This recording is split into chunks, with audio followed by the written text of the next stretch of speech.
Легендарные команды, лучшие игроки и адреналин тактических сражений возвращается в CSGO Regional Major Rankings 2021. С 27 июня по 4 июля 10 команд сойдут в битве за призовой фонд в $100 000 и слоты на PGL Major Stockholm 2021. Кто возьмет больше раундов, кто покажет самую яростную игру и кто получит главный приз, узнаешь на CSGO Regional Major Ranking 2021. И не забудь перезарядиться.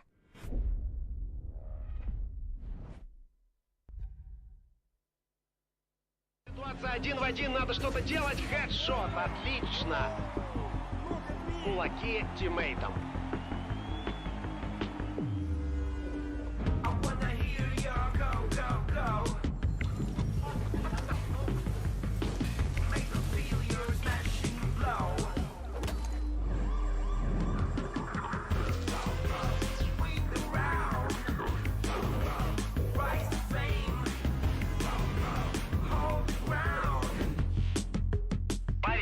Играют они, побеждаешь ты.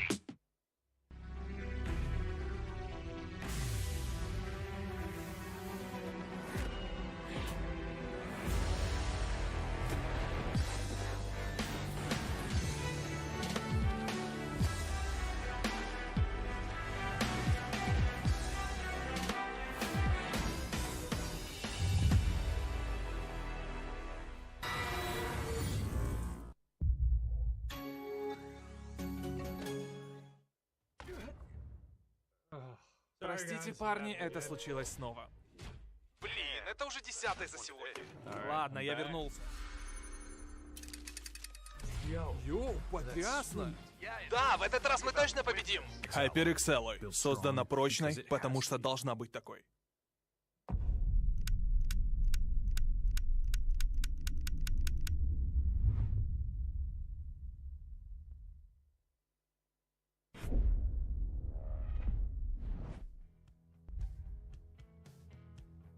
Добрый день, дорогие друзья! Добро пожаловать на StarLadder CIS RMR. В эфире студия аналитики, и мы рады приветствовать вас здесь. Будем разбираться и смотреть классные матчи сегодня. Но прежде хочется поблагодарить наших друзей. Это пари-матчи. Вы можете найти бонус от них на баннере под трансляцией. Поэтому переходите и подогревайте интерес к следующим играм, которые мы сегодня посмотрим. Конечно же, это также Acer Predator Helios 300. Это ноутбук, который стоит у меня на столе. Он мощный, надежный, суперсовременный. И вы также больше информации о нем найдете под плеером на Твиче. И не забывайте о HyperX Cloud 2. Это легендарные наушники, которые вышли в новой версии без провода, чтобы сделать вашу жизнь еще немножко комфортней. Ну и в последнюю очередь, но не последний по значению, это L'Oreal Man Expert. Спасибо нашим дорогим друзьям за то, что позволили этой трансляции случиться. Но у нас здесь еще есть эксперты в виде Сени и Петрика. Привет. Привет. Здрасте. Сегодня Ну у нас огонек, огонь, огнище, костер, ракета, не знаю, что еще сказать. Сегодня у нас будет очень интересно на трансляции. Ой, не знаю, друзья. Во-первых, боюсь, сегодня будет трансляция очень долго, но при этом очень интересно. Отменяйте все планы на вечер. У меня их и не было, поэтому, в принципе, вечер пройдет классно в любом случае. Сень, смотрел ли ты вчера матчи? Ты вчера не присутствовал с нами в аналитике. И готов ли ты к сегодняшним зарубам? К сегодняшним готов. Вчерашние матчи не смотрел. Интернета не было. Львов в очередной раз накрыло сильнейшим дождем. В общем, вихри, бури, деревья ушли все. И даже сегодня у меня остаются какие-то проблемы с интернетом, поэтому не удивляйтесь, если вдруг я зависну. Помолитесь за интернет Сени на всякий случай. Надеюсь, скоро вернусь в любом случае. Но вчера у нас все было достаточно на этом стриме однозначно. У нас были две игры по 2-0. Петрик, ты, может, посвятишь немножко Ну что, у нас, в принципе, не так важно, что было вчера. Больше важно, что сегодня у нас будет. Правильный Потому что подход. все, что было вчера, оно создало нам невероятно интересное сегодня. И что в группе А, что в группе Б у нас сегодня будут крайне принципиальные матчи. И на их фоне супер бенгер Гамбит Нави, игра первой и второй команды мира, имеет, как по мне, наименьшее значение. Об этом, в принципе, я вчера говорил. Но сначала у нас будет группа Б. Сначала группа Б, Энтропик и Virtus.pro, это первый матч на этой трансляции. Параллельно на StarLadder 10 не менее важный матч К-23 Stopping Gods. И все эти 4 команды, все они имеют абсолютно одинаковый шанс как выйти в плей-офф, так и выйти с 3-го места в, скажем так, матч за 5-е место. Все здесь потому, что там так нереально завязалась турнирная обстановочка. Спирит себе уже гарантировали место, первое причем, потому что выиграли все свои игры. А вот среди 4 остальных у нас будет абсолютно равная битва за последний слот в плей-офф и матч за 5-е место. Короче, сок. Кто не понял, тот поймет. Главное, что нужно, это оставаться на нашей трансляции, смотреть также параллельно StarLadder 10 и следить за событиями. И в конце дня мы уже подведем все итоги. Так, Энтропик Virtus.pro первый матч, Гамбит против Нави второй матч сегодняшнего дня на этой трансляции. Поэтому давайте приступим к обсуждению первой встречи. Энтропик против Virtus.pro. Сеня, как ты думаешь, что подарит нам этот матч? Насколько красивая будет игра? Две команды находятся довольно не в оптимальной, скажем так, своей форме. Обе команды не зря из тех, наверное, кто должны были уверенно занимать, ну, как минимум, вторую строчку уже, превратились в те команды, которые на грани.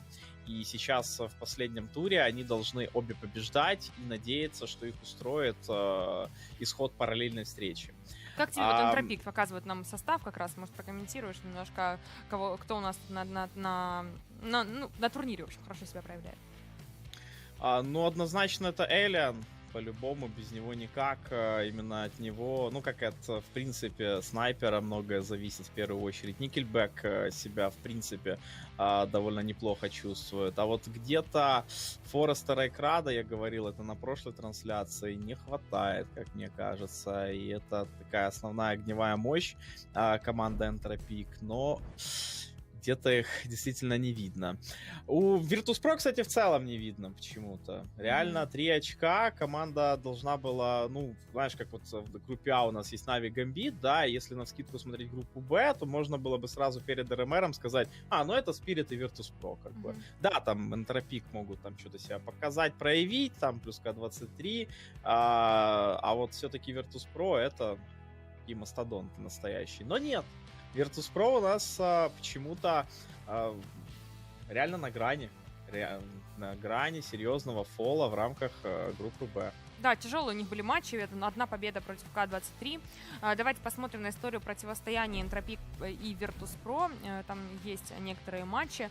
В частности, последний раз они встречались на Epic League, собственно, на предыдущем RMR турнире, и там Virtus.pro со счетом 2-0 закрыли своего оппонента, но до этого, я так понимаю, Энтропик все-таки обыграли сами Virtus.pro на этом же чемпионате. Как-то так. Видели от них оверпас, Даст, Вертига, Мираж. Может быть, попробуем предположить в этот раз, какой у нас будет мапвета. Петрик, как тебе эта парочка и что мы увидим от них? Тоня, ну, если честно, я уже просто увидел мапвета, поэтому я не могу тут прогнозировать. Вчера тебя это не останавливало, Петрик. Ну, скажем так, вчера была история, которую можно было рассказать, а сегодня, ну вот не знаю, мапвета оно будет, и мы его посмотрим. То есть тут особо даже, ну, ничего не добавишь, никак интерес не подогреешь, потому что тут не будет никаких интересных моментов. Просто мапвета, я думаю, обе команды прекрасно понимают, что будет происходить в этом мапвете. Они далеко не первый раз играют друг против друга, они понимают сильные и слабые стороны друг друга. Поэтому, ну вот, первобан и Нюк Инферно, в принципе, дефолт. У нас 0 матчей на Инферно у Энтропик, 0 матчей на Нюке у Virtus.pro. И, ну, у Энтропик, конечно, были разные варианты, то есть они могли бы в теории там попытаться пикнуть какой-нибудь, например, Вертига, что они делали в матче на Epic League, когда они выиграли Virtus.pro, но решили в этот раз повторить свой пик из проигранного матча с медведями и снова взять оверпас. Dust 2 — это такой достаточно стандартный выбор ВП. Тоже он повторился с матча, где они смогли выиграть у Энтропик. Ну и Миражик, третья решающая, в принципе, стандарт для многих команд и многих турниров. Вот сейчас так все идет к тому, что Мираж у нас, ну, в пуле у любого коллектива есть, и он часто у нас есть как-то в матчах. Ancient был близок, конечно, но все-таки Митя Хучи и его подопечные, да, не рискуют в настолько важной игре играть пока еще сырую у абсолютно любой команды карту. Ну, возможно, это как раз и мудрое решение. Давайте посмотрим на статистику по карте оверпасс. Она как раз будет и первая в рамках этого противостояния. Это выбор команды Энтропик, и у них 60% винрейт на этой карте, большая выборка. И 10 игр у Virtus.pro на этой карте, и 50% винрейт. Как раз вчера, да, они против К-23 оверпасс выиграли. Сеня, что скажешь по оверпассу? Мы не так часто его видим, на самом деле, на этом турнире, мне кажется, и вообще в последнее время. Как тебе эта карта от Энтропик? Может быть, ты видел, как они играют? Слушай, я сейчас открыл статистику. В рамках Best of 3 встречи К-23 Virtus.pro они играли оверпасс и 16-14 счет ВП выиграли, но бомбардир лучшей команды Virtus.pro и Киндер сыграл, ну, наверное, одну из своих худших игр. 0.78 его рейтинг. И это, конечно, серьезный бонус, серьезная предпосылка к тому, что Энтропик, может быть, смогут взять оверпасс. Конечно, сегодня новый день, новая игра. И, естественно, Киндер по-любому проанализировал, скорее всего, встречу с К-23 и попытался понять уже, как так произошло, почему ему не давали играть, не давали раскрыться. Но, с другой стороны, для Энтропик отсутствие Марека, ну, реально серьезный шанс на то, чтобы взять карту оверпасс, а потом каким-то образом отжать одну из двух оставшихся. Давайте посмотрим на статистику по карте Dust 2, на всякий случай. Да, спасибо. 25 раз сыграли на Dust команда Энтропик, 60% винрейт, 15 раз Virtus.pro, 46% винрейт. Почему Virtus.pro взяли Dust 2 своей картой, как вы считаете? Не как Navi. Они уверены? Да, я же говорю, пример Navi берут. Честно, тут просто выбор, исходя из своей собственной какой-то уверенности. В Virtus.pro очень много играют Dust 2, у них очень классная, отработанная годами уже структура игры на этой карте. Ну и всегда есть какая-то причина, почему выбирается та или иная карта. То есть мы, смотря на результаты Энтропик, можем сказать, что это далеко не какая-то их уязвимость. То есть это их рабочая карта. Поэтому здесь Virtus.pro просто выбрали то, что наиболее оптимально для них, и, возможно, там немного оценивали последние результаты Энтропик, но они, скажем так, смешанные, и тут уже дело личных предпочтений. В принципе, посмотрим, как оно будет на деле. Да, подготовьте нам, пожалуйста, коэффициенты, чтобы мы оценили, кто же является фаворитом в этой встрече, и согласимся ли мы с мнением по рематчу. Интересно. Ну что, 2.20 на Энтропик, 1.62 на Virtus.pro, это на матч. Наверное, это самые равные коэффициенты, которые мы видели на этом стриме. Что-то в последнее время как-то такой большой разрыв, что был всегда явный фаворит. Тут он тоже присутствует, но не настолько сильно. Не забывайте о бонусе от Париматч, вы найдете его на баннере, если кликнуть по баннеру под трансляцией.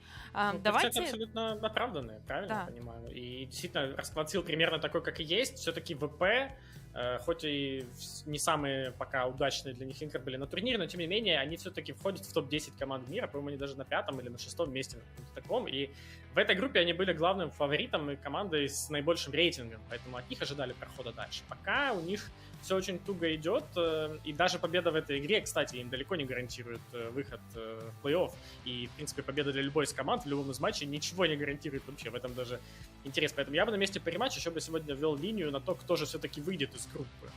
Это, мне кажется, было бы очень интересно попытаться предугадать, потому что тут никто не может быть уверен в том, что он пройдет дальше. Ну, можно сказать точно, команда, которая выиграет свой матч, как минимум матч за 5-е место точно получит право сыграть, а проигравший коллектив точно не имеет никаких шансов заработать хотя бы одно РМР очко на этом ивенте. Так что тут битва реально важна. Если смотреть на таблицу РМР, то там для Энтропик это критически важно, потому что они не добрали на прошлом РМР ивента очков. Ну, в общем, вы сами все понимаете. Сторилайнов достаточно, друзья, интриги тоже. Будем передавать слово нашим комментаторам, посмотрим первую карту. Первая карта Overpass, выбор команды Энтропик, матч против Virtus.pro в студии Slam Strike. Здравствуйте, Юрий. Здравствуйте, Игорь, здравствуйте, зритель. Ну и, собственно, давайте начинать. Заруба очень важная как для ВП, так и для Энтропик, точно так же, как и для СтопГ и К-23. В группе Б настоящая, я не знаю, как это назвать, Рубилова за выход в стадию плей-офф. Все команды действительно имеют реальные шансы оказаться в плей-офф, но для этого надо выигрывать в последнем туре. Да, ну и для Virtus.pro, конечно, очень интересно. Вчера закончился матч против команды К-23. Оверпас была действительно проблемной картой. У Энтропик есть отличные шансы здесь забрать свой выбор. И пока аккуратный выход на базу Б. Игроки Virtus.pro принимают с дистанции из-за планта СБЦ. Лаки, надо запускать Лаки. Ну, готовность к такой перестрелке. И посмотрите, как бустер жестко вписался в этот расклад. Ну, не особо сильно помог команде, как бы, да, ВП остались в меньшинстве, но по нему есть информация и понимают, что второй где-то на подходах. Ну и чем это закончится? Бомба устанавливается на 9 за колонной. Джеймс забирает крады с девятки. Ну, чуть-чуть по таймингу не повезло установщику. Ну и 2 в 2 бустер. Вот от него сейчас, на самом деле, очень многое зависит. И, походу, защита просто не понимает, где второй. Как только будет инфа, сразу сдернуться с места. На самом деле, отталкиваясь от первой позиции бустера, а именно подсадки в шарте, он четко понимает, где находится Форестер. Есть попадание, но вот минуса пока что не последовало. Итак, Элиан, Форестер пытаются как можно дольше затянуть этот раунд. Алиджами минус Форестер. Элиан последний против двоих, но времени не хватает. Очень смачно попал. Слишком долго оформляли это выбивание. В итоге двойное убийство от Элиана. И пистолетный раунд отправляется в копилку Энтропик. Вот он, ученик Зевса. С долей сарказма, конечно же, сказано. Все мы знаем эту замечательную историю. У нас почти 8 тысяч зрителей показывает счетчик на Твиче. Еще раз всем привет. Напомню вам, если вчера матч Virtus.pro К-23 не смотрели, обязательно посмотрите запись на Твиче, она точно должна была сохраниться. Там очень интересная концовка карты Overpass, очень обидная для К-23. Ну и как я упомянул, вот здесь есть все шансы у Энтропик свой пик разыграть на ура. 3 Галил, 1 Калашников, 1 Фармган и, в принципе, минимум флешек. Всего лишь одна флешка у игроков атаки. Соответственно, контроль с дальних позиций. Продолжается и дефенс, поджимает мид. Посмотрим, как с этим справится парочка, которая здесь работает. И ой-ой-ой, ой-ой-ой, а там сколько гостей, посмотри. Ну тут просто разорвут на части. Лаки уже оформляет 2 минуса. Элиан подхватил кикерта. Лиджами последний против 5. Ай-яй-яй-яй, хотя бы минус нет. Но был близок. 1% здоровья остается у Крада. 2-0 Энтропик угомонили. Экономический раунд от команды Virtus.pro. Теперь постараются действовать против оружейного. Так, появляется АВП. При этом оно остается без армора. Екиндер остается с кольтом. Ну и по коэффициентам у нас 2.31. Наши друзья из Париматч дают нам Virtus.pro и 1.57 на Энтропик. Есть, конечно, здесь сомнения. Вот то, что все-таки матч должен получиться очень равный. Также, уважаемые зрители, не забываем про 100% бонус на первый депозит. Баннер под трансляцией. У нас Джейм пропускает на детскую игрока атаки. И по ходу второго он просто не успел заметить. Очень аккуратно команда Энтропик выходит на контроль детской. Хотя нифига себе аккуратно Элиан стартанул. Уже на шарах. Форестер на воде. Ну он, походу, четко понимает, насколько агрессивно или пассивно действует Джейм после промаха со снайперской винтовки. И позволяет себе, возможно, даже лишнего. Так, ну и при этом как бы есть контроль под базой Б. Неплохой Форестер под позицией буста. В принципе, слушает сейчас, что происходит на базе Б. И Энтропик принимает решение распикать длину. Здесь дальняя позиция. При этом здесь играет и Киндер, а не Джейм. Джейм остается на банане. И вот этот дуэт вчера в этих эпизодах проигрывал часто перестрелки. Так, ну посмотрим. Пошла перетяжка. В итоге Аплент решили не напрягать. Джейм, скорее всего, сейчас должен организовать хорошую, полезную информацию для тиммейтов. Virtus.pro перестроили чуть-чуть защиту на базе Б. Один уходит на, не считаются.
That's why the op's coming over. That's why I waited until the op was in position. Free access to a plant. And Jame and Kickert are going to be backing off and saving again. Nice job from Krad. Almost caught off guard, but then opening up the escape route for his team.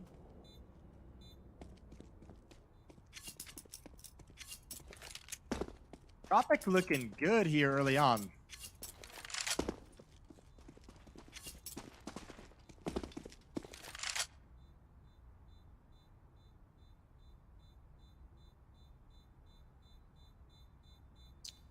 Yeah, good start. VP needs to improve on this. Why is it VP parry match? I would assume that that is a sponsor. Ah, right, parry match. That makes sense. Yep. Forgot about those. They, yep, they do seem to be around these days. Yeah, a few of them here and there still sticking around. There you go. Maybe you can Google it and find out if it's sponsored. See, just like that, I brought them back. I got them some promotion out of it. It seems like it could be like a dating website. Oh my goodness, I am signing up immediately. Yeah. Kazakhstani dating website. Can I date Jame? Probably. With that sweet hair. Yeah. Yeah. His locks. His golden locks. Yep. They're not really golden, but yep. No, they're not golden at all. But it sounds better than what, like black locks? Nah, it's just he's our Lord and Savior. He's got that Jesus hair. Yeah. Or just our Lord and Savior with the AWP.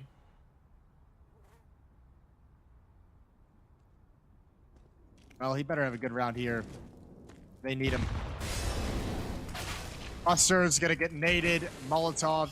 Pretty much, I think most rounds, it's still early going. I've seen it at least twice. I think it's happened actually 3 times. There has been like nade stacks towards this B bomb site. That Tropic is just choosing to throw out random ones, and wow, they are on point. They even had the flank covered. They knew everything that was gonna happen.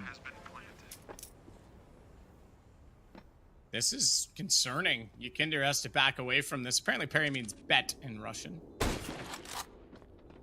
Yeah, I mean, I figured as much. It just dating website would be cooler.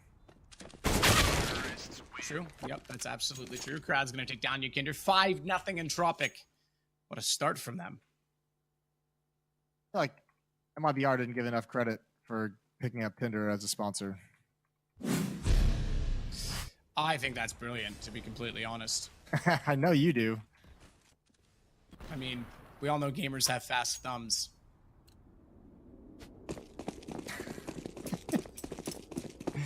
Tinder's just brought that over to the PC game as well. Yep, just brought it over the PC style. Well, let's see what he's got. Pushing up. Making a pop flash. Yes, he is. Alien's forced off the angle, but disappears inside of the smoke as well. Forrester naded down to a little over half HP. And a 2-2-1 called as an opening for Entropic. 2 players now clearing out blue and stairs. 2 players towards playground, and 1 player, that's Forrester, actually aggressive towards the sandbags.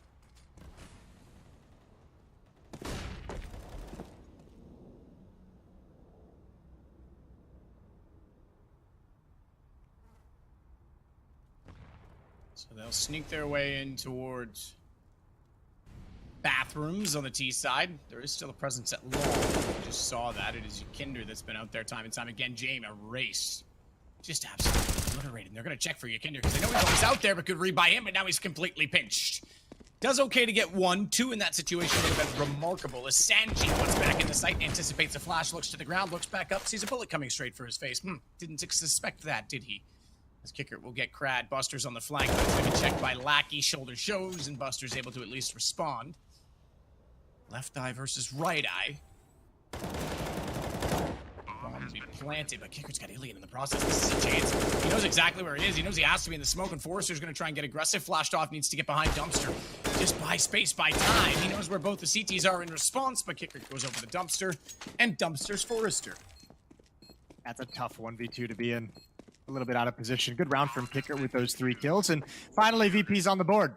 A little bit of fight in them, but that's an expensive victory. That's costly. They have to drop some weapons over to teammates, and again, backs will be on the wall in terms of their money, and it would really suck if you get this win and then reset immediately this early on in the game.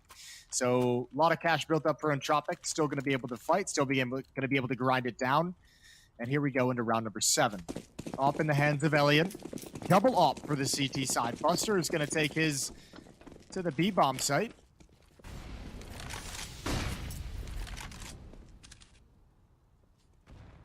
This could be a really cool angle. Dame pushed up, flashed off. He's going to fall back. He's got a far route to run. And instead just goes down the stairs. So he's going to stick around a little longer. A chance for him to get trapped.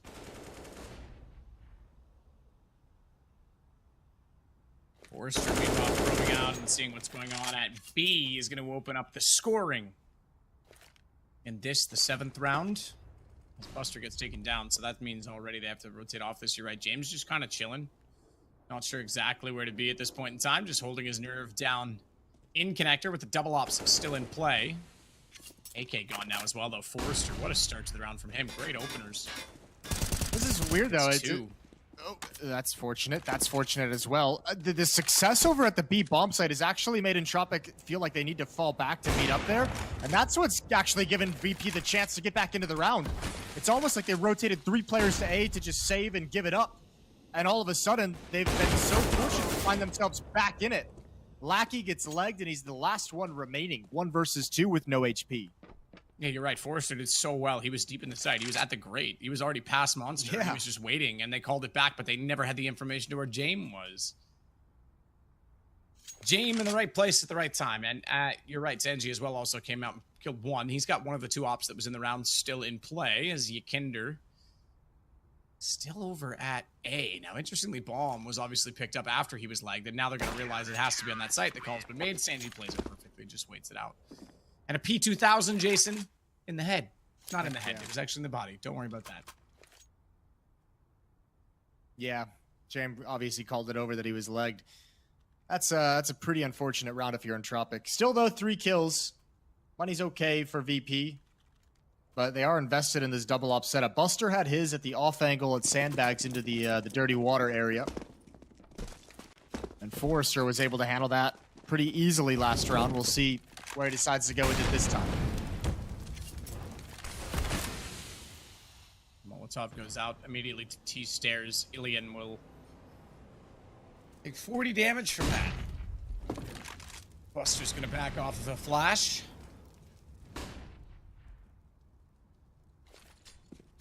Set up outside Monster. Kicker. Nice nade. That'll do a little bit of damage to this player. That certainly helps M4s. And the potential for kills, but it's Buster instead of the AWP. Sees the flash coming, has to go off, and Sanji still holds it barrels. So a wide smoke, and what I mean by wide, obviously, being close up to the Monster like that means they can swing into the site a little bit further. That means Sanji's got to move. Does he ever? 1 HP as the Molotov lands at the barrels. But look at the T's. They're just stuck. Interestingly enough, though, the CTs aren't comfortable with this position, Jason. They're trying to fall back a bit. Yeah, this is odd. I feel like they're not entirely convinced that this is going to be the main point of attack, like the final destination. Lackey's the only one still here at the B-bomb site. Inside of the smoke. Oh, pop flash right through it. Good flash from Krad, but Yekindar is pushed to Monster. Jame is still up above. The rest of Entropic is trying to readdress on the map to a new position, but even with 1 HP, that's a strong position to be in. Nellian goes down. So it's all on Krad before Virtus Pro will find 3 in a row. Oh, spotted him late. Sanji, go. This is the 1 HP. He's going to run him down. Look at this. Like a bolt of red. Red HP. Sanji's gone. Good find as Krad gets the kill and the AWP. 8 seconds. He'll save it now in this round. Yep. But it is 3 in a row for VP. So just like that, they're closing this scoreline down, making things a little bit better on their situation. And now that they have 3 in a row, even though the first one was costly, as you said, they've started to build up a bit of a bank. Yeah, they're doing all right for themselves right now. It's starting to get a little bit easier. A lot less pressure behind them as they continue to string these together. That's a nice round from the defense as well, though, disrupting the timing of that hit. You could see Sandbags is Molotov'd off. No one can actually get in. From the Entropic side, that lurk that's coming up, Forrester, not able to take any battles, not able to find anyone, which leaves the 3 B defenders to all focus towards Monster. So Entropic just gets entirely blocked out. Timeout called by them, as all the good fortunes and good feelings of that 5-0 run to start this map have dissipated. And they want to talk things over, pick a strat out of the book that's going to work with some upgraded pistols, a little bit light on utility in some cases as well. A little bit.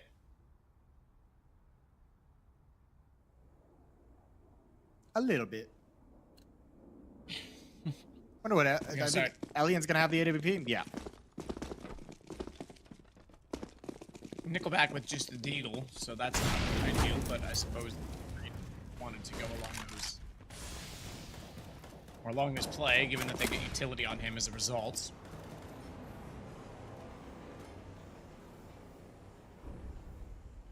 So James will hold inside of the B site. Nickelback trying to go with the bomb right now, at least, with Lackey and Ilian over toward A.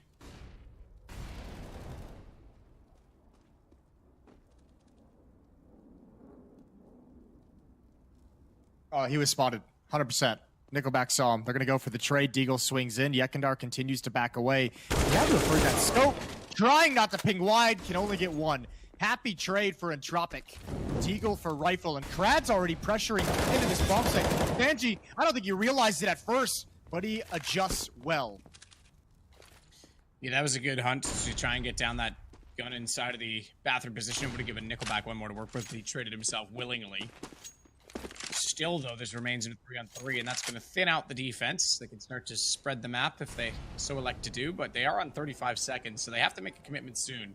The rotation back to B, you almost have to go right about now if you want any chance of getting in, so instead this will stay toward A. Smokes go deep, flashes over. Already Sanji was positioned at the truck, and he's got his face buried into the door so that he won't get blinded up, and James also at the bank. Hoping to cash in on that AWP. They're going to walk. They're going to walk in. They're going to let the land down. They know they're there. Sanji pops out. Perfectly executes two. It's all on Forrester, 10 HP. And James any second should... Oh, okay. Not get the shot. Sanji instead. Good round from him. 4 kills inside of the A site. Yeah, not leaving themselves a whole lot of time, Entropic, as they entered that bomb site towards the end. No time, no opportunity, no utility to clear out behind the truck. That is tough. Again, good job by VP. A lot of pressure applied by Entropic trying to enter into that A bomb site. And again, VP just outlasts them. And now they're going to take the timeout. Finally, I think they know they've burnt through the money. They've burnt the economy of their opposition. They've got money built up. They don't have any players sitting on zero or anything. Well, they have Kickert on zero, but everyone else is going to be pretty healthy in terms of their cash flow. So it's good times for the VP squad. 8 kills on Sanji, 7 kills on James, 6 on Kickert.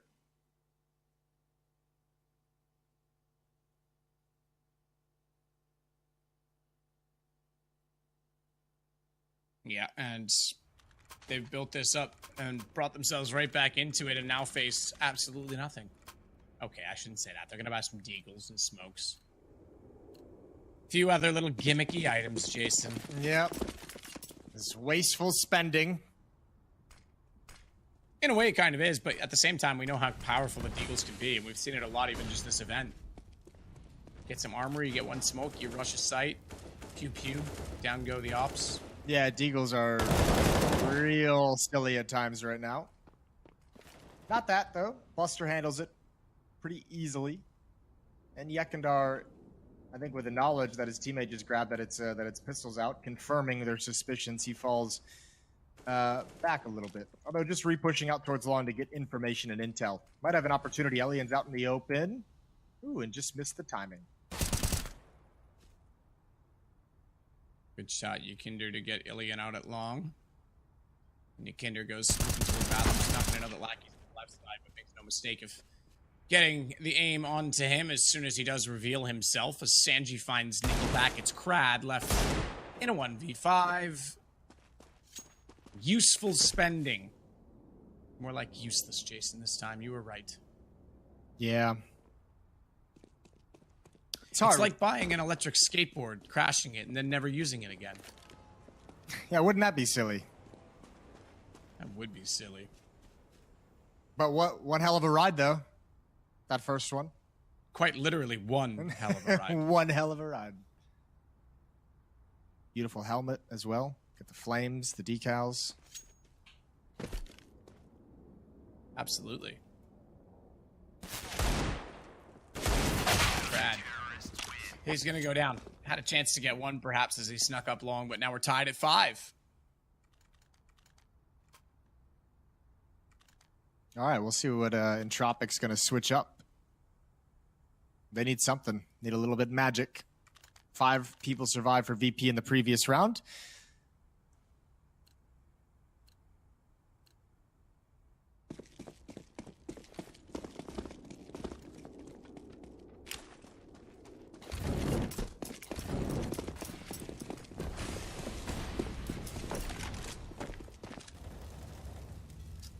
This is all going to be out toward Monster.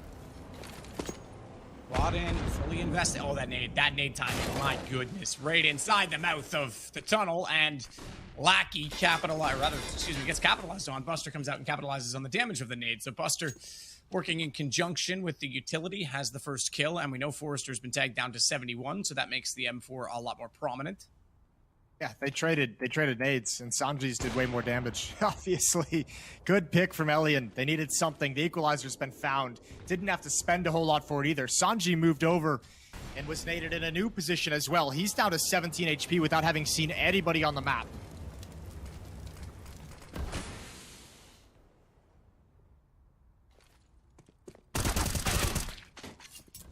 Kinder, oh, crad. How many times have we seen him have utility in his hand? That's going to give back this 4-on-4 situation. And now VP finds them up one man. Forrester, we've had a decent moment. Oh, did he get hit by that? He did. Yeah. They heard it. I think they're kind of considering backing away regardless, but they now realize they don't really know anywhere where Yekindar is, and he could be anywhere after that kill towards Fountain. So they're just going to have to stick here, use their utility, and see what they can get. Smoke comes out to the front of the site. Forrester's just going to try and make it happen. He wanted to clear one player. Going to wrap around that pillar. Sanji gets blinded. Oh, can't finish off the second kill into a 2-on-2. Yeah, Forrester's been so good on these entries. Again, he's going to find some space for them. Bomb to go down inside. Buster can't find the lineup. That reveals his position for Ilian, but he's a little bit late. And as a result, the planter goes down, but the flower in the pot, Yekindar now has to try and find the 1v1 plus defuse, and he's got the kit to do so. So he'll try and isolate the AWP, swing slightly wide, and perfection. It'll be 6 rounds for VP, and the first lead they've had in this game. Yeah, Elian had the right call, but obviously not expecting the straight-up pre-fire. Didn't think Yekindar would be that close, I don't think. That was actually pretty dicey, though. Was that Buster spamming through the smoke at the end? He could not hit the planter. Forrester had red HP. All it would have taken was one bullet and just couldn't find him inside the smoke, which gave a chance over to Elian. Much, much closer than you might think, and another timeout called by Entropic. As this ain't fun. 6-0 run for the VP side.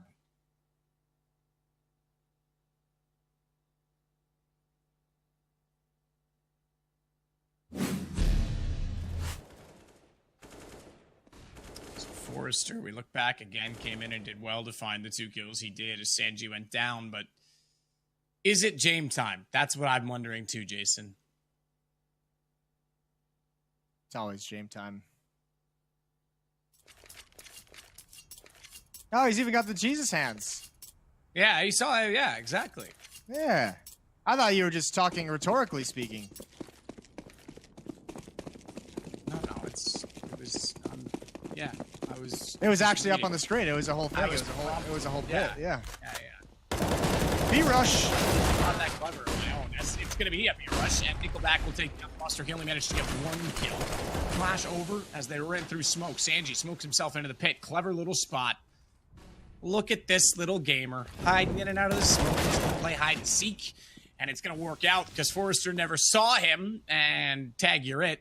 Sanji's going to try and work back around as well and cover off the slope, but it's Yekindar that's already behind them. This guy's an absolute god. Takes down Ilian. Now Lackey is going to be lacking teammates, that is, because he's in a 1-on-3. Not anymore. It is Jame time. some classic Yekindar plays right here. A lot of like hyper aggression, and due to it, he's getting a lot of flanks. And now he's starting to build up a bunch of confidence playing towards bathrooms on his own. And Entropic's going to have to be really mindful of that on rounds where they want to go towards the other side of the map, because they have to do something to contain him. He got that kill previously, had a flank. We've seen him flank earlier on in this half. And now obviously a big flank off of the rush very, very quickly. And that's going to be the back of Entropic's mind every time they're on the map is, where's Yekindar? He could be pushing. Here he is again, now getting dynamic. Pop flashed and traded off immediately. Yeah, traded and taken down. It's Locky that comes back into Yekindar, though, immediately, so that at least gets a 1-for-1 and opens up a bit of space toward A. You'd presume they'd take advantage of that. They know he's the A player, but instead, James covers out toward long. His teammates want to get aggressive in B, though. Kicker's already through Monster. Good find. That means James has to back away and be ready for rotation and also be a little bit more defensive toward A. Again, though, that kill traded. You give credit to to Kicker for pushing all the way up, but doesn't do much for them because there's still a minute to play with, and Entropic has the whole map to work with.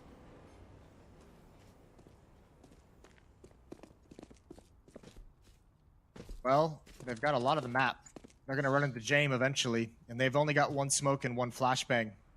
So they can pick either headshot or bank to smoke off, and one flash in James' face might cause him to hide, but they're not going to do it. They're going to play contact. He saw them. He had to have. Yeah, he definitely sees them now. They have no idea. There's the scope. That's an easy kill. They walk right into the crosshair. 3-on-2. Lackey can't even really safely get the bomb planted. Elian's finally in position with the AWP to cover, but look at all the utility for this retake. They've got the man advantage on it. Buster's going to try and hold out from Dumpster. The AK reveals itself as Sanji comes in and immediately starts spraying with 2 in this position. And James just waiting to see if these rifles can find some opening, because he needs to come out from the bank soon-ish, you'd expect. Trouble is, this is planted for bathrooms. They have to know it's back that direction. James needs to be worried about long, so he's jump peeking it, but Lackey's the first in position. And they'll have 2 shots at this. AWP, smoke down.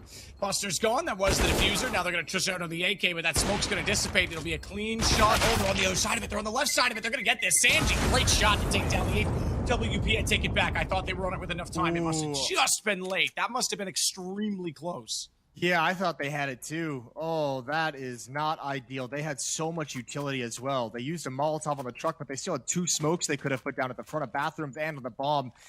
Just didn't work out. That's tough. What a really difficult retake for Entropic to win, but they've done it. 6-7. Still, though, costly for both sides. 2 rounds left in the half, and both teams out of money after this. So this round actually could be a twofer. Oh, love myself a twofer. We all love twofers.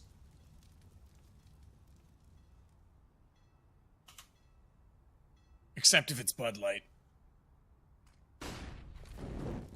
And then I'd rather drink water. Lackey's got one on kick with Sanji. There's a shot back, but this is again back and forth. Sanji finds 2, Nickelback equals that total. And it's the advantage now for Entropic. So they look to try and get a 7th round. Their first in 7 to make it 7-6. As Yakindar's come over again from A, and they're going to go for the boost. James, just stand on my head. Just get up here. And make it work. Make this play happen as they try and creep closer. He sees the gun. That's all he needs to see. As he takes down Nickelback. I believe it was the gun. It looked like the gun right on the top of his head when I think about it. But either way, it's a kill. And the bomb will get planted by Ilian. And that's why they were so considerate of taking their time to get in. Because they knew the bomb wasn't the acquisition. But now that it is, it's a bait and switch. Nearly made that work. That AK, those were headshots. That would have been absolutely stupendous. But well done from VP. Yeah, I certainly thought he would have at least got James coming around that corner, but yeah, little CSGO is not kind to him there with that exchange. 8-6, 2-round lead for Virtus Pro. And it seems like after a rough start, they have got complete control of this first half. Still, you have to say, with that opening of 5-0, obviously it's going to suck that you weren't able to scrape a whole lot more together for the rest of the half, but I mean, 6 rounds on your T side of Overpass, you're going to be very happy with that one. That early start gave them the cushion they needed to be okay regardless of what happened. One round left. They've got 4 AKs and an AWP. They've only got 3 smokes and 1 flashbang to use, though.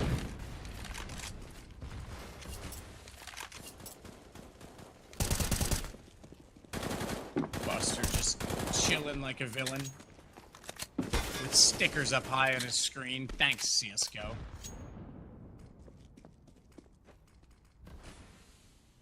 What's your favorite sticker in the game, Jason? I don't know. Yeah, I don't either, you know? But I'll bet you Scrawny and Launders have an answer to that.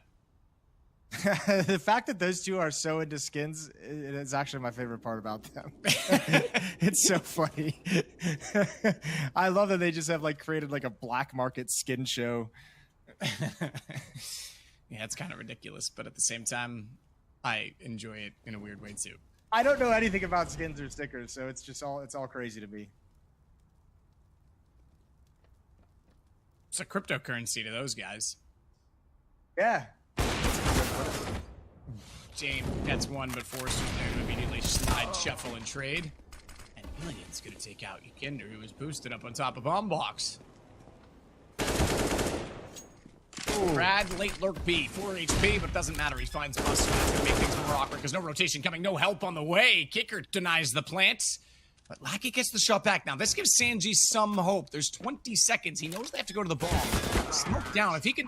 I was going to say, if he bypasses and denies the plant a second time, you might say it was possible, but instead we go 8-7. But it is 8-7 in favor of VP, Jason. And remember, it was 0-5 at the start of the half, so not bad.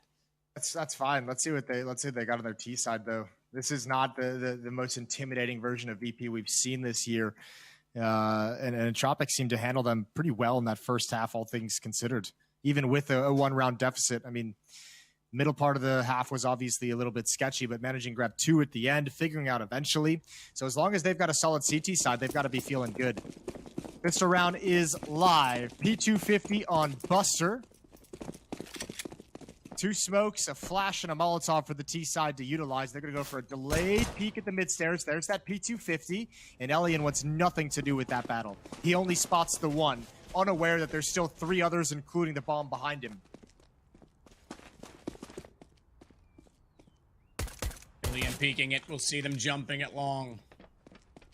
Only that taps Kinder in the buttocks. Takes him down to 88.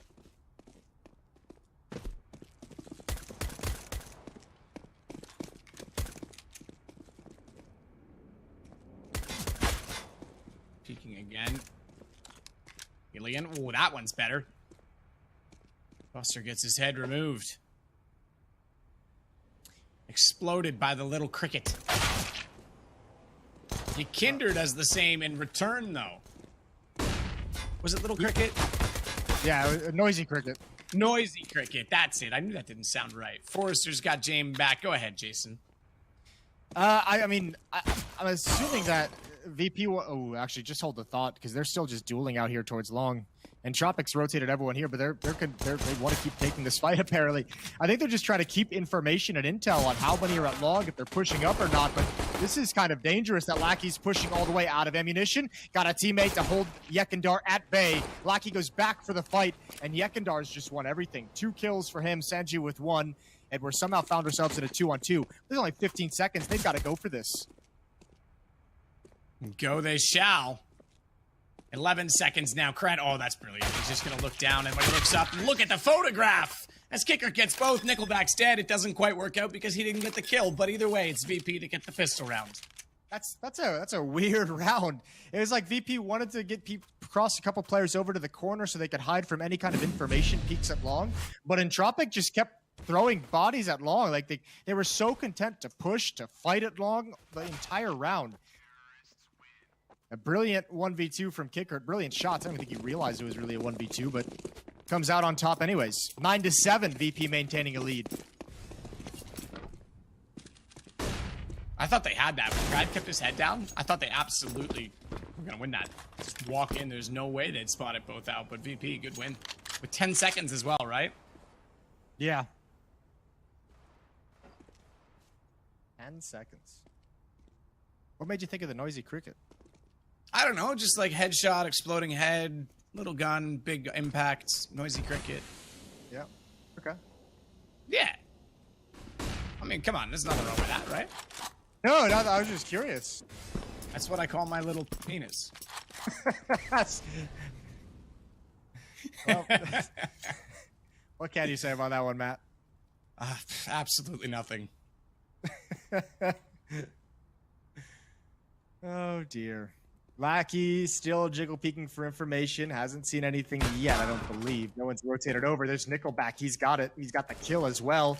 And he wanted the AK-47, but Sanji arrives just in time to keep that out of his hands. And now they continue to push the envelope. Lackey sees the gun. He lines up. He could get more with that deagle. They've been stopped. And now the other defense is here as well. They've rotated over, and nobody can wrap around Lackey's position. Oh, I think this is going to be so deadly for VP. Yeah, this is a problem. They've just gotten absolutely denied. The Eco's going to turn this back on its head. 20 seconds, they're going to save. No way out. Buster's styling his way out, at least, giving us something. But round over. Save that AK. Save both those AKs. And do they hunt? Mac 10, 2 deagles? You could argue it might be worth it, but I don't think they're going to bother. They're happy with just the win in the rounds. Okay, now they're going to go a little bit late. Just making sure that it was a full save, but I don't think they're going to get there. Round will expire, we'll reset, and Entropic take back control of the half. Oh, what a weird round. I'm out called by VP. Yeah, you get stalled out by one deagle. You miss your timing in a big way. And you end up having to save 2 weapons in a second round. That's brutal. So in Tropic, the question is, how much can they actually, what kind of firepower can they bring to bear? They've got the Mac 10, they've got a UMP on Forrester, Krad's picked up an M4. So a few rifles mixed in there, and VP is going to have those 2 AK-47s and armor with upgraded pistols and utility behind those. So this timeout for VP is all about discussing how they want to set up these AK-47s. Where do Yekindar and Buster want to take them to have the most impact?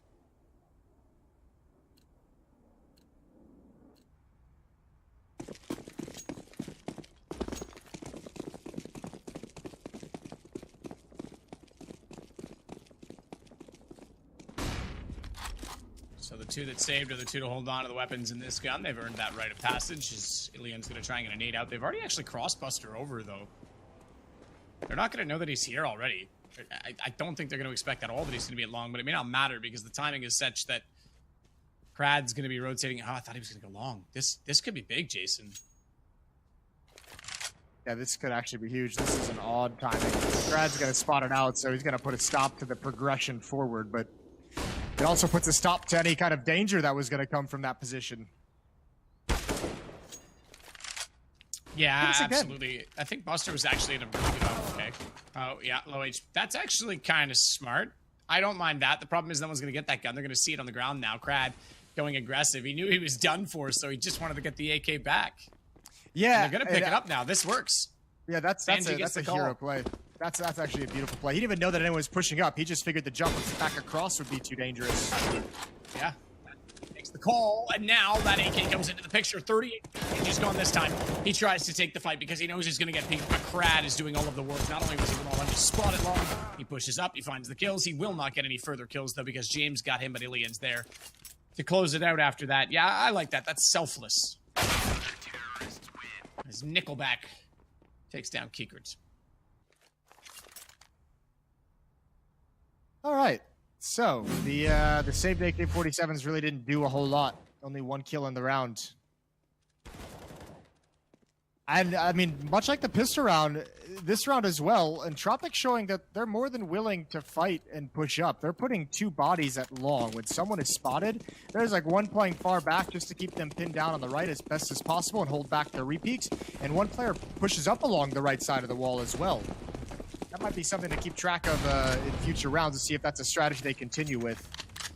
All 5 players for VP have unarmored Glocks, and all 5 players are stacked up on your screen outside of the B bomb site. Lackey could have a field day at some point.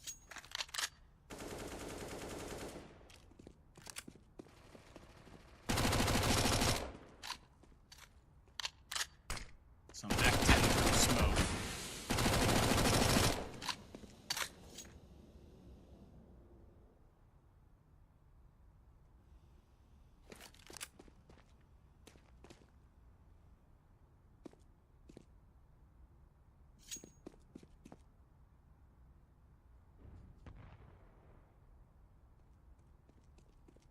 Kicker goes back down to connector.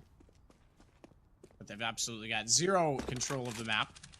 And zero guns to work with. And really, Jason, if you wanted to tell me a story, this is the time to do it. Yeah, you want a story? Yes. Yes, Daddy.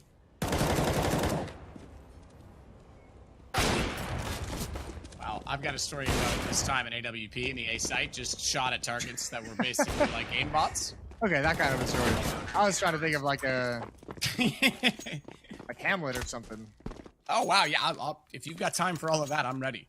No, I just started watching Sons of Anarchy again. That's based off Hamlet, so I was looking into it the other day. So it's on my mind. That's a story. Never Does watched that count? No, that counts. That was, yeah, that's Okay. that's a bit of a story. And not a very good one, if I'm honest. No, Jason. it wasn't a very good one, but it's something.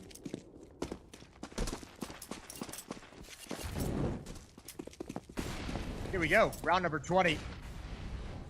VP now 1 round behind, winning the pistol and losing the ensuing 3 rounds in the second half. Looking to penetrate this defense.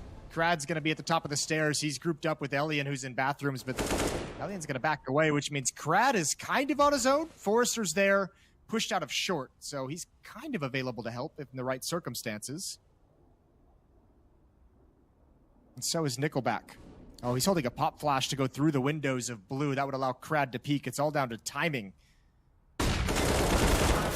Oh, that flash is brilliant, though. Through the window, Krad's able to pop out. Sanji down. And it leaves us to the man advantage on the Entropic side again. So, despite that Forrester's taken a substantial amount of damage, they'll be very pleased with that early opening. And again, VP doesn't have a lot of map to go off of. A minute to play with in this. And it seems like if their initial plan is foiled, again, you go back to that round where they had the 2 AKs and they try and push long. As soon as they're stopped and shut down, they don't really have anything else. Then they just kind of play for picks. It's not like they're trying to establish territory, Jason. As Ilian's going to come back around easy. Yikinder's just looking towards the connector because they don't even have that information. And he's just going to go on a rampage as he finds James as well. That flash was sick, by the way.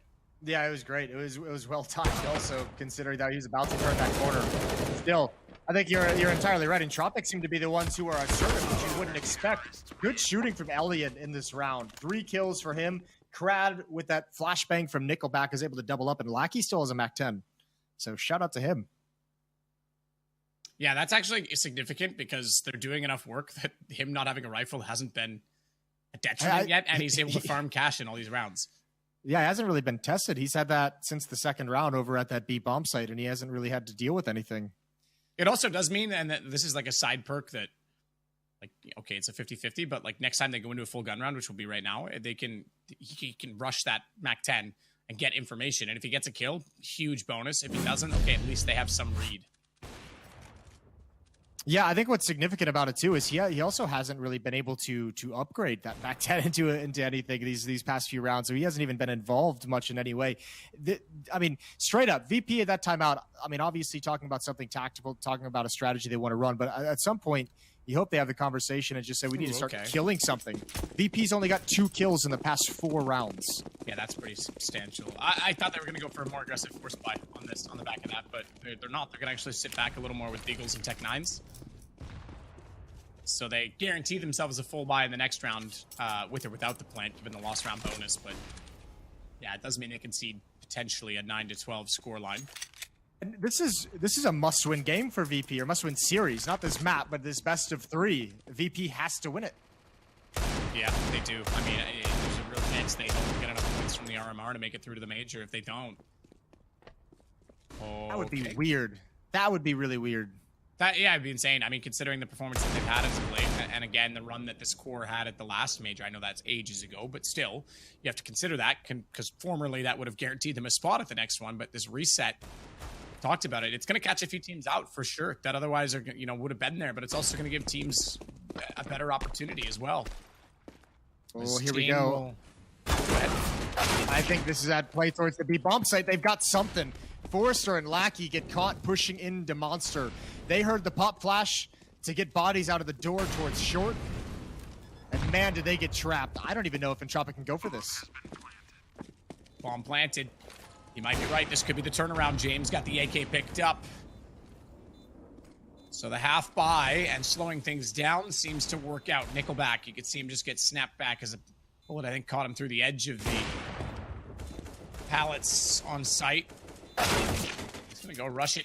Around the corner he goes. He runs into Jame. Now they know they have to save. There's no way they're getting in. That AK does all the work it needs to, and Krad's gonna back out a window. AWP to be held on to.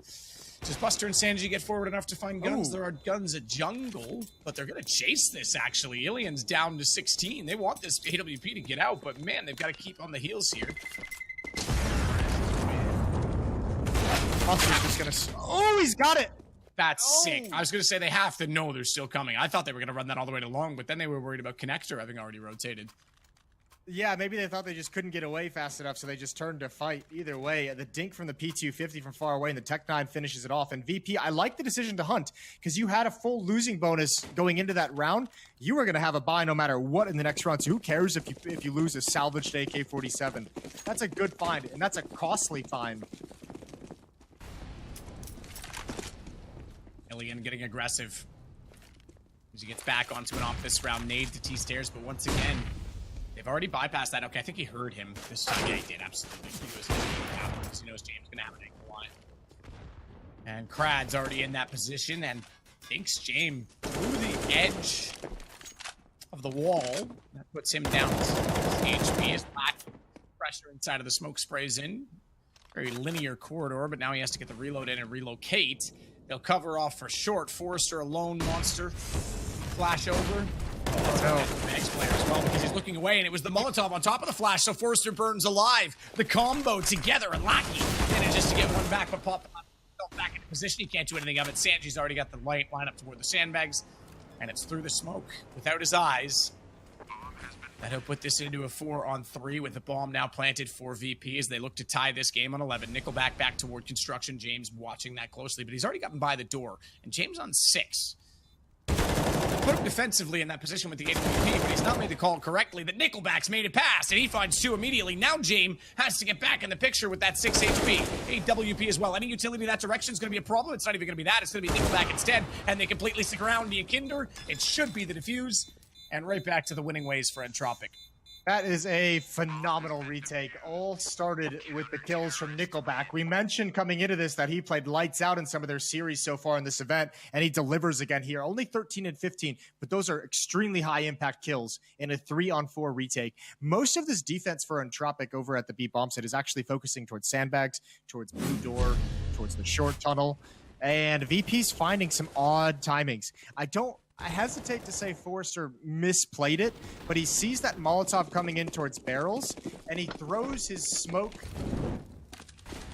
towards the monster funnel. Ooh, nice Let's pick. go! That timing, foolish as he hits him out of the air. And I think I would have liked to have seen that all the way through from James for a second. To see the stack happening at the bottom. But he literally landed, scoped, and shot within like half second and nailed that. That was sick. Buster's going to get 2 back as well as they work toward Monster. Sorry to cut you off, Jason, but I saw that transpiring, and that timing was awesome. All good, baby. Krad on the flank. He better find James. He better get it, and he does. No shot hit. Oh, but Krad's going to actually pick up the pace. He's coming in for this flank real quick. Buster's planting inside of the smoke, so it's not seen by Krad. Good nade, and there it is. Buster's not even aware, and it's only Senji to be found, and he's sandwiched at the moment.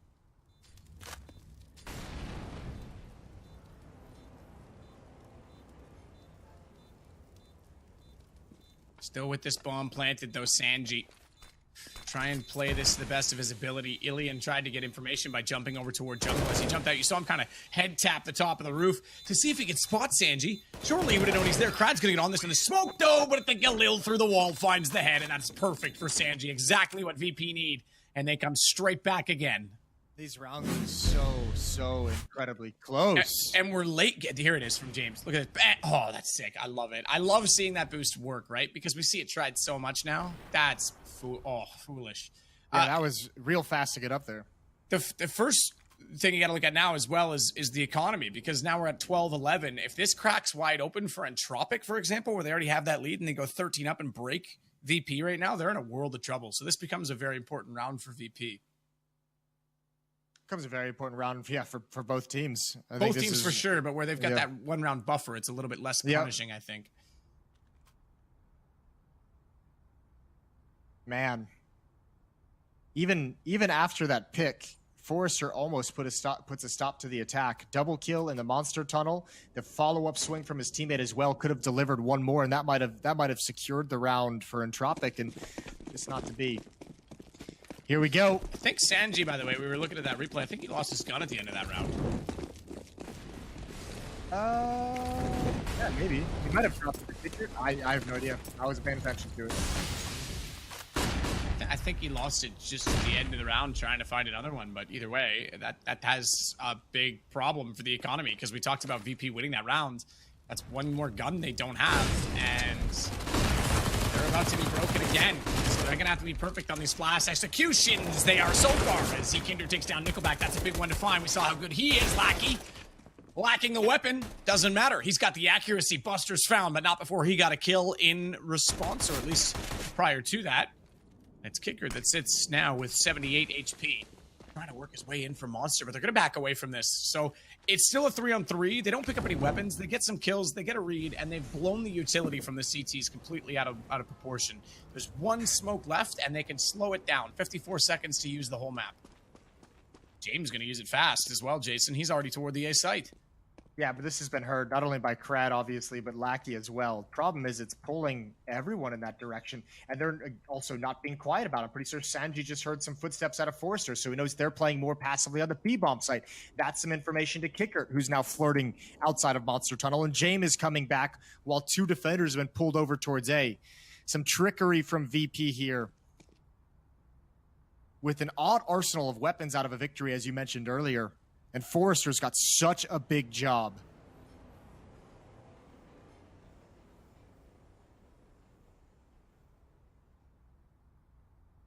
Gonna hear that down any second. Spot Jamie in the open, swings it wide, knows that he's already done substantial damage. Kicker trapped on sight. Kicker's with Sanji shooting at his teammate. I think he thought there was a player sneaking up from the slope. This time he's got the accuracy. Down goes Lackey, but Kickert's been lost in the process, and he's not aware the Krad is on the flank, and this should spell disaster, although he sneaks in. He knows he's not window. Surely he's got to have a read. Can't find the shot on Forrester to even get it started. And Tropic at 13. That lost gun may have been a difference maker, but oh, hang on. Find the kit? All right, they're finding the weapons. They do have a kit. Forrester's got one, so we're fine. That's still a little nerve-wracking. Well, just because we missed that timing on the one this earlier in the round, I was like, hang on. Yeah. Oh, triple kill for Forrester coming alive here. 21 kills on Krad, 20 kills on Ellie, and they're playing fantastic. This is good work from Forrester. Having to play passive, even being prepared for that aggression from Kicker, which probably he didn't expect. I don't think that's aggression that you'll face too often in that kind of a scenario. 13-11. 2-round lead, and as you mentioned, it was a big round for the implications on the economy. VP still managed to scrape together a buy by virtue of the bomb plant, but they're running low. And it seems like they found a weakness and a recipe that they want to go back to. That's the B bomb site. Here we go again. Put out the Molotov, pop flash through, double entry, and Tropic not ready for it. Nickelback is going to try and hold on, but there's too much body. Tons of bodies in front of him. Buster's got Krad. Hang on, Virtus Pro. They don't want to let this game get away from them at all. It's rinse and repeat at this B bomb site. They keep going back to it, and they're having success. Even in the rounds that they're losing, they're getting plants, which is more they can say about when they were focusing on A and focusing on bathrooms. So just rinse and repeat, keep going at it, and this time they break through. Now it's Entropic, whose money is all of a sudden just going to be wiped out. And with a 1-round lead after this, they might choose to save and let them even it up just so they can have a solid buy. This is going down to the wire.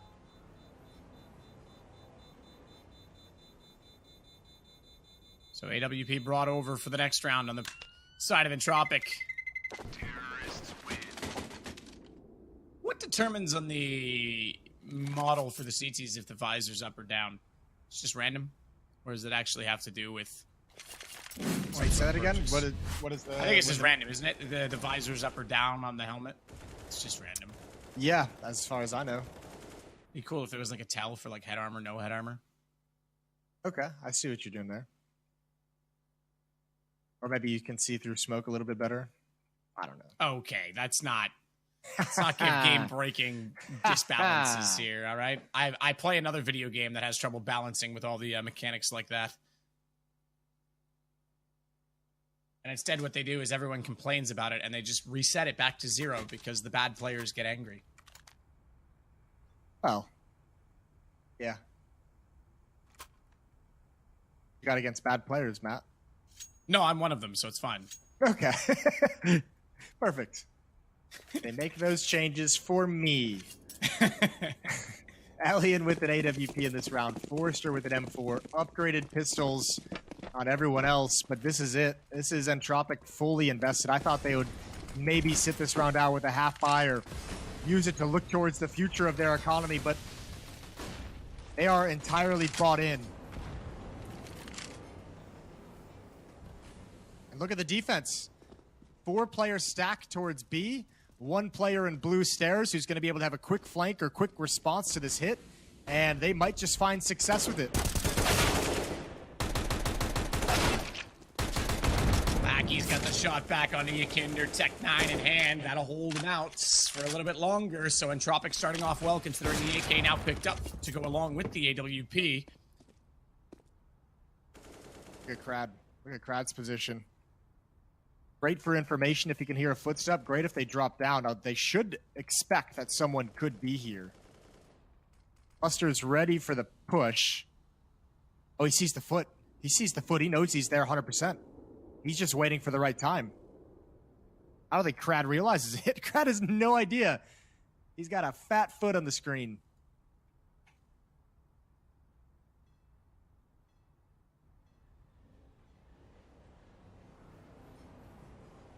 Yeah, that is a 1.5 feet. Buster's waiting for it. He's like impatient, but at the same time being very, okay, yeah, that's what I would do too. I would just be like, screw it. You're not going to move? I'm taking care of this. Look how bold Jame is, though. Like, Jame is so far up on his own with the bomb. That's just so wild.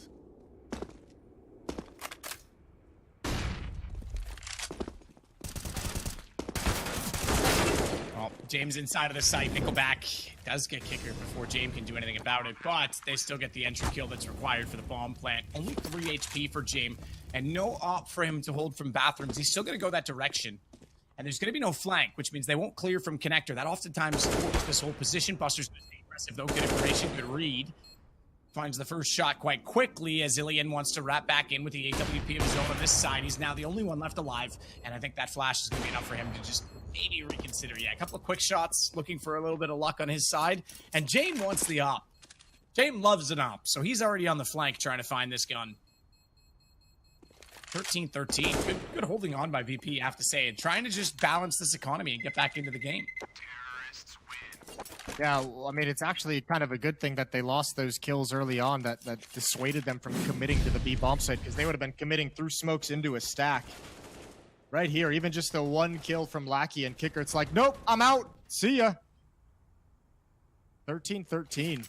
Final timeout called by Entropic on defense, but 2 in a row. There was a bit of this, the tug of war that we all know and love in the past 5-6 rounds. VP comes out on top. And this is the consequence of that full investment of the last round. I don't think they can buy anything. $2,400 losing bonus for the next round. So most players sitting around 44,000, 4,500, they're going to buy into this.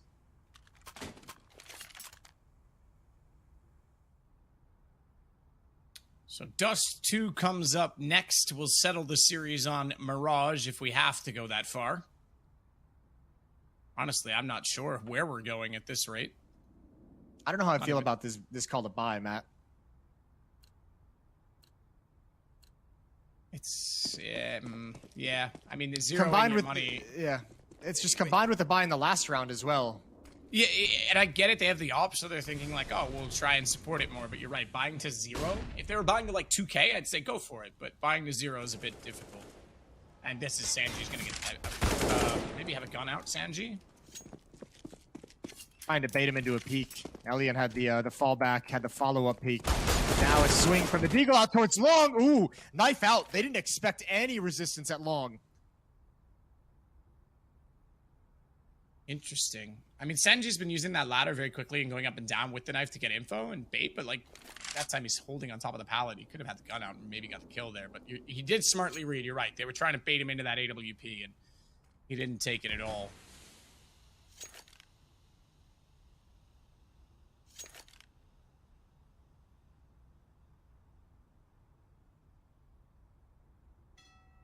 Forrester waiting inside of the sights, holding off on slope.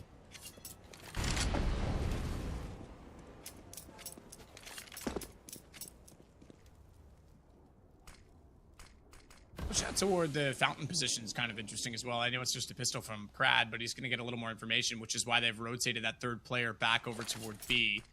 And of course, that third player in B now is the AWP. So that certainly can be a factor on the defense. So can Lackey's Deagle. Now the buy's working out for them as they get 2 on the way through. Ilian with the AWP funds Buster, and James suddenly in trouble, and no AWP in his hands. This time he's on the AK. He wants to try to open this up, but the op's behind, and now we know what happens next. We didn't exactly know it was going to be that. Ilian takes it out of his hands. Yeah, okay. The buy that I'm concerned about actually works out. Well done from Entropic, but I feel like they didn't really have to do a whole lot. That was what, 1 kill earlier on at long A, and then just kind of stack the B bomb site. Good positioning from Crad, good positioning from Entropic to make sure somebody's gathering intel. He knows nobody's been seen at Fountain, nobody's been seen coming up the stairs. They know nobody's long, so all of a sudden the only place that VP could have been is somewhere at the B bomb site. And Entropic is stacked there with 3 players. Through the smoke, VP loses the round, and it's them now on the back foot. That was the opportunity for them to really gain control. Lackey's got an opening kill, and James gonna try and clear these stairs, but he jumps, still wins it out. 3 on 4 though for VP.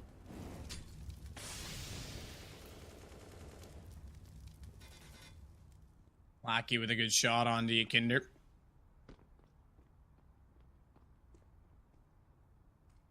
Entropic turned things on their head. I mean, I agree with you. I question the buy as well, but if you can make it work, fair play. So it's James and Sanji to try and save the situation.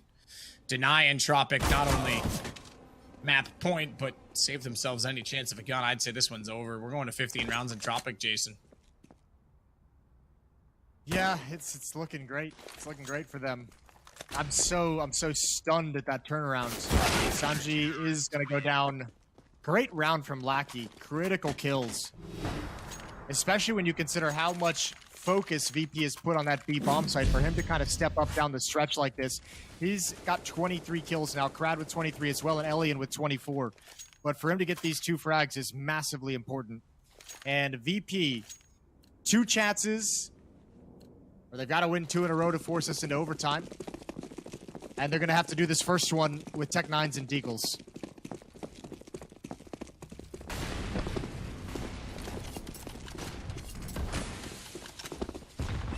James already working out towards instruction.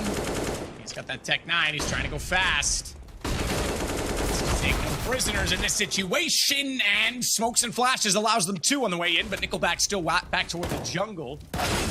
Get a shot to shut that down, but only for a moment, and the moment's gone. As Crad comes in from behind.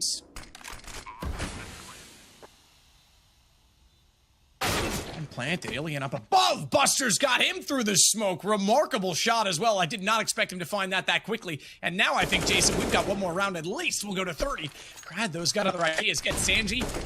Got a bit of money to work with, but he's flashed himself, so probably needs to just reconsider this. But still wants to look for Monster, still wants to go on it, has the AK-47 in hand, has a kit, so he's got a bit of time to work with. 2 AKs against him, though, and that is certainly strong from Virtus Pro's position. And if he can get the guns down, that's a win in itself, though, because he knows the money's low. He might go better than that. Kickert's got him instead.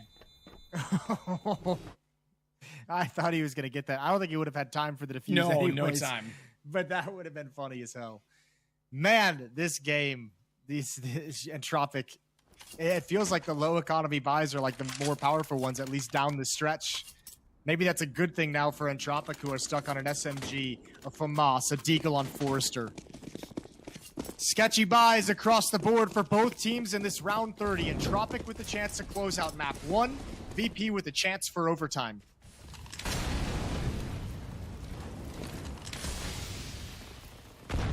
Chance for overtime. Seems like Virtus Pro want to make us go the distance every game. They just can't seem to get it done cleanly. I think you had the pleasure of 5 overtimes with them on day 1, if I'm not mistaken. That was Spirit. That was Spirit. I'm sorry, right. 100 ping gods in Spirit, right? point. Tropic and Spirit. Tropic and Spirit. Yeah, see, and like, then it was it's all 100 blending ping together. gods. It's all right. You got your day ones. You weren't even here. So, I mean, I admire, I respect the attempt. It was 100 ping gods who upset Virtus Pro on day one. There we go. That's what it was. I knew I was close. It would start with an S.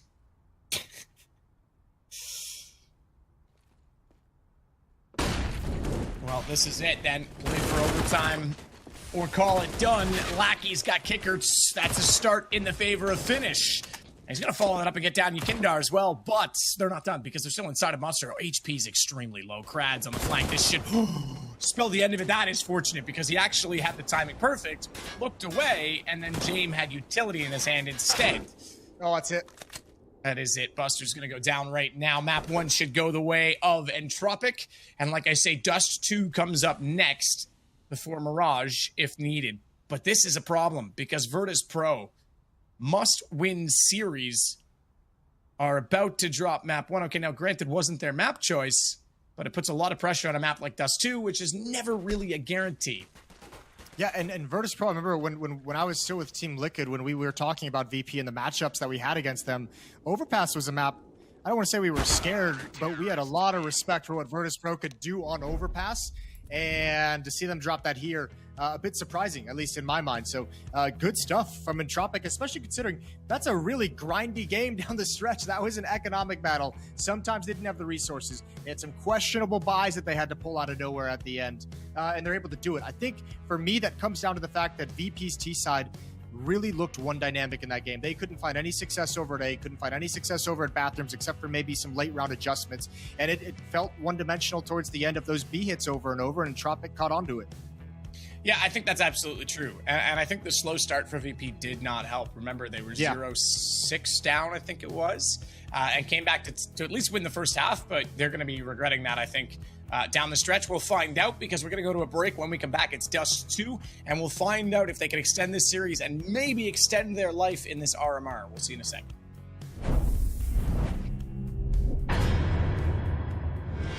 Я даже не думаю, но я знаю, что игроки скучают по ланам, и что это, наверное, самый большой минус вот этой ковид-эры и пандемии, потому что я уверен, что для большинства игроков самый кайф был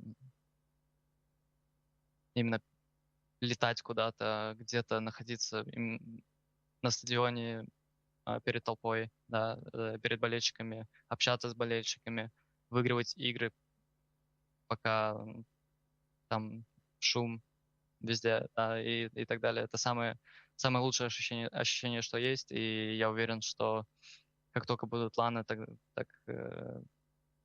как-то оживиться более все игроки, потому что сейчас поголовно все уже dead inside, и все уже не хотят играть, нет мотивации, и всем надоело играть в этом онлайне, поэтому я надеюсь, все закончится, это онлайн-эра закончится как можно быстрее, и мы как можно быстрее уже поедем на ланы. Не то чтобы онлайн-игра и лан-игра много чем отличается, просто я считаю, что на лан-игре люди, которые заряжаются какой-то энергией с помощью общения, либо там самой атмосферы, да, они немного страдают из-за того, что они дома постоянно находятся в рутинном состоянии, а игрокам, которые привыкли находиться в рутинном состоянии дома и менее социальные, я бы сказал, то им, наверное, более проще сидеть дома и играть. Но так, в игровом плане не сильно, я думаю, отличается просто мотивация и как-то моральная составляющая больше. Я бы получал больше удовольствия от игры, и я думаю, из-за этого бы истекло лучшее состояние твоего тела и лучшее состояние твоего мышления и так далее игры. И для меня это так, и поэтому я считаю, что на лане, скорее всего, я бы чувствовал себя лучше. Я думаю, тут ответ очевиден. Как бы, камера, что камера. Но все равно ты сидишь дома, и как бы, конечно, на лане играть будет намного стрессовее, по идее. По идее, так должно быть. Но это зависит от человека, и если человек в себе уверен, и ему и на лане, и дома не будет никакой никакой проблемы играть, поэтому...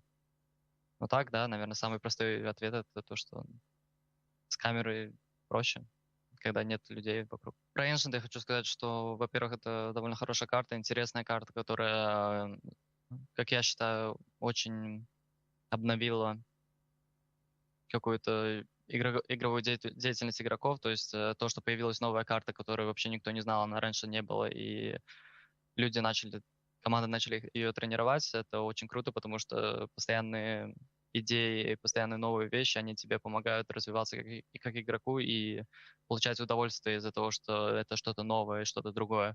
А по поводу того, что поможет ли эта карта каким-то командам там выигрывать какие-то определенные матчи, я считаю, что да, скорее всего, какая-то команда будет думать, что у них сильный Ancient и что у другой команды слабее Ancient, но в конце концов может оказаться так, что оказывается это у них слабый Ancient, а у другой команды сильный Ancient. Поэтому это палка о двух концах, ты никогда не знаешь из-за того, что команда... Тут единственная команда, которая реально Ancient играли на этом турнире, это... То есть не на этом турнире, а перед этим турниром, это Gambit и Navi. То есть люди и команды реально знают, как они играют на этой карте, но другие команды, они не показывали то, что они умеют на Ancient, и пикать Ancient было бы, наверное, странно, и может быть неправильно, но может быть и правильно. И в зависимости от внутренней уверенности твоей на тренировках, ты уже от этого отталкиваешься. Но может оказаться так, что ты ее проиграешь.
Legendary teams, major players, and electrifying tactical action are back in CSGO Regional Major Rankings 2021. From June 27th till July 4th, 10 teams will clash in the thrilling showdown for the prize pool of $100,000 and slots at the PGL Major Stockholm 2021.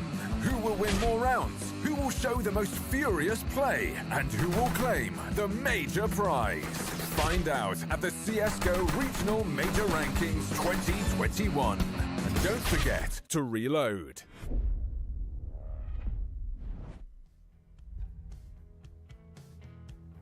Well, reload is exactly what we're going to do, Jason, because we are going to reset and get ready for Dust 2. Virtus.pro came up just shy in the first map, and I think there was a lot to review that could have gone better specifically in the first half. And then, as you say, Entropic caught on to the BBB in halftime number 2, shut that down, and now they've got a series to play for. Certainly do. And Dust 2 is going to be where it heads to. And as far as a map for Entropic, this is going to be kind of intriguing. You can see the stats here. Win rate 60%, as we mentioned. Even on Overpass, I mean, Virtus.pro just plays a higher quality of teams. But it's kind of weird. We see that loss to Spirit by Entropic on Dust 2. They also lost to Virtus.pro on it at the previous RMR, but they have also beat Gambit on it. So some of the results are extremely up and down. For VP, I mean, as their pick, they beat K23, but 4 recent losses in the last 5 is kind of painful to look at. So again, we have another moment where a team that's impressed us, that has done some really cool things, Entropic, has a chance to 2-0 this series as the underdog. And usually in this tournament, we've seen teams get to this point, let it go to a third, and it doesn't matter that the favorite ends up winning in the third map. So Entropic really need to close this one out, I think. Absolutely. Yeah, and it's kind of nice to see the map win-loss on the chart, even though it can be misleading because the winning a map doesn't mean anything. You need to win a series, but it just goes to show that, a lot of these teams that even, especially in Group B, aren't necessarily getting the points of winning the series, are still taking maps and making them close. And like you say, sometimes it doesn't matter when they get to map 3 and the favorite still wins, but right now Entropic has a great chance to capitalize. And Dust 2, you can call it your home map, you can call it your main pick all you like, it's still a territory everyone knows. I mean, anyone who's ever played the game of Counter-Strike probably played it on Dust 2 first. Yeah, most likely. That's a fair bet. We keep talking about this in the context of Entropic when it needed to win in 2-0 and really needed to capitalize on their opportunity to have an upset here. But if you're VP, like, backs against the wall, you lose this, you do not make the playoffs, Like, you're in second place in the group right now, but your points are all tied with the rest of the teams. Losing this would be an absolute disaster. Now, they're sitting okay in terms of RMR points that I still think they'd have enough to remain in the top 5, which is how many CIS teams are going to go on to the major, but that'd be a painful way to not be able to add a good chunk of RMR points and stay at the top of those standings. So very important for VP in this map to take us to a third to close out this series. Here we are live into the pistol round. Utility on Kickert and Crad for Entropic. We'll see how it kicks off. At long, there's always contact early. We're going to see that no different than this pistol round.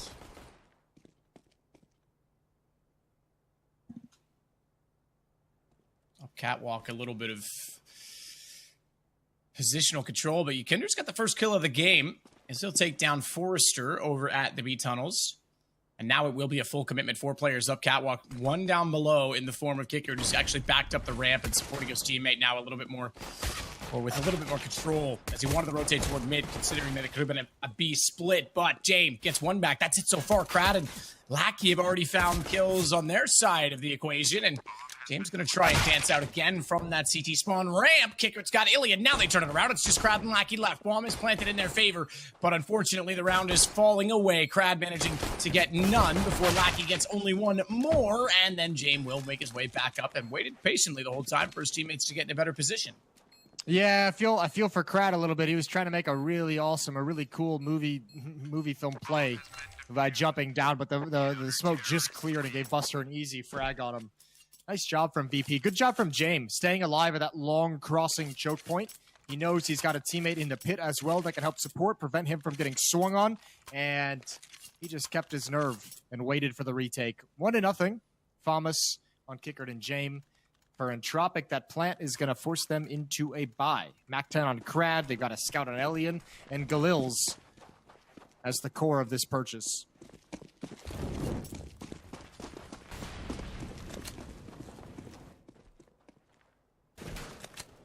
Molly on top of tunnels to block smoke. Well, either way. Force or what? He's going to wrap back around as, yeah, there's already CT in the form of Yukender at T-spawns. So that's pretty aggressive, trying to get the information.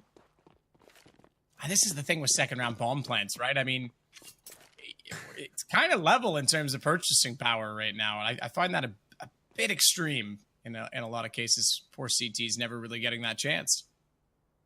Yeah, the second round buy after the bomb plant for T side has been frequently criticized. At times, even the purchases is sometimes better for the T side.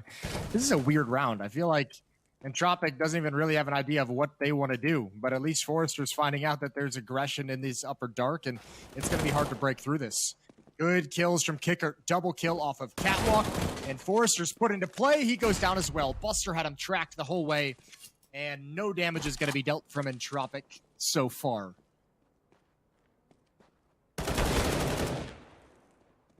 Takes out Buster. James got lucky in return, though, but it's Illigan that's going to work down from long. Shoulder peek. No set luck with the scout, and backing away. He gets caught out by Sanji. That'll end the round and make it 2-0 for Virtus Pro.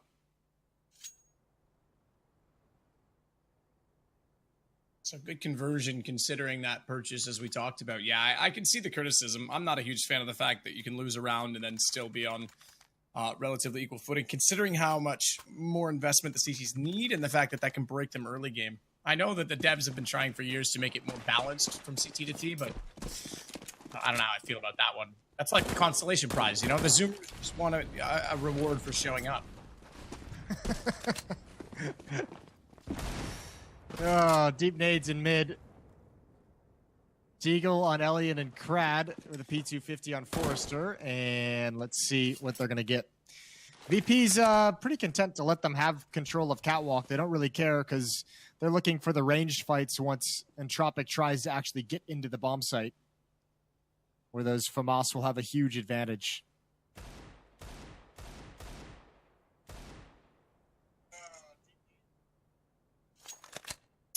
Sanji sits on ramp.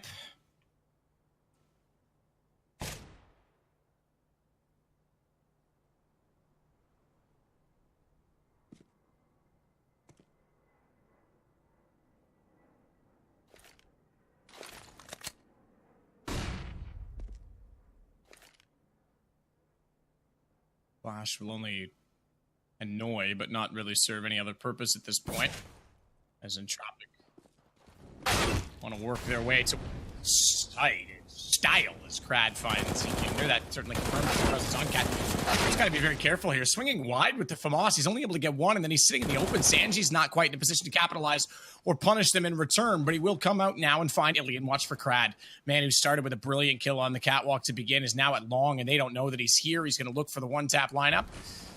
But James already rotated off. Sanji smoked is actually going to let Crad come up a little bit closer, but James is going to check. It doesn't matter. Crad's got the shot instead. There was a kill in the meantime, so it is down to just Crad, but that is a heck of a punishment from these Deagles, and now he's desperately looking in the smoke. Before Sanji jumps down and realizes he has moved. Expensive, though. Oh, and he went down just before the time ran out. Very fortunate to hit that timing. 5,300, he gets the bonus money. Yeah, that actually got a little bit dicier than I expected it to. But fair play, VP still comes out on top. Some good kills, though, for the Entropic side. Double up setup for the CTs. Yekindar with one, Jame has the other. Yekindar is going to take his towards the B bomb site. Jame, obviously, towards A, starting out of long, but that's where Elian has gone for a timing peak before getting forced away. Oh, nice nade.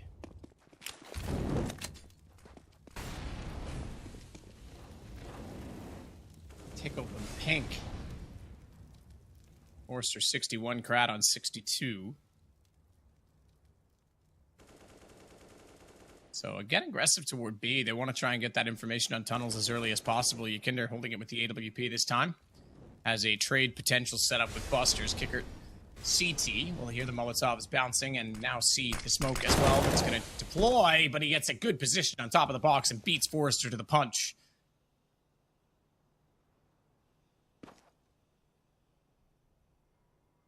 This catwalk Bad might opening be setup.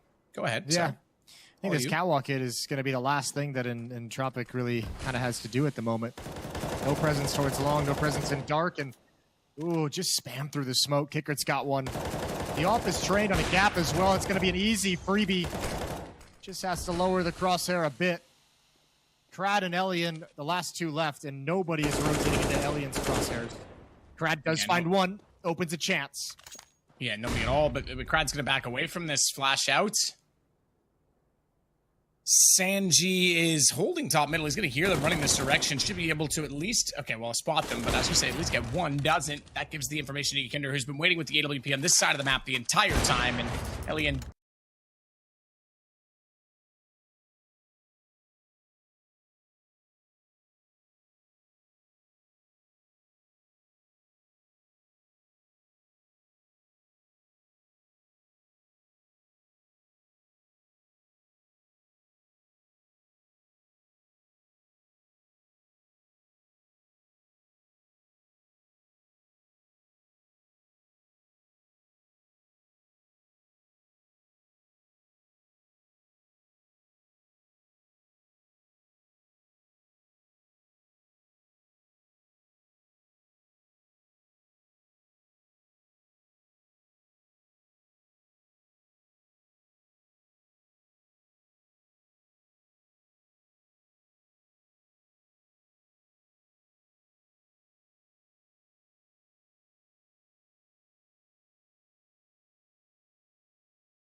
Yeah, I mean, if the sentiment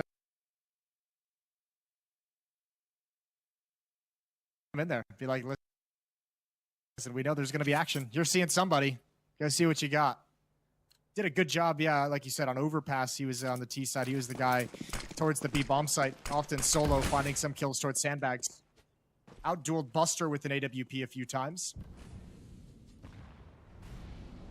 So, upgraded pistols and armor for Entropic. Scout on Elian.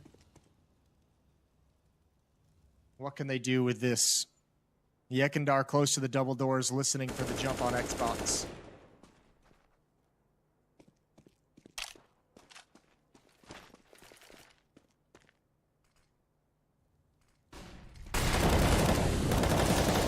Jumping through. Kickert again wins out that duel at middle. This time it's against Krad. The quick big duck. It's like playing limbo with an AWP. This time successfully as James can't hit the shot. James got pressure from long as well, though. Kickert's got to rotate back that direction, but he's down already. James now has problems up close. He's going to scurry away. Hide in CT spawn, and that lets Sanji hold the position on top of the platform. That'll take Nickelback out of it. A cat. He's still trying to go through the box, by the way, with the scout, and he's going to do it like he's down. He just kept firing over and over again. Death by paper cuts. 1,000 of them, usually, they say. You'd probably only take 900 with me, because I have a bleeding disorder. As Alien rotates back to T-spawn, he'll be spotted, but it is an AWP again. Has James gone that far around the map, back through CT, up in the middle? Just running everywhere rampantly, but now the bomb will head over toward B and desperately try. Ooh, this is a fake. Yeah, he's a gamer. He sold it. Yeah, that is a gamer moment, but unfortunately, Ykinder's got the kill on him instead. Sure does. 6-0 this time. Navi, we talked about the slow start that VP had on Overpass really hurting them down the stretch. They've got out to a good start here. They don't want to go through that again. They don't want to dig themselves a hole that they have to get out of. 6-0 on the CT side so far of Dust 2, and at least one buy an economy built up behind them in case they need it. Haven't gone back to that double op setup, so probably still enjoying the dynamic an AK-47 in the hands of Yekindar can be on this map. This time, no pushes into B tunnels, and Entropic is already out mid. Crad looking to cut off rotations. Oh, but Yekindar is on point. Slam dunk.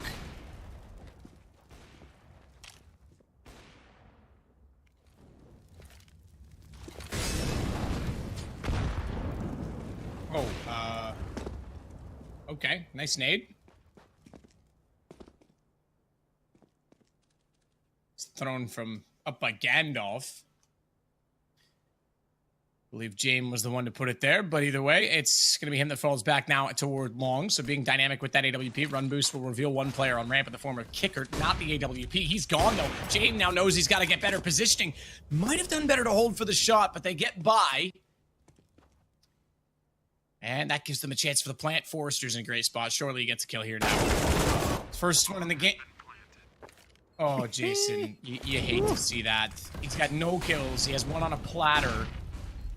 Sanji's missed his Molotov as well. He wanted to bounce that down by Gandalf. It's gone over. I don't think any of that spilled down by the boxes, so he hasn't cleared anything with it. Instead, though, the platform one will hold close enough that it doesn't catch Nickelback, so the utility not working out very well for the CTs as the smoke leaves him covered off. It's still going to be the man advantage for Entropic, doubly so. James out of here. 6-0, becoming 6-1. Entropic getting their first round. Yeah, that's a hard-fought win as well. Sanji actually had pretty good positioning, just could never make the final play into the site. Ooh, James misses a chance. Gotta be careful, don't want to lose that. You're gonna want to drop over to a teammate, so tuck yourself into a corner, young man. 6-1, another buy coming in for VP, though. Mentioned they had one behind him. James can actually drop 2 rifles if necessary. That's a good find from Elliott, and Kicker just didn't realize he was a bit too much exposed. Double ops again for VP.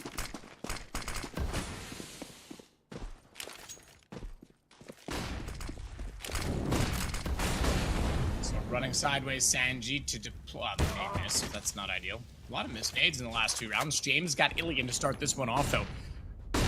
And that leaves an op down in B tunnels that they don't even care to recover. In fact, they're just going to bail off of it. Nickelback, not really known for AWP. Leaves the scene of the crime and hopefully wants to avoid running into an accident on A as Kicker tries to do something of that, but it's Yekindar instead that gets Forrester down.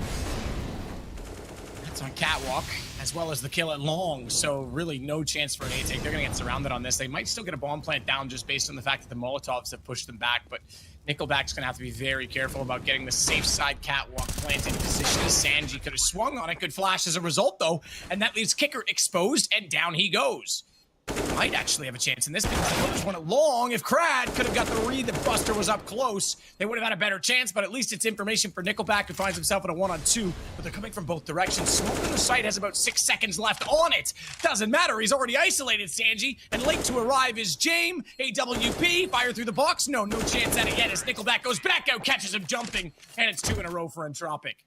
Whoa, Nickelback had to work real hard for that clutch. That is excellent.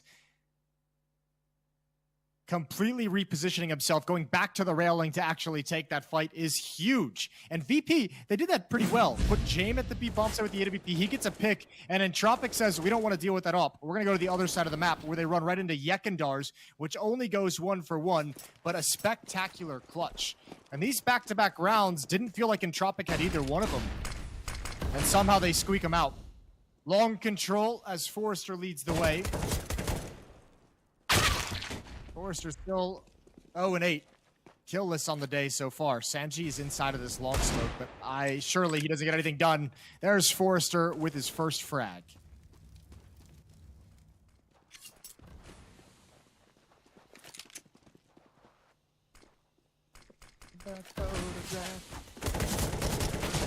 Shots out.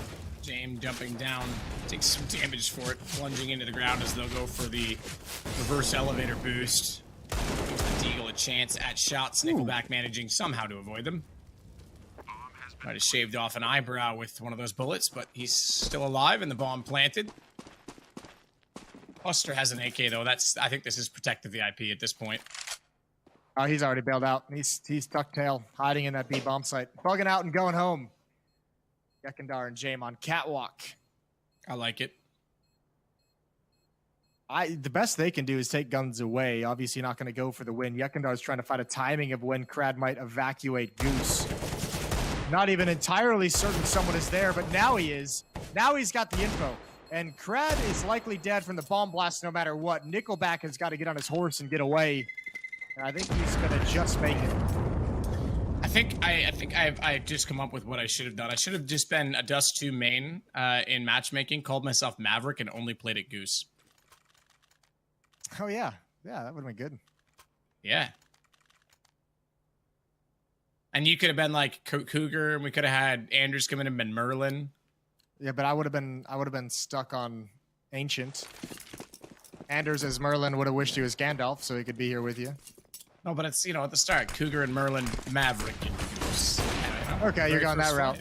Yeah. I was sticking with the theme. Okay. I thought you were doing the whole wizarding thing, because the No. Well, I get it. But no, I was sticking with, like, the very opening scene. Yeah. Poor Merlin. Almost orphaned them the day he never even seen him. Ooh. Good contact turn out of Log. A little bit of a flashbang from Lackey. Sanji goes down. Kicker wants the action, though, and they're lined up for him. Doubles him up. Forrester's going to sneak up and at least get onto the ramp. This will give them something to work with. Smoke's still down. He's the one with the bomb as well. Decent shot, Yikinder, though. Plant happening, and no chance for one. Alien actually had a line up to Yikinder, but now realizes he's got to go hunting for it.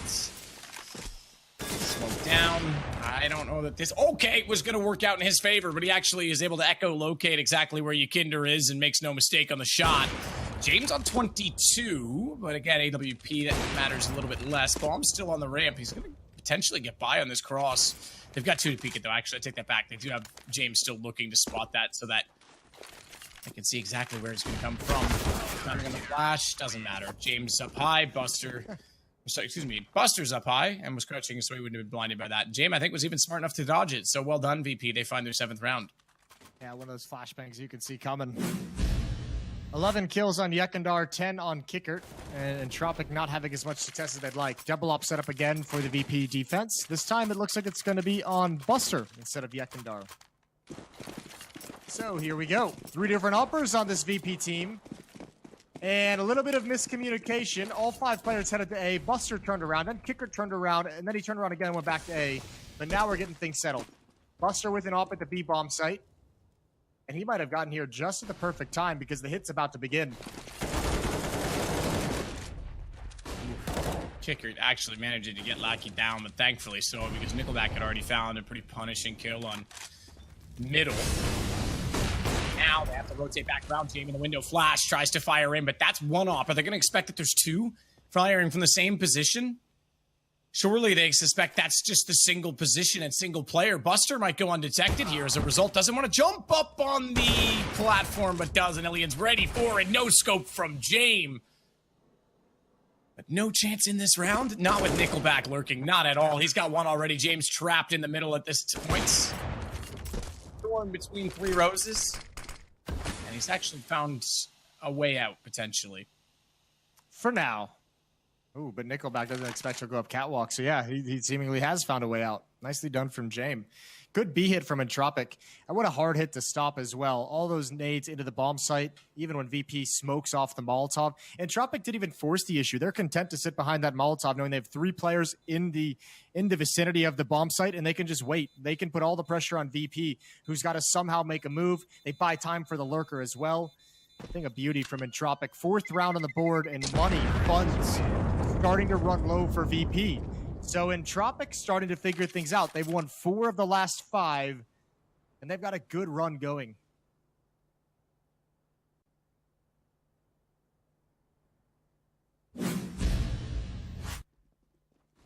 Can look back at the replay. This was the kill I said was so important because they were trying to split onto B, and that was pretty much it. As soon as they got the second op down on the back of the platform, great shot by Ilian. That enabled the round to really unfold for them. Ilian this time goes down middle, one cross at the same time, and he's not been able to spot that as Crad gets removed. That was the player we saw rushing, and now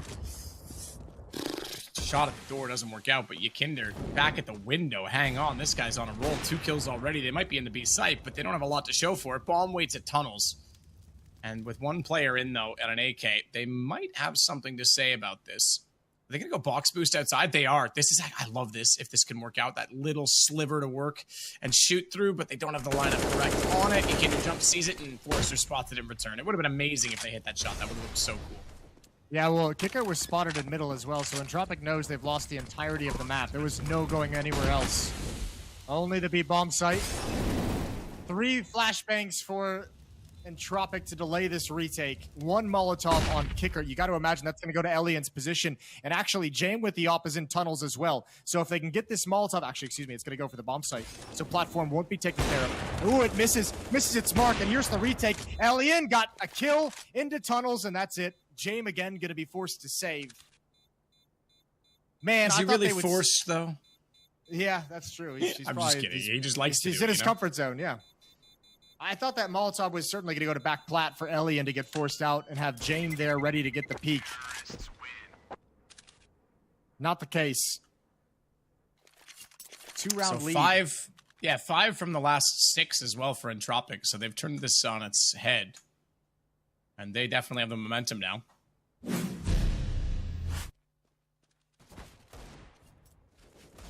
Beauty shot, Yakinder. That was one of the 2 that we said started it off, but yeah, 3v5 they couldn't do enough of it.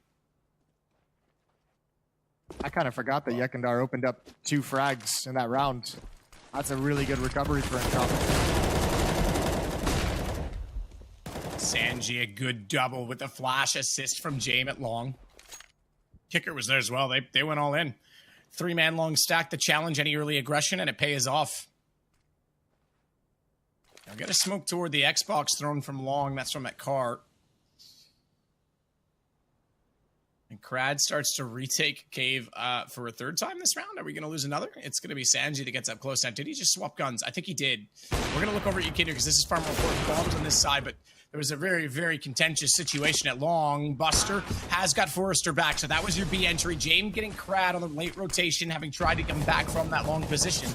Leaves us with just Ilian on the AWP. You can see that gun barrel. He knows it's there, and frustratingly, he now has to push it and try and get the quick shot. Buster knows he's coming because he hears him and smartly steps out to beat him to the aim. Yeah, Ilian got spammed as well through the smoke down to very low HP. 8-5. Another opening, another good start to the round for VP, a double kill at long. So 2 rounds, back-to-back rounds. They've had to play 5-on-3. They've won 1 and they've lost 1. They don't care as long as they add numbers to their tally. Round 14.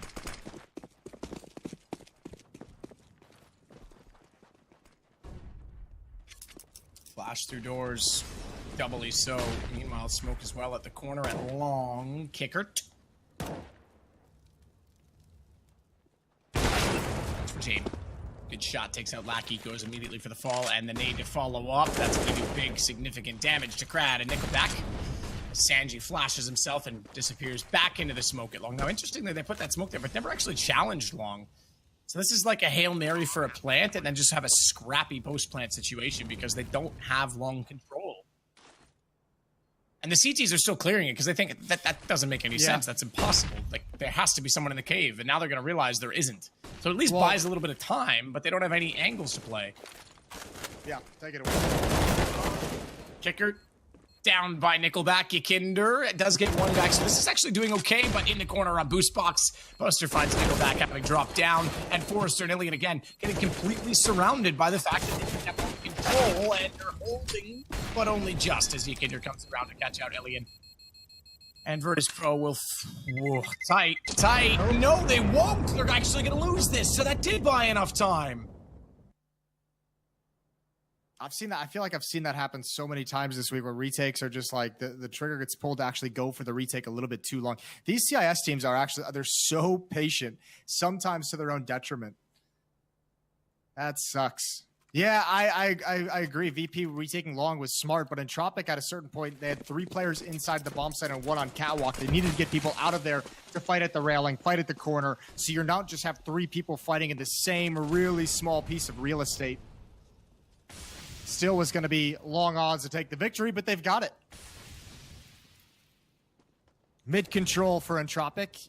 Alien, Krad, and Nickelback. Yekindar and Jame are going to challenge on the other side in that AWP. Looking up, spots the leg, finds the kill. An easy one, as Krad wasn't even looking.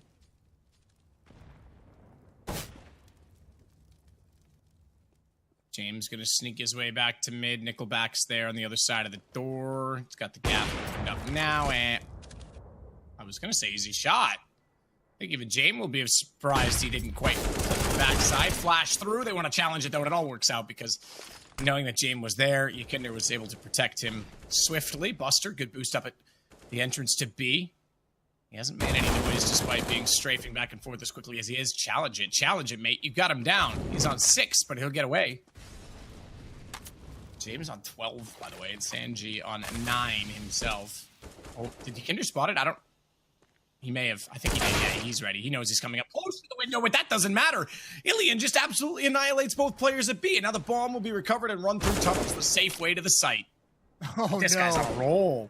Yeah, they tried to flash him through the smoke, and he's got that. Now Lackey's coming from behind, and Sanji has 9 HP. He's got opponents on each side. And again, another round pulled out of the hat by Entropic. That is... What a nice round from Elian sneaking out mid. Sanji's certainly going to go down, and he's second now. 4 kills on the round. And it's a 7-8 half, including, what, a 7-2 run to close out the half? Yep, 7-2 indeed. That's pretty crazy. VP started out 6-0, and to end like that, got to be painful, especially in such an important game. Losing track of mid, and this will happen. Man, oh man, that's foolish. I even said I thought that he was spotted, and yet he still finds the kill through the door and back to window in such a fast fashion. So we start over again, halftime number 2, and the pressure on VP. Again, must-win series. They're down a map already, having lost on Overpass 16-14. Ilian just absolutely assassinated Buster. And they want to try and go for long B challenge, the tunnels, that is. But Yekindar and Kicker are able to win that exchange, having lost only 1 in the process. Still a 3-on-3. James already snuck up long. But Krad is at suicide. Did you ever see the version of Dust 2 that garage was open to his left? Krad's left. You could like connect over to top B. Yeah. No, I did not. There was also a version that was like reverse Dust, and that was one of the bomb sites was in that garage. Yeah. Lots of versions of this map in the world. But there's only one true version. What, Dust 1? I guess I don't even really know where I was going with that one. I just wanted to sound like profound. I knew what you meant. No, I knew what you meant. I just thought I'd ruin it for you. That's all. Yeah, that's good. Team player over here. Yeah, I like that we have this kind of relationship. It's ruining things for everyone. All right, Sanji's tasked with the long flank. He'll meet up with Krad. That'll be a one-on-one there. Nickelback and that's a good win. Sanji does hold on to long. So Entropic, this retake, going to get very difficult as they both go to catwalk. No kits, smoke flash, but without the kit, I don't think it's going to be even possible. Well, Entropic will give it a go. They've had some pretty fortunate rounds so far. Great shot again by Elian as he absolutely slays Quicker. And now he'll try and hold off because they're going to go for the 10-second defuse. Get in with the knives if you have to, boys. But James will just do it with the gun instead. And Virtus Pro will find round number 10. They've won both pistols now in this game. Excuse me, they'll find round number 9. I got ahead of myself.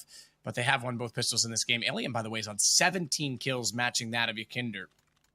You know, it's pretty funny. If Entropic had known that Sanji actually wasn't staying out at long and actually pushed up close to the corner, I think they would have swung and taken that fight on railing, and they might have actually had a chance after that. No, I'm not sure about what the bomb timer would have been left with, but regardless, that is both pistol rounds going to Virtus Pro in this game. And at the moment, 3 players poised to go into the B bomb site. Yekindar just checking lower dark for any aggression. Sanju with the bomb and Buster in upper dark. while Jame and Kickert look for aggression elsewhere on the map, both in mid and towards long A. So just trying to keep a good amount of information in hand as Yekindar throws the pin smoke and backs away.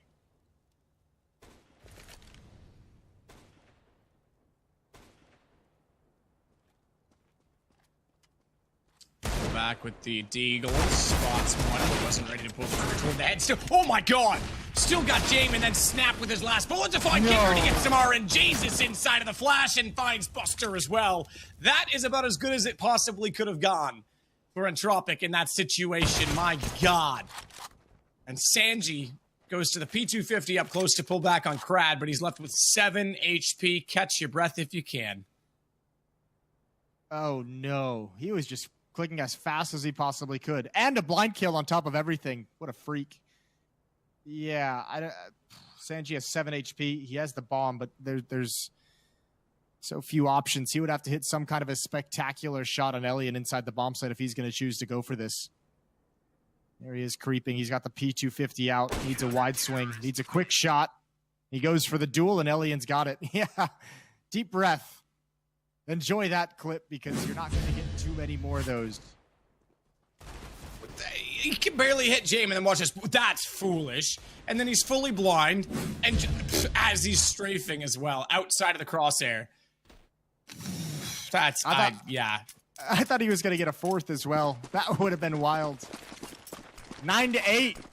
As Entropic come right back in, winning the second round. An early lifeline extended.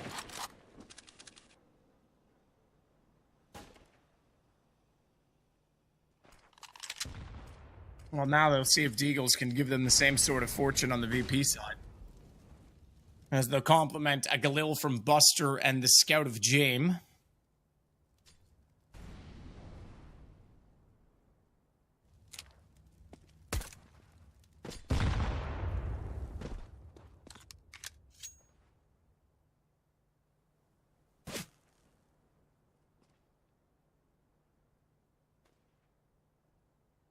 It's like a stalemate on the map. It's like everyone agreed we don't cross this line, this horizontal line in the top third of the map.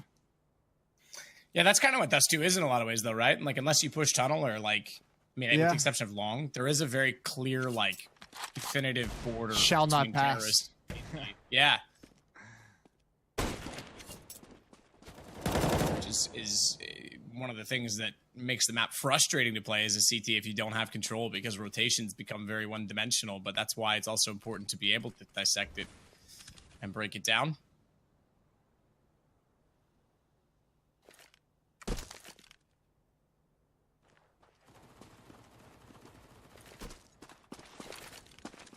Kinder with a smoke at CT will try and work through. Gets spotted from inside of the CT site. Lackey's waiting for this, but he's lost his teammate. He's not sure if they're going to come tunnels or not. We can tell they aren't. I don't think he's figured that out yet. Doesn't matter. Bombs dropped, and it's just on Kicker. They're going to cover that off like it's the only thing that matters, because at this point it is. 3 seconds left in the round, and they'll save at least the Galil, or rather, excuse me, he's upgraded to an AK for the next round, but it's a 9-9 scoreline, and Tropic immediately back in. Yeah, and I mean, the AK-47 is the only weapon they can have. Everyone else on VP has to just full save into this round. Only Buster above 2,000. So Kickert's got head armor now. He's invested in that, and they'll probably just rely on him to take some duels. Good shooting here by Elian. Ooh, that's a good flick. Barely anything showing over the top of the smoke, and he still pegs it. Deagle on Sanji. Blocks on everyone else, and the AK on Kickert. And here he comes out long. Ooh, had a chance. Had a real chance. But it ended quickly. James just been sitting in spawn trying to bait some shots out of middle, but his teammates get in position now. They'll move up. Yeah, no chance anymore, I don't think. Bomb at long A, going toward the cave, will be making enough noise considering the position of Nickelback to have been heard. And he'll just hold beside the pit, waiting for him to wrap around. Meanwhile, we turn our focus back to middle, where a Deagle is on the map, and sometimes that is almost better. Surprising moments, as we've already seen in this game alone. Good shot from Forrester as we see it from the distance, and Elian will close it out. And Tropic back in the lead by 1 round. 6 to go.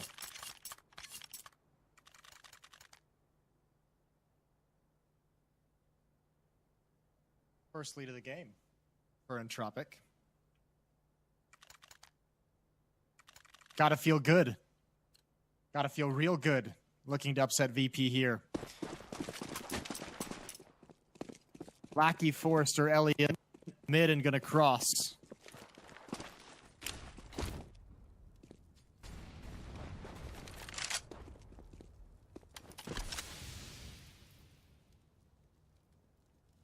I think Elian and Lackey just worked together to fake that they were going to push into lower dark a little bit delayed. They did back away because it was spotted, but probably puts Yekindar and Buster on high alert.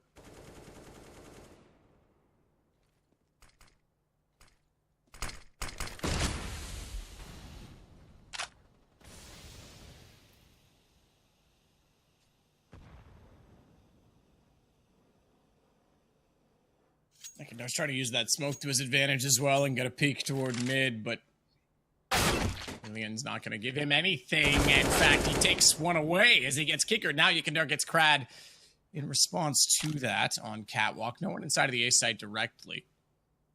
A bomb's over toward B, interestingly enough, and it'll be curious to me if Yekindar's able to actually go a little bit further, even though he's only on 29 HP, and they're actually going to just go for a cat smoke with a flash under. Does he go for a drop down play? I mean, that's risky. They're committing to B. 38 seconds. This is a good setup as well. Forrester, Lackey eating the crossfire. Spain switch. They'll get one. Sanji back now. This is the one that matters because the trade came in sooner and Illigan was able to get one as Lackey, we saw, got the kill that mattered most in B. Should end the round. 23 seconds. I say should end the round. Yekindar, 29 HP, is up to his third kill, and it's a one-on-one. Lackey, he has to know he's middle. He's waiting. Now he's turning and looking. But oh my goodness, the entry. And that is a massive round for Virtus Pro. That's an incredible clutch. I can't even explain it. What a great awareness to check behind you as well. Nickelback flanking from long A.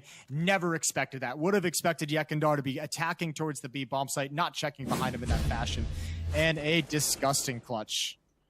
Good opening kill. And you're right. I think Yekindar would have been a little bit more aggressive towards the A bomb site, except he didn't have the HP to do it. But that's an incredible turnaround. What a great delivery from your big-time player. And a must-win series. Must-win map facing elimination, essentially. Yeah, that might save them right there on those two. Double Considering you go back to that pistol rounds. Yeah, good point. Good point. This could be significant considering the investment on it, but also significant because they haven't had one yet on the CT side. Lackey, timing. Whoa, I thought he was just going to get shot in the window, not even get back inside the site. He somehow keeps his life, but only with 24 HP. Jason, man, that was way too close. That is a puckered butthole. Man, so close. Actually, the damage works out relatively even as well. Considered. No one loses their life, but a couple players got real close. James, Kickert, Sanji outside long. It's a catwalk defense for Kraden and Tropic. Nickelback's going to be on the railing with that low HP. Problem with Lackey getting so damaged is he's got one of the ops, one of the weapons they want to take contact. Forrester goes down in mid. That leaves a really wounded offer as your only defense, and now everyone's falling across the map. You lose a player on catwalk. And I think you got to start considering the save. Maki wants to try and get a shot on the edge, but they're not going to bother for it. And Tropic is going to back away, so Virtus Pro will double up off the efforts of Yekindar in the last round. James waiting, Nickelback running directly toward him. Easy first pickup, low HP on the set. He just spotted. That's Lackey. Tries to pre-fire it, knowing that there's probably going to be more than just one, but that's going to cost him. AWP. If he had just maybe gone aggressive and gone for it, he might have had a better chance. Yeah, still, that's a tough shot for an op to hit. He's probably just barely showing the top half of his head, right? And James just like, okay, if I can just stall them out, if I can just keep them kind of frozen in the middle portion, my team can get here. But his team is all on the hunt. They don't have a whole lot of cash built up, but it's going to be worth it to take the AWPs away. You don't want those weapons. How many kills can Entropic get before VP is forced to give it up? It doesn't even matter. They don't get there past one. 11-10, VP take a lead in the scoreline and in the money. And Entropic's going to have to fight back from a deficit again. And that's why we're getting a timeout. Methinks. Methinks. Let me just double check that because, yeah, yesterday you called it and it was actually a tech pause. But no, this one does look to be tactical. I ain't seen no texts in the chat. No? Don't see no text, no engineers. Honestly, have they tried just turning it off and turning it back on again?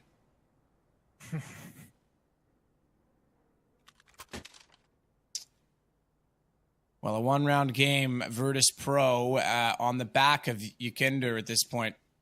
Because he hits 23 frags so far, and none more important than those 3 in the clutch. That'll be the round Entropic points to, and is just like, bless it all. If we don't lose a 3v1 with the bomb down, with 20 seconds remaining. So many advantages in that round taken away by Yekindar. And it set him up for this catastrophic loss in the previous round that takes all their money away. Entropic is going to have a 2-round deficit more than likely after this, and they'll have to come back into this game. Sanji gets Lackey down. Alien, though, is working his way up into alien territory as he goes up middle, but finds Buster. And he will back away. Kicker, meanwhile, out toward T-Spawn. Back is found by him and dropped immediately, but Forrester gets the shot back on the USP.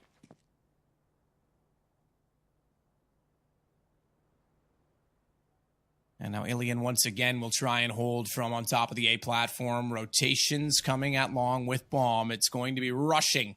3 of them versus just the 2 defending Entropic players. But Alien trying to keep his head down, trying to get them close as possible as he uses that deagle. He'll go now because they've got the flames down at his feet. And Forrester gets in position with the AK-47. Entropic are turning it around again. And James has to try and recover the bomb. 48 seconds, that's not the factor. His life is as Alien swings around, and that is a heck of a recovery. That's a round they started with virtually nothing, like most of the USPs. Well done from Entropic. Obviously some deagles mixed into there.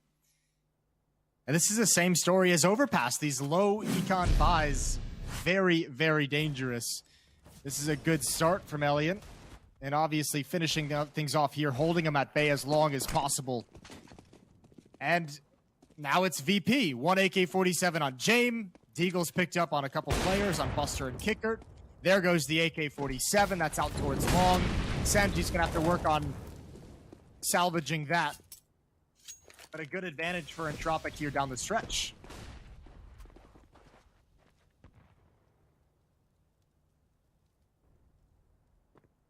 So Nickelback holding it long has Crad at the wall to at least bait the aggro. Kickert as well in middle right now. As Buster's with him, they're down, as we said already, 1-man James, having been removed by Elian. He's looking great this game, isn't he? What's he up to now? 26, 27? 29! Dear God, Jason, the man's on fire. He's doing God's work, isn't he? He is, absolutely, but he's not got the shot this time. He will still deploy the canister of fire, canister of flames at the feet of Kicker at an angle. It was a bit of a deep incendiary, or shallow, I suppose you should say, from the CT perspective, and that almost gave a shot toward Goose. Lackey smoked over the tunnel. What, was he still in the air? That's foolish. If his feet went on the ground, then he just hit Ykinder in the head. Either way, he gets 2 before dropping to a relatively nice shot in return for the deagle of Quicker, but it's a 2 versus 4, make it 1. And Sanji is far from the bomb, and I think far from winning this round.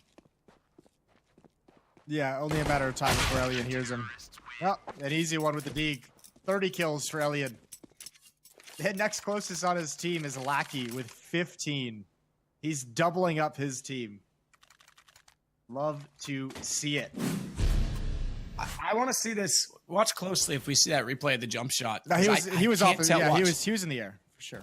He was in the air. He was. That's ridiculous. I thought maybe, like, I was sure that's what I saw, but like, I didn't want to believe it, you know? So I thought maybe he just like slid onto the box very seamlessly, but no, he was 100% in the air. That's foolish, man. That is so ridiculous. He's doing some Neo floating.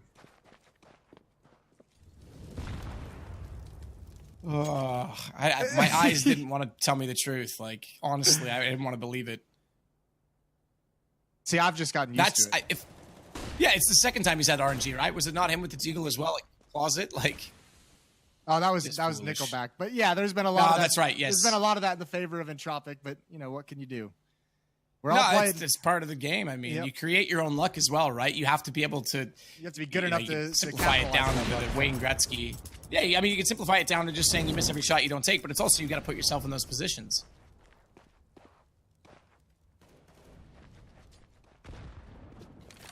Well, Entropic seem to have a read on VP because this is another time where VP is actually posturing and showing that they're taking control of Catwalk. And Entropic is more than happy to play retake, or they just know what's coming. They know it's not actually going to be a Catwalk hit because they kept 3 players on the B side of the map. In fact, Crad tucked himself into a corner on the rafters instead of even moving. And he's going to have a big job to do. Lackey's here as well. Good bait. There's the first kill. Oh, it gets one before Crad finds it. And now the B hit's a little dangerous. Lackey's going to need help inside of the site. He goes down quick. And Crad with one more. Bomb hits the deck. 20 seconds. That's a big kill from Crad to turn it around, because if they get securely inside of the B site with the bomb already planted, it's a much more difficult task. He's going to walk straight in. They're going to have no idea. Buster stood up thinking, I've got this covered off. My teammates here in the form of Jame, but it's not good enough, and Jame gets baited out. It's going to be Entropic taking the 13th round. That is balls from Crad. 4 kills in the round. That's a big boy play. That's a series-winning play. He's got them with a 2-round lead.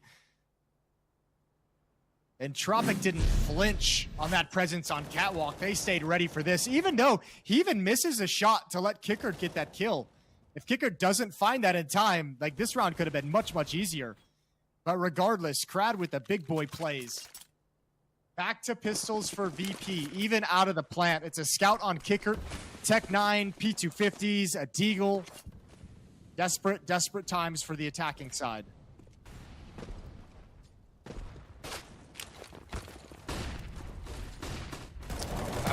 Fast B hit from VP this time, knowing how close it was last time. They think they can just walk into the site. Well, I've got news for you guys. There's a guy named Lackey who is partnered with a guy named Forrester, and they've absolutely shut that down immediately. So this will go to round 14 in favor of Entropic. And now Virtus Pro really has a tough situation. Again, this means they could be out of this RMR in groups, and that means they may not make it to the major, Jason. Yeah, and even if you think about it as well, I mean, you can see here, they're just trying to do something tricky, popping through that smoke right at the end of it's burning. That Yekindar 1v3, it feels so long ago now. And those are the only 2 gun rounds that VP was able to win, is that 1v3 and the round immediately after that. Their T side is not having a whole lot of success, and they've only had 1 plant. They're getting stopped emphatically in the second half by Entropic.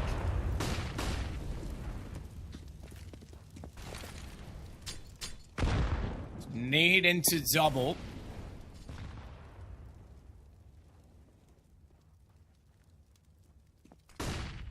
Nickelback's managed to get himself behind the door for Entropic, and if they push through, it'll be the first time he's had that position. It'll need to be 2 kills, though. Sanji's been backed off long enough. They may consider it. They may give some consideration to the possibility of him being there. There's going to be 3 now, so I can't imagine he gets all 3 unless he has some miraculous trigger discipline and they don't check it, but I think this is him done.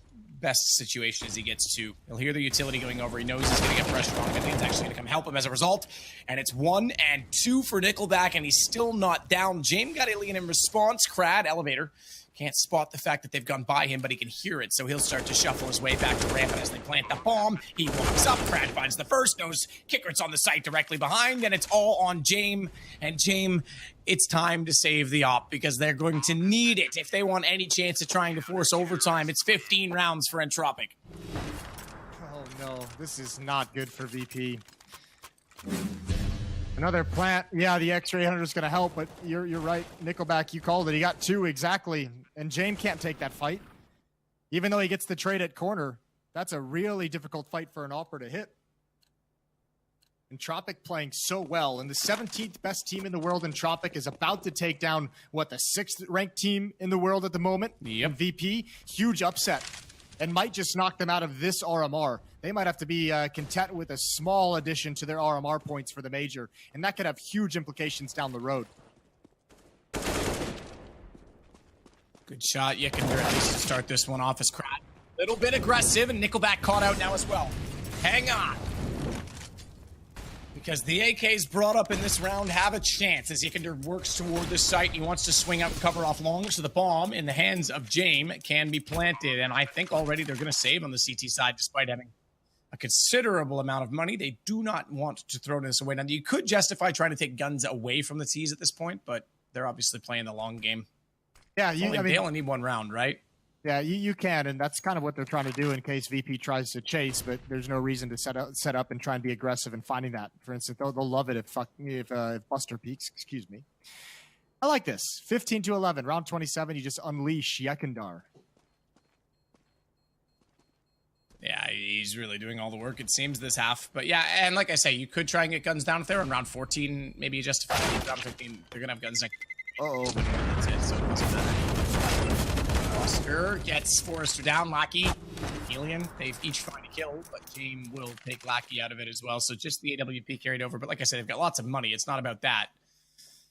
It's more important that VP is able to hold on to weapons as long as possible. This could still go to overtime. We're going to get a timeout called this time by Entropic, if I'm not mistaken. Yes, makes sense. I mean, they have whatever they want. I think they're just kind of figuring out what kind of a strategy they want to run and make sure they're organized in terms of dropping a weapon over to Lackey and to Nickelback. Because Crad, Forrester, and Elian all have a ton of money. 3 chances to close this out. And if you're VP, I like that chase as well. Even though you didn't have any kind of a win streak going on, you've still got the losing bonus in your favor. You're about to have the round win. Go try and take some of those guns away. If you can pull this down to 13 or 14 to 15 and keep Entropic on a low economy, you might make things easier down the stretch. But for the moment, I don't even think they're thinking about that in a way. It's just one round at a time.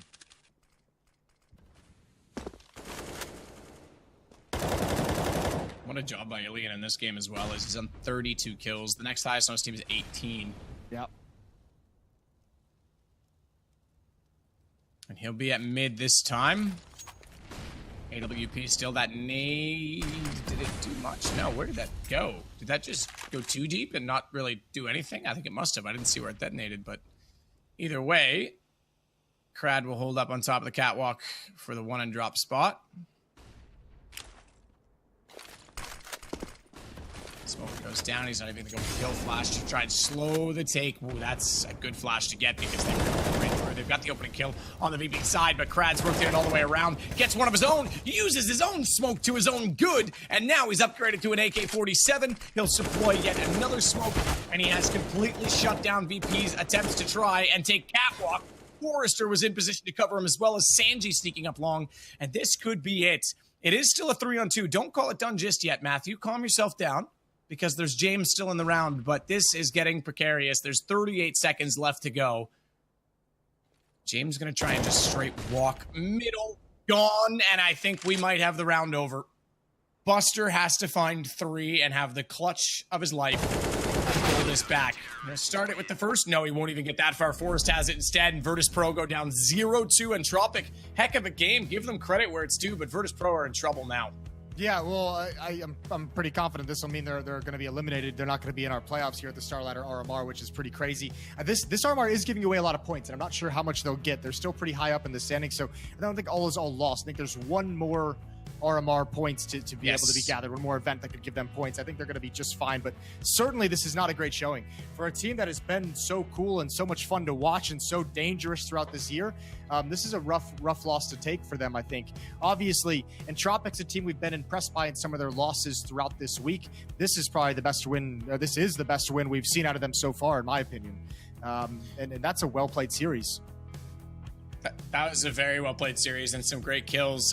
We're going to take a break. When we come back, we will start off World Number 1 versus World Number 2 to determine who will win Group A. It's Gambit going against Navi. We will see you then.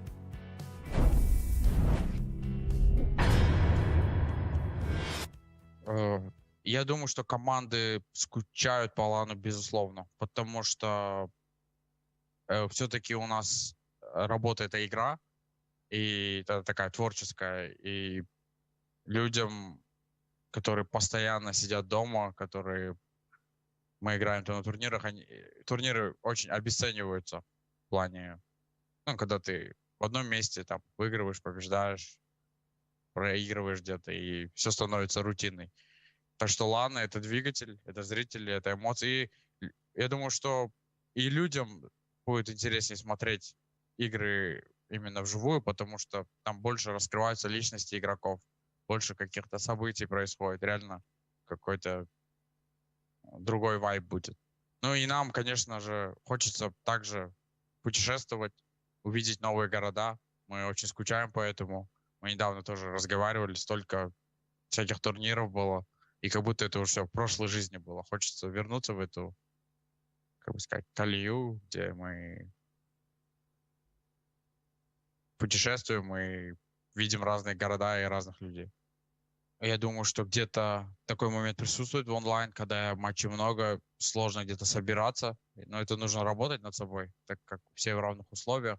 Но зрители, конечно, они заставляют тебя...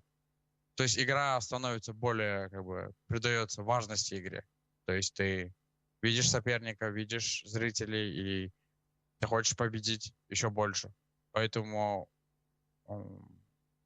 игра становится более где-то нервознее, где-то наоборот кто-то раскрывается. Ну, это тоже какой-то способ своей адаптации, и я думаю, что у нас неплохой опыт на лане, и мы в разных ситуациях были, когда много людей, когда вообще там закрытые сцены. Поэтому, думаю, все будет окей. Напрягает ли играть в онлайне или при зрителях? Я думаю, что нужно сказать спасибо режиссерам, которые, скорее всего, не покажут зрителям, как ты там, может, там ковыряешься в носу. Я тоже, кстати, об этом думал. Ну,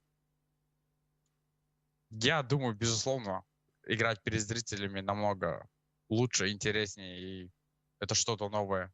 Вот. Живые эмоции — это то вообще, ради чего мы играем. Без этого было бы очень тяжело. А для кого? Наверное, может быть, и для кто-то и не раскрывается, там, даже играя дома. Может, ему как бы тяжело постоянно находиться в одном месте. Так что все здесь индивидуально. Я думаю, что Ancient очень хорошая карта.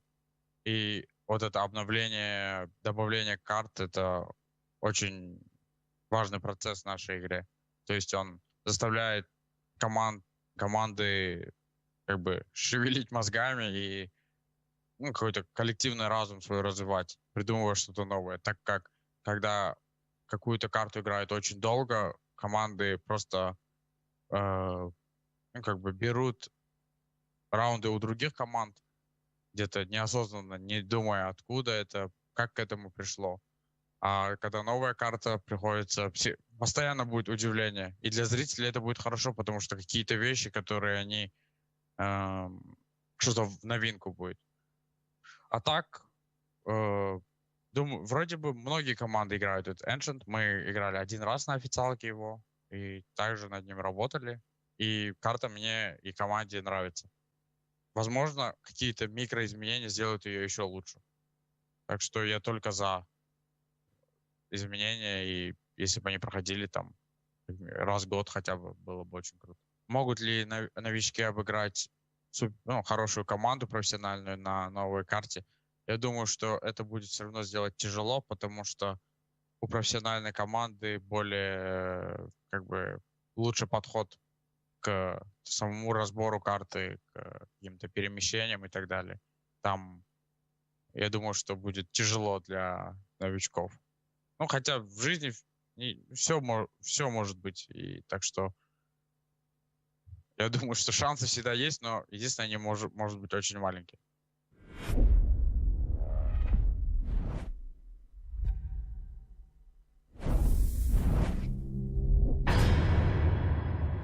Мы скучаем по турнирам, потому что, в интернете совсем другая игра, и нет тех эмоций, на самом деле. То есть такая, когда тренируешься, просто рутина какая-то, на лане совсем другие эмоции, совсем другие ощущения. Но вот скоро должны вот в конце лета уже провести лан, вот ESO Pro Лигу.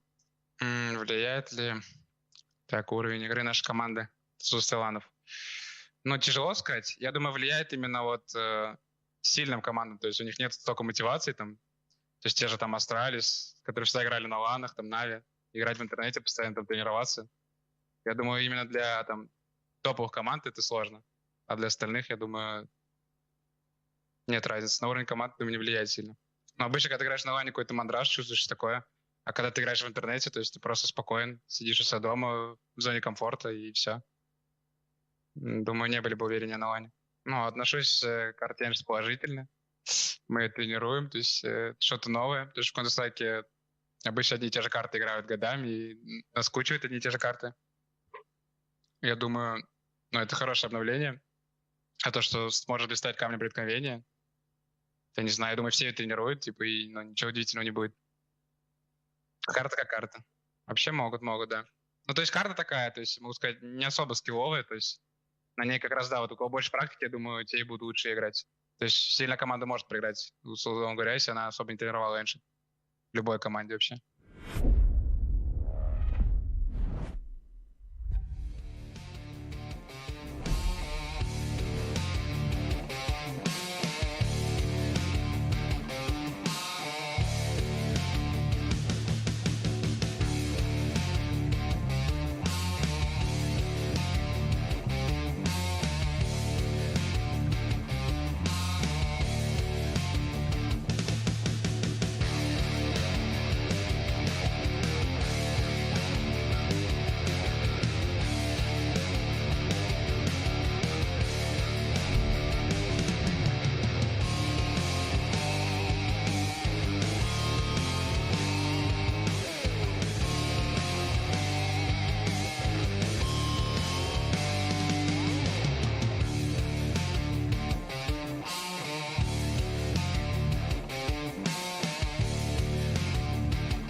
Legendary teams, major players, and electrifying tactical action are back in CSGO Regional Major Rankings 2021. From June 27th till July 4th, 10 teams will clash in the thrilling showdown for the prize pool of $100,000 and slots at the PGL Major Stockholm 2021. Who will win more rounds? Who will show the most furious play? And who will claim the major prize? Find out at the CSGO Regional Major Rankings 2021. And don't forget to reload.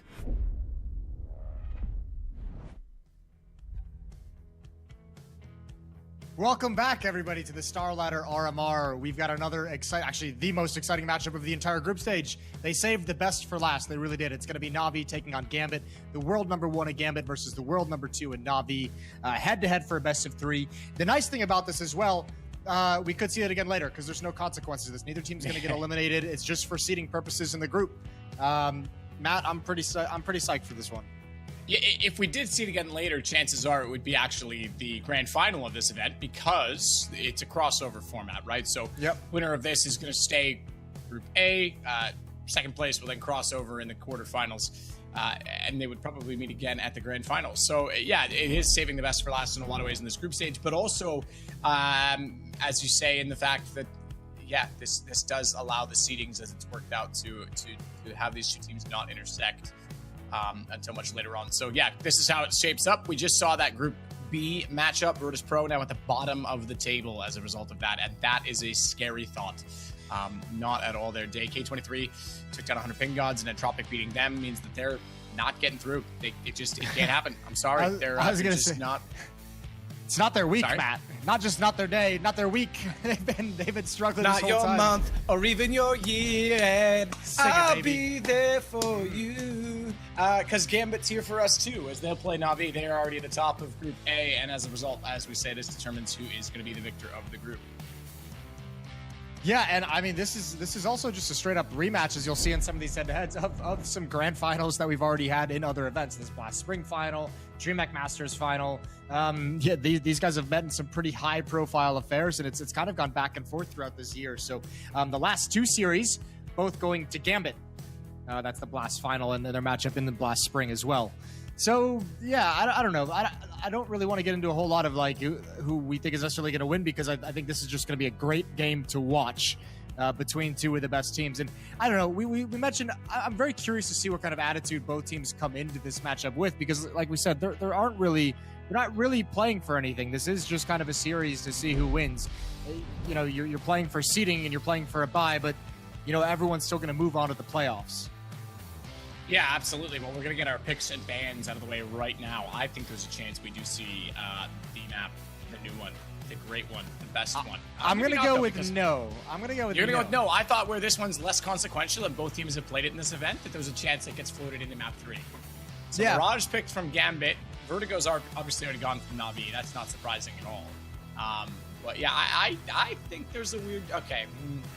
Dust Mirage, Dust 2. All right, let's see. Is it going to go to the third map, Jason? There's no way Gambit's letting it in as the third map. There's I think no Let's way. Do it right now. Do it right now. You won't. Anxious or scared? Electrica. You. All right, well, we get Inferno. Well, I mean, if it makes I guess I can live with that. If it makes you feel any better, they did play the map about a month ago-ish, a little over a month ago, like 5 weeks ago. It was a 16-7 victory to Navi. So I don't know. Maybe Gambit's holding on to it a little bit. Maybe teams are trying to avoid playing it. The land is coming up. They might want to bust out some secret stuff. There's a lot of strategies that have to be developed on that map still. So I think teams are going to keep some of them pretty close to the chest and try and play it as little as possible up until Cologne begins. This graphic, Jason, has something very revealing. The green, all green from Gambit, including 2 against Navi. The only red from Navi, the 2 to Gambit. Yeah, not bad. Which should make this into a fun map. Although, I mean, 16-11, 16-7, relatively convincing score lines to see. Makes sense as well. You know, there's some up and down affair with Navi. They've always had kind of a love affair with if they're going to show up and play their strength, or if they're going to show up and be a little bit of a sluggish coming into the game. I hope we get them on point. I hope we get them on point today. I hope we get Gambit on point as well. To be determined, but yes, I hope it is a great game. I'm very much looking forward to seeing world number 1 and number 2. It's always an absolute treat when two teams of this caliber end up playing against each other in new situations. So, yeah, pretty stoked on that. And I mean, I don't really want to big it up too much, you know? It's already bigged up enough on paper. I just want to jump into it, and I want to see Simple going absolutely nuts. I want to see Shiro looking absolutely sharp, and tons of crazy plays. The unpredictable. Let's make that happen. My eyes when it comes to Navi are going to be on Bit. Because okay, fair. He's played great series, and obviously, I mean, for good reason, we're always going to be paying attention to Simple and Electronic. But I want to see Bit, who's had a really good tournament. It feels like by the eye test, just from the Navi games that we've casted, he seems to be one of the guys who stepped up huge, especially when we go to a map like Dust 2. But that also hasn't been against competition of the caliber of Gambit. So I want to see if that is going to be something that he's developing that level of impact for Navi now that he's got a full-time spot on this roster, not just swapped in for a couple maps here and there, or if it's just because of the level of play that he was going up against, just had an easier time of things. I'm not going to lie. I think they could use him. They could use him against a team like Gambit. You could use everybody to step up to the plate and deliver. So he's kind of my person to watch just for that reason alone. All right, that's fair. I like it. I think that's been a sharp call. I always like watching Hobbit as well. I think he's one of my favorite players, has been for quite some time. So that'll be a lot of fun to see as well. But overall, I just want to see how these two teams play each other because this has been a rivalry that's been brewing, and Navi's always been the favorite between the two of them up until this year. And obviously, Navi's been denied a few big events from Gambit. And we know that after the loss at Blast, it was even tweeted out, I think, by Blade, as well as a few players. I think Simple even said it too, that just Gambit is better right now, and they need to improve. They need to play them at a better rate.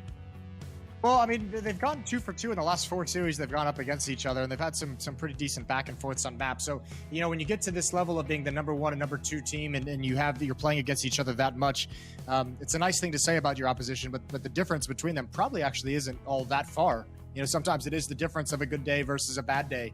I don't know. I think they'll be able to compete just fine. I am worried about the Dust 2 pick. I don't know why. I'm always worried about a Dust 2 pick with Navi for whatever reason, and they pick it a lot. So I'm just sitting there like all the times, like a little bit nervous for Navi. That is one thing with the CIS map pool that we're seeing, I think, this week being revealed to us quite a bit, is that there's not a lot of creativity in it in some ways. It just is the very standard traditional maps that we'd expect to see. You know, we're not seeing a lot of the action. We're not seeing Vertigo come in very often. It's pretty straightforward on the map picks. Inferno, Dust 2, quite a bit of those. Nuke is the only one that's like the one that I would say non-traditional as like a very popular map. But in the current pool, it obviously has to be, because that or you've got to have Vertigo or action ready to go at all times. Yeah. I will say, coming into this, and we want to talk about the form of Gambit and Navi, and those words from Navi about how good Gambit's playing. Gambit's won 12 matches in a row, 12 series in a row, and they've won 18 of the last 19 as well, or 18 of the last, like whichever way you want to cut it down. They are on quite a streak, as we all know. Very dangerous team. Navi has only won 3 matches in a row, but that from Gambit is super impressive so far to close out this online season. I am excited to get all these teams back to LAN, Matt. Yeah, absolutely. I think everyone is. And obviously, this pandemic has hit many people differently. It's affected everyone. And I know some countries are still very affected by it. And I hope that everyone's doing well. Get vaccines, because that's going to help us get to LAN. So, yeah, do your part. And hopefully we can have more than just, you know, IEP Cologne. Okay, that's an amazing step that we're going back to 24 teams that are going to be in the LAN and traveling and all of that, but we still want to have fans and we want to have an audience, and we'd like to celebrate Counter-Strike with everyone again. So, yeah, absolutely. I think that we want to see that, and this is a shape-up event in a lot of ways for that, because this is literally qualifying us for what could be the biggest event in a long time, Jason. Yeah, this major is going to be absolutely wild. This major is going to be bonkers. I hope there's an audience. I hope there's a crowd for it. That'd be sick. Knife round just finished up, just in case you're wondering. We're not just talking for the sake of talking. Or we do that from time to time, but not this time.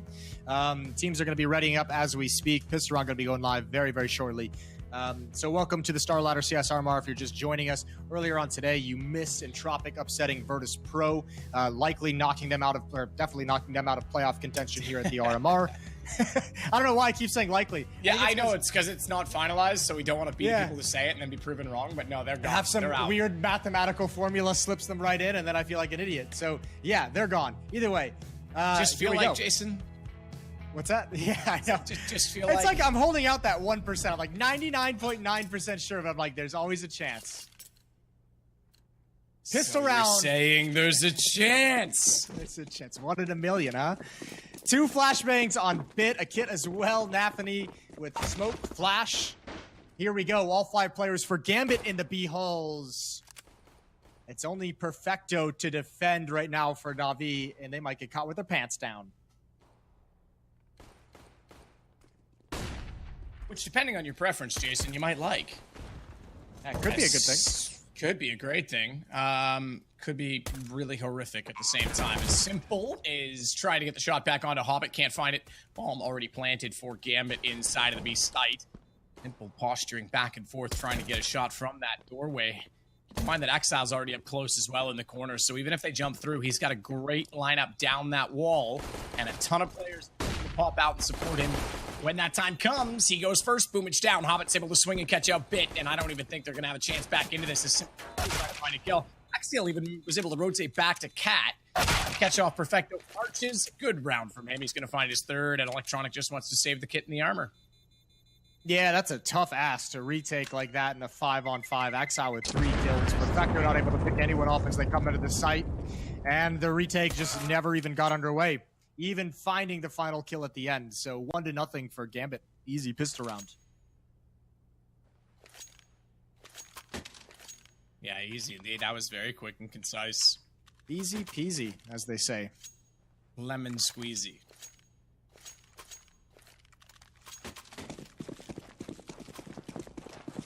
When life gives you lemons, squeeze them. What's that Portal 2 thing? Hold the thought. We'll get back to that later. Bit, there he is. 1 Degon to Hobbit up mid. Ooh, and the rest of Navi is content to go away with that lead, but Bit's going to stick around once one more, and now he's going to disappear in the smoke as well. And that's also the signal to Nathany that all the pressure has fallen back. 5-on-4 for Navi with underwhelming arsenal. Molotov in the window. No one's going to be pushing it just yet. Bit and Perfecto swapping guns around as Bit wants the MP9 in case they do charge that position.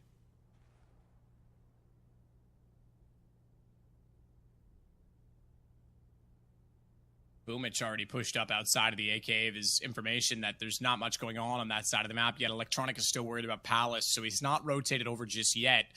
As we can see, the 3 players, even though it's the man advantage, 3 players aside from Nathany are heading toward B. They're spotted out. Stay undetected, but he is spotted. They saw his head. They're able to wrap around onto him, and unfortunately, Element of Surprise was his only real chance in that situation. Yo, Axel, what up, bro? This guy's playing sick right now, Axel, as he gets another 2 kills in this round. 5 already in the game, if I'm not mistaken. Yeah, these first 2 rounds have been great from him. Huge impact, especially the entries onto this B bomb site, clearing Simple out from the van. It's so tough to play some of these CIS teams, and especially a team like Gambit. In the mid rounds, you could see, I mean, even in a 4-on-5, they're just so quiet everywhere there's going. There's no indication at any point for like 20, 30 seconds of where the next contact is going to be made. All of a sudden, I think, who was it at the A bomb site that made contact with 1 Gambit player, and then the other 3 burst out of the B halls. So it's tough to get a read, and it's tough to get in a good position. So 2-0 in Gambit's favor. This time they will carry a little bit over as Bit still has the head armor as well as that MP9 to work with. Still not enough money on the CT side for a full purchase. Such is the way, such is the economy. It's taxes, I think, right? You know, they can't just buy the guns off the black market since they're a government organization. Yeah, naturally, as it is, as you do. Death and taxes, my friend.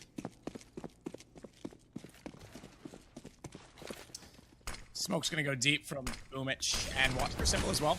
Window is fully blue. Up trying to deny that from living properly, and therefore he is able to fall, or therefore he has to fall away. Window position. He did try to get a little bit lucky with a few spam shots, and he's going to relocate himself into connector, which is pretty natural for that position when they have to rotate. Did they actually block that? Electronic, can he see through? Ooh, that's tight. I don't think so. I don't think so. No bueno. Well, Gambit's still spread, just now pulling things together. Exile and Nathany picking up the bomb and T-Spawn going to head towards the A bomb site, or the A portion of the map. Shiro's just holding out top mid boxes, making sure nobody pushes, nobody's gathering too much information. Navi at least have the a good number of bodies here at the A site. They've got 3 players with Boomich and Electronic very committed at site, and Cubby for a crossfire. Bit and Perfecto as well, just cheating out of market at the moment, so they might actually get here in time. Gambit, ooh, they've missed a window, so this actually could get a bit spicy. Good. So far, Electronic is forced out by Flames. Exile again to get the kill onto him as Nafany walks in from Palace. Great shot onto Boomich, but Bit's got Shiro in return. Fact of the matter is, though, it's Exile's game right now, and everyone else is just playing along. He's got another 3 kills in this round, so phenomenal start from him, and phenomenally that he is the entry. That pretty much tells you everything you need to know about how this is going for Navi. 8 kills now. As Hobbit goes down to Bit, he'll get his 3rd, and so far, he and Simple, the only 2 to get 4 total kills for Navi in this game, which is kind of incredible when you think about that. Yeah, the AK-47 is really nice, though. It is nice. In fact, Exile, though, has more kills than everyone else combined. Nice. Way to go, Exile. Yeah, he had the 2 entries in the B bomb site in round 2. He's got the entry here onto Electronic and the Cubby. Get into the bomb site there, and even cleaning a few more players up as he went. Got a good game going for himself early on. We'll see if he can keep it up. Full losing bonus for the Navi side if they're to lose this round. AWP out for Shiro. And as you mentioned, there's only 4 kills for the Navi side across these first 3 rounds, so money is looking good for Gambit early on as well. Everything looking good for Gambit at the moment. Yep, this is a perfect start. But as you say, the AK-47 for Bit gives them a little bit more to work with now on this T side. And that puts Perfecto more aggressively this time. Throws a deep incendiary as well as a nade on top of it just to see if anyone's forced forward in the kitchen. As Hobbit rotates back into the mid position from underpass.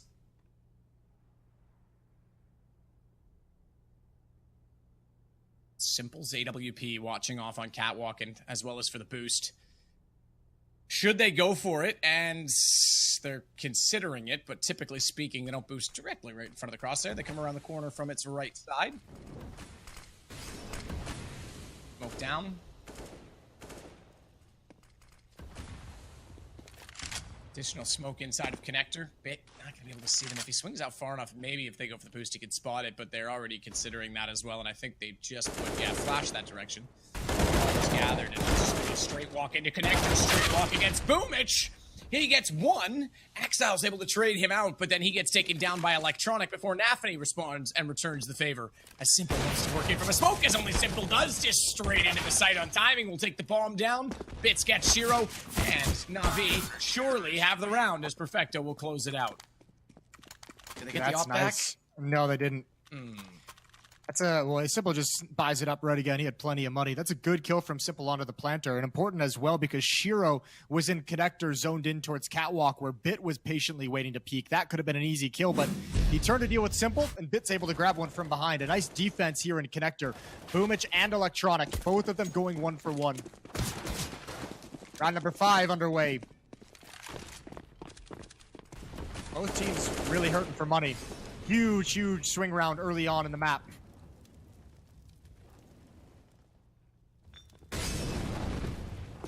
Perfecto backs off, knows that Axel, oh my god, came into the site. We switched cameras. I thought he was going to get that running headshot, but Perfecto instead wins out the duel this time. So now that Navi's got the weapons to work with, they're starting to slow things down a little bit, and Gambit's happy-go-lucky approach to taking the entries doesn't quite work out, and they'll have to reconsider, but they are still at sandwich. Deep Molotov, not a smoke though. Simple still has a line of sight here, Jason, and this could be a huge problem for them. Could be at the moment. There's going to be a follow-up smoke. Although they're going to cross. So Simple misses the shot. Nafany's going to plant the bomb. Electronic moving around the edge is going to try and catch him, and he does. 5 on 3 in the post plant for Navi. Got themselves in good position with smoke on the bomb as well. With one in return. Perfecto's equaling trades the other way, but Shiro's jumping out to try and get a shot. Got a 1-on-2 to work with. No utility left on anyone that is alive, as well as kits that are on the ground. So they've got to find those for Navi. Consider that to be an extra second or two, but looking away, timing is off. Bit's got the kill, and they'll have more than enough to get on this defuse. Ooh, there he is. Good find for Bit working around that. 2 to 3, picking up the AWP as well for Simple, and that's the economic control in the early going for Navi. They've forced the weapons away. It should be a small buy for Gambit, I imagine. 2-round loss bonus. Buy down to 2,000, perhaps. Nice opening kill from Perfecto. That was a heat check, I think, from Exile, but I respect the attempt. I respect the solo entry play just to see what you can get. That could have pulled so many rotations to the B bomb site and made that hit much, much easier. 3 to 2, still Gambit in the lead.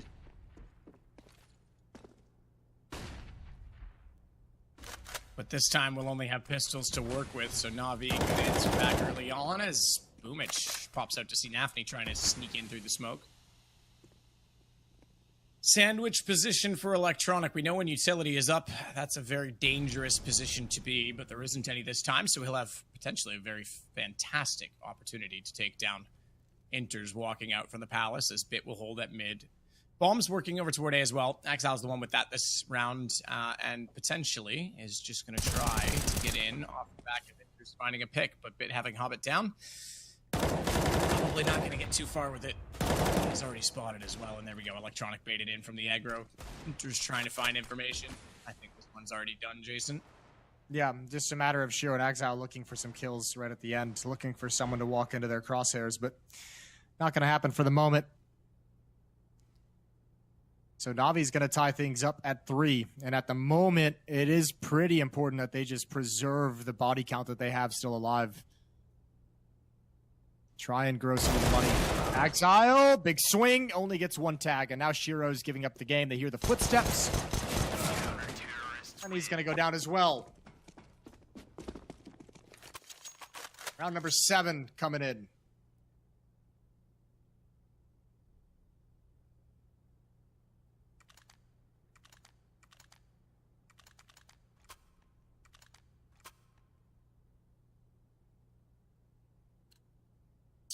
Yeah, and Exile's only found 1 kill since they started losing rounds to Navi, so he's being halted. Again, those entries were great when he was up against round. Now they've got the guns up. Bit middle, nade. Goes to top. Gonna be a little late to do any damage to Hobbit, who makes his way over to the boxes.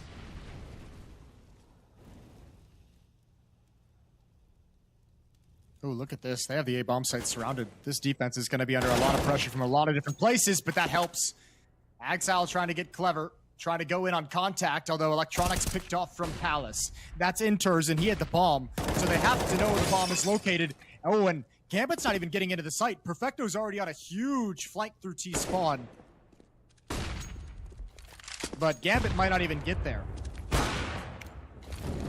Shot back from Simple. Shiro goes down. As Navi works up from Tetris, there's a Molotov down. That'll push them back a little bit, and he wants to try and sneak in again. 1 on 4. All he can really hope for at this point is a bomb plant at best. Boomich trying to give him a bit of information with the shoulder peek. That allows Simple to put the shot directly back in, and it's now 4 for Navi.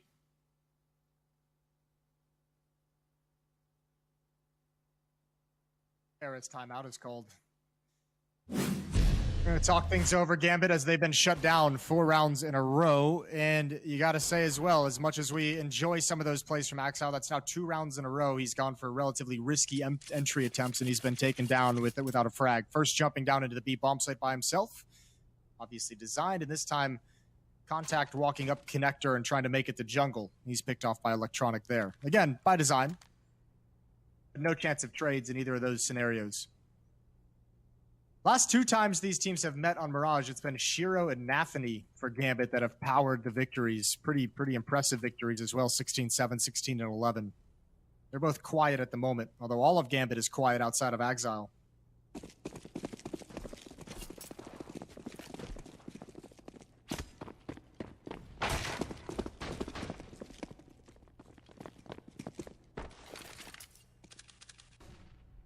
Perfecto boosts his teammate up quickly. Simple up on top of the platform at the apartments. Bit, meanwhile, the catwalk position is going to try and get aggressive. Keep in mind that means there's 3 at B.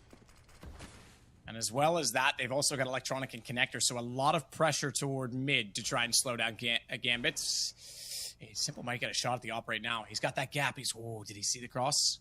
He certainly knows there's got to be one kitchen at this point in time. And he, I was going to say makes no mistake on it, because it looked like he waited for that shoulder peek, but Exile gets the information. No kill either way, and Simple will fall off. That's a nasty little jiggle. Hard to hit. Ooh, Electronic didn't spot the head. Almost pays for it. That had to have been close. The bullets fly by his ears, and Inters is going to try and make his way towards the bench to peek up towards Catwalk. Still, presence in mid, but not a whole lot of pressure being applied. Bit will eventually find Inters through the corner of the window. And Gambit, the rest of the players still kind of hoping for peaks with these Deagles. Haven't really progressed anywhere special.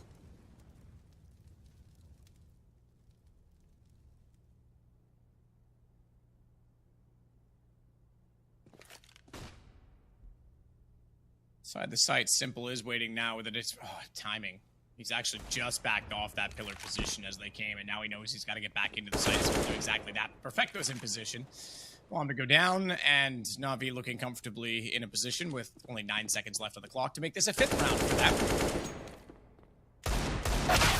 Good turnaround. 5 in a row now on the CT side. Gambit try and recuperate things a little bit, and the important thing to note as well, Jason, is during that 5 rounds, there was no, excuse me, there was one. There was one bomb plant. One bomb plant. A singular bomb plant. Hasn't been a whole lot of kills in the past 3 rounds either. Gambit's only killed 1 Navi player in the past 3 rounds. That's why you're starting to see Simple and Bit up at 10k. Perfecto's right there as well.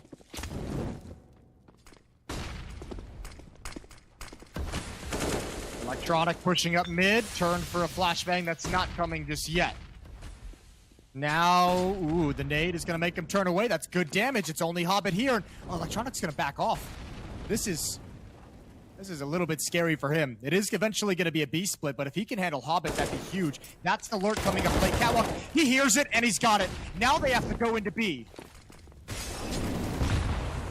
Perfecto's here waiting for it, though. The smoke's down. Nafany's already got Bit back. Perfecto's going to get 1, and only 1 so far. As Shiro got Electronic, this puts pressure firmly on to Perfecto, and he is anything but as Exile waits on top of the van for the shot. Simple's on the flank this time. Same angle we saw from his perspective last time on the reverse side as he tries to look through the sliver gap, and I think they're just going to hold for exits at this point in time. As Simple's AWP is extremely valuable, and they would love to get Shiro's out of his hands. So Gambit responds. We just finished saying they hadn't had a bomb plant in a while. They go right back to essentially what they did on the pistol, Jason, and go very aggressively toward the B site. Yeah, and we saw Navi have issues at the B bomb site throughout some of the other series and some of the other Mirage games they played in this RMR. So no surprise to see Gambit maybe leaning on it a bit early, seeing if it's going to buckle under the pressure. And it has. This round and just now. 4-5 as Gambit bring themselves within 1.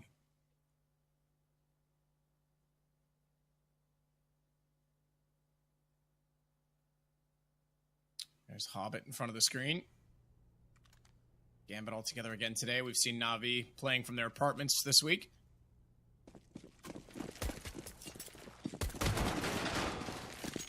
Simple's going to go toward the window. No Molotov. Doesn't care about the smoke. Oh, he's made that jump. He made that jump look easy.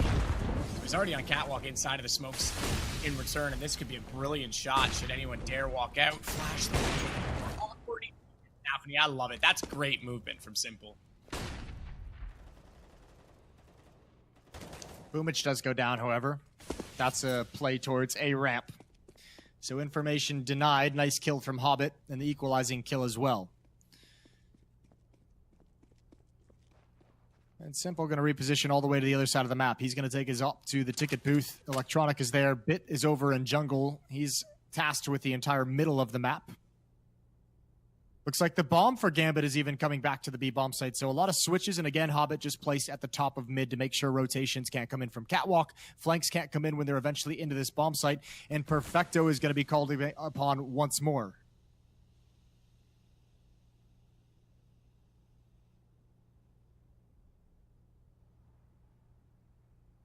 So Hobbit waits at the chair. Does mean Perfecto needs to be very careful. That control of Catwalk, but he reclaims it in style as he takes down Hobbit. But that is the key to kill on B, because they have to make a play with 31 seconds left, and they know one of the B players has vacated the premises. He's gone aggressive, and it means there's space.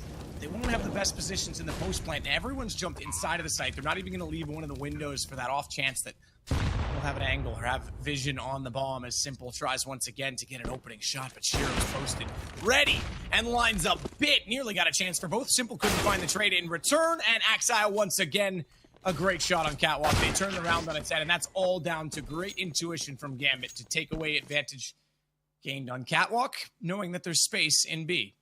Yeah, they said, all right, Perfecto's your B player, and he just gets a kill pushing Catwalk. All right, we'll take the bomb site. We'll hop right in. And they even turned, Axile turned directly to Catwalk to push into it, to attack Perfecto's position. Able to find that kill as well. And again, it's just another, there's like, you could see it in the mid portions of these rounds. It's just so quiet all across the map. It's so hard to read where Gambit's going to go. And it's hard to work up the courage to go for an information play, because when they're that quiet, you never know if they're just sitting and waiting for it. 5-5. Simple's out of money. Electronics pretty low on cash, so we're digging deep into the Navi bank.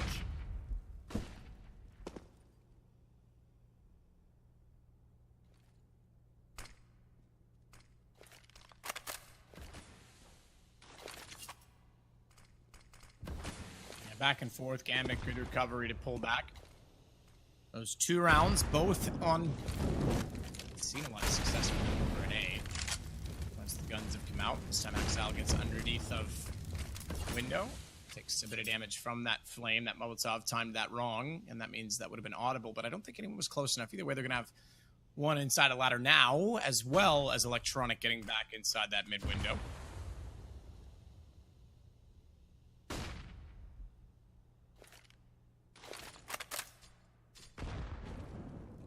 Nice nade. Nafny caught out by that from the early damage as well, and Electronic capitalizes on it. Ooh.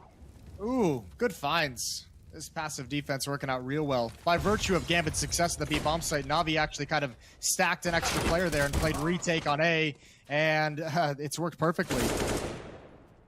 Inters gets 1 at the end, but he's in a 1 versus 4. The bomb is down with 20 seconds, and Simple's going to put him away. 6-5, Navi maintain a lead. Yeah, well done. Good push Catwalk that time. Those weren't even through the smokes. We had the perspective of the smoke from Jungle, but those were clean through connector from Cat. So, good read by Navi. Bit with quite a bit to say in between rounds this time. Yeah, Bitwatch is going well. Matt, he's 10-3. Bitwatch, I like it.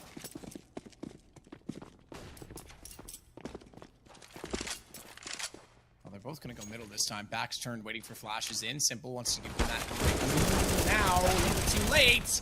Luckily, Electronic, Bit, and Simple all get kills instead. They lose Bit in the process, and the round is over. That was very fast. That could have been ugly. The timing was way off. I was going to say, if Simple actually threw that flash and they had turned from her, that would have been so bad. Ooh.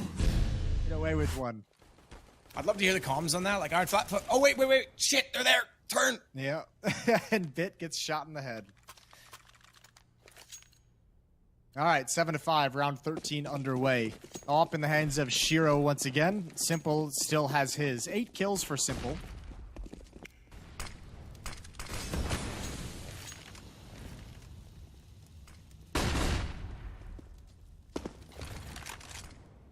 He's going to look for a 9th right now in the AWP as he self-smokes him into mid. So that means he's got a bit of coverage toward connector. But guess who's waiting and saw that play transpire? Shiro, all too easy for him as he'll get the opening pick for Gambit. But the Bit takes back the Gam as he gets a kill on Enters. Yeah, well, it's B once again, Matt. Perfecto's in trouble. Bit's going to hold on to Catwalk. That's great. That allows Perfecto to chill a little bit. Doesn't have to worry about getting too many kills. Swings out, and Bit's got another. It's a 3-on-2, and Bit needs to survive as long as possible. Gambit isn't even worried about him for the moment. They're looking for the rotations. They're looking for the players coming in, and Hobbit knows Electronic. He saw him, didn't know he crept out. Shiro's left in a 1 versus 2, and he's going to hunt him down. No scope, doesn't connect through the smoke. He's getting flanked out this whole time, and yeah, that's an easy one for Boomich. So the danger is swept aside by Navi. A great hold from Bit from Catwalk. He's up to 14 kills.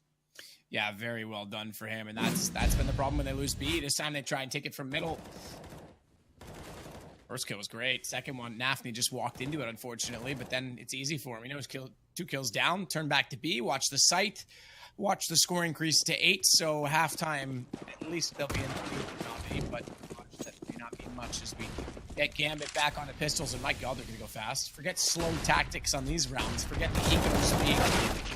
A case or cause for concern. Hobbits takes out Boomich. Reverse firebox for Electronic. No one's seen it yet. And trigger discipline, yeah, it'll yield to.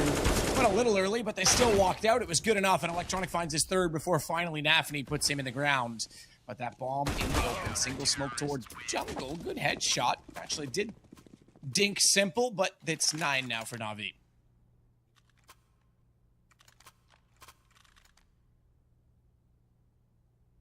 Nine for Navi. Looking good. This is a very, very nice half they're putting together. Looking to complete it with a 10. Do see people asking in chat if this is live, Jason. Of course it is not. We recorded this months ago. Yeah, we thought we'd get it out of the way early. Set you guys up for a bit of fun. Ooh, good mid push. Exile with a nade in his hands, and Boomich is going to have a lot of attention. They're up rep. Swinging on his position. He's got one. And that's about all you could ask for. Shiro, great job watching his teammates back as Electronic swings into the open for the fight. So 3-on-3, and Gambit can choose to slip away if they want. They've got the utility for it.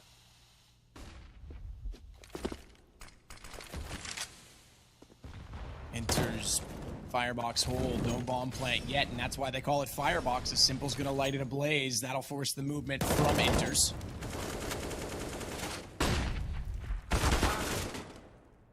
Nice shot by Enters in return as well. Shiro's going to B with the bomb alone while his teammates are up at A. What a risky play this is, but it's probably gonna work out. Yeah, it means he's got the B side alone, but this is okay. Now it's better because now you've also got Nafni leaving the site, which means he guarantees himself to be alive a little bit longer. But they realized it. They're starting to rotate. They check middle, jump, nope, underpass position. Oh, this is going to be tight. It's going to be quiet. I think Nafni goes down here, so at least he's there for the post plant, but he's going to fall early. It'll still be information. Now I say this, the timing as well though. Enters. Is he also going to go hallways? He is. This is a sandwich position bit. He might get the one single kill on Nafni if he's even fortunate enough to find him, but then he's a sitting duck. He's in the open. Oh! Nice shot by Simple. Pick gets the one kill, but Enters gets the response. So the fact that Simple got that kill early, he can't just go straight for this bomb. He knows he's going to be challenged, but it's Simple. He's going to try and hold this. He's actually going to try and hold this. Oh, no, Enters. I thought he was going to miss that shot, but it goes 9-6. Ooh. Well, when Simple starts that off by getting a jumping Tech 9 coming around Catwalk, I felt like he just was going to take the win for no good reason. Nice round from Gambit. That is a risky play to send the bomb with an AWP out on its own in that fashion, but it works out just fine. 9-6. Fake Cloud9. I don't get it. Is the fake Cloud9 just a clown?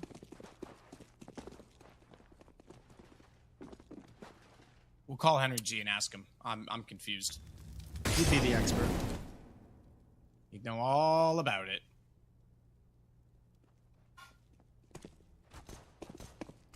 Well, it'll be A instead of B for the pistol of Navi. Say that knowingly that Gambit went to B in the first round. Oh, Hobbit. Well, he'll remember. Won't forget this round either, as Bit takes him out of the picture very quickly, very concisely, as Shiro now knows the bomb is planted. We'll wait at Ticket and try and get some information. He's not going to wait very long, though. Wants into the site immediately, and to the reverse fire side, he'll go with Bit around the box. Boomich, that was a great time to look at it, is on the flank. They're working through the hole. Shiro's got one. Taps the bomb to force the peaks, force the hand of Navi, and in comes Boomich from behind. Long shots, though. The fact that he went for the long shots just tells Inters that he's there, and I feel like that could have been executed far more greatly, as Perfecto is the next one. Might get one, but they'll have to turn it on a Simple who gets kills instead, and Navi do hold on. Yeah, I mean, it is. He could have waited and had a cleaner fight, and could have held his trigger a little bit. But regardless, he causes so much chaos that after that fact, you know, time is of the essence, and Gambit just can't ever actually coordinate them to properly retake that bomb site. So many Navi players in different positions and different angles. Nice entrance from Bit, and then just outlasting Gambit on this retake. 10th round for Navi as they take the pistol. And a decent lead, but they've got to get through this bye. Deagles and a CZ with a scout on Shiro.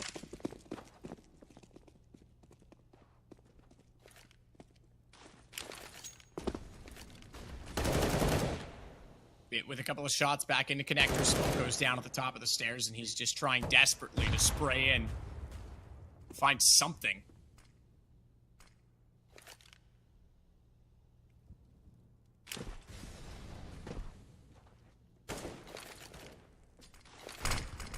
A solid B hit. All 5 players on that side have entered smoked and absolutely destroyed. Perfecto finding the headshot. Meanwhile, though, Electronic holds inside at corner, so he'll be able to cover off the wall, and no one's even going to bother from Gambit. So this one's done as well. Jason, we go to 11 now for Navi. This is a good response, considering the last 2 times these teams have gone head-to-head on this map in particular. Gambit has had the better of them. And 11 was the closest they got, so it looks like at least in this map they might be able to overcome that. This is a good-looking Navi we're seeing at the moment, and it's a Navi that's doing pretty good. It's not a hard carry by anyone. This whole team is kind of is pitching in. Electronic at 15, Bit at 16, Simple at 13, Perfecto and Boomage at 10.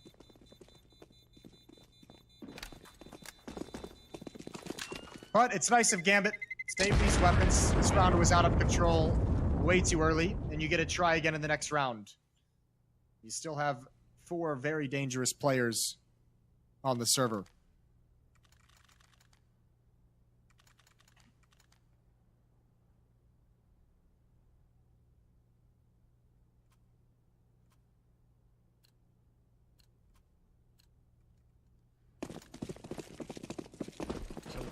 For those players, still Exile leading the way, but remember he was on 8 kills after 3 rounds. He now sits at 12.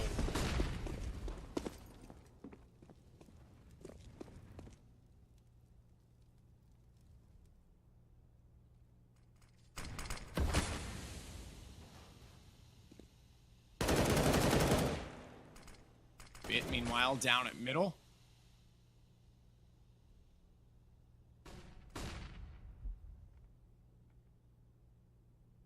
It's going to go aggressive. No, he's not. I thought he was going to be a little more aggressive than that. I thought he was going to try and take Catwalk, but smoke dissipating at connector. He doesn't want to pass that position, but also needed to be aware that Shiro was staring that down, so he'll give up the Gambit, shall we say, on that play. That's Perfecto inside of the site, wants to swing around, but it's Shiro and Hobbit that come back with pistols and a scout for each of them. As Boomage gets 1 in response. It's 3-on-3, Mac 10 for Inters to work with, and with 53 seconds, Bit starting to figure out what's going on at the A site instead.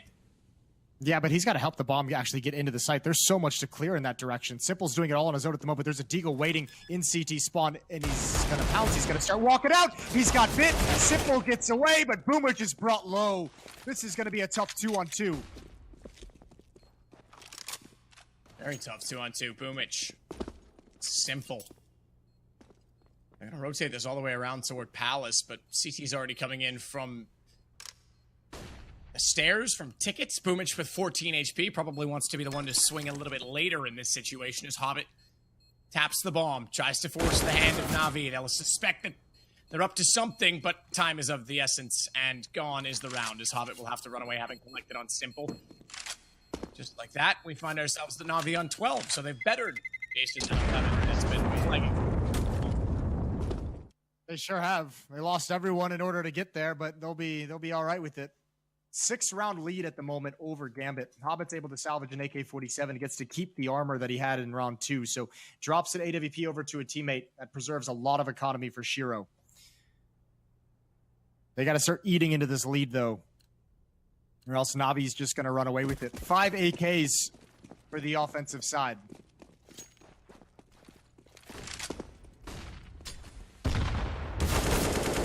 Simple, good shot. Takes out Hobbit immediately. Very fast to the site. Hobbit certainly had a tough game trying to get any momentum going. 8 and 17 for him. Although that said, I mean, you've got 8 and 14 for Nafany. You've got 8 and 13 for Inters. Shiro's only on 9. It's really all about Axel, but Shiro's got Boomich down, so that'll be one more for his total as he hits double digits. And Navi just winning all of the duels. Not a lot of space being given, and what a pace we're seeing today as well. You know, we talk about CIS region being much slower, much more methodical in their approach, running out of time often still, as Navi did for years. But today, this game in particular, seems like a grudge match between the two of them as Inter stands behind the pillar, using that smoke to his advantage, wants to use it to stay completely revealed, but the Molotov crept in behind him, and 2 ticks of damage gave Bit the information that he was up close. He's able to get the kill, and Nafany falls, as Shiro has to back away and save the AWP. It's now another unanswered round for Navi as they'll hit 13. Update on Bitwatch, because that's a really cool play by him. He drops out of the window with the bomb, just leaves the bomb at the site, and decides to go take care of the player. I think there's an Inters on Catwalk. He did not want to let him just chill there, did not want to let him wait. And the Molotov spread just at the perfect moment. So good double kill from Bit on Catwalk, and a secured round for Navi, 13-6. And I think we're going to have to see a timeout out of Gambit, because they're going to have to decide what to do. They have the full losing bonus, and Shiro's going to be able to drop 2 weapons. I have a sneaking suspicion they're going to go for the buy.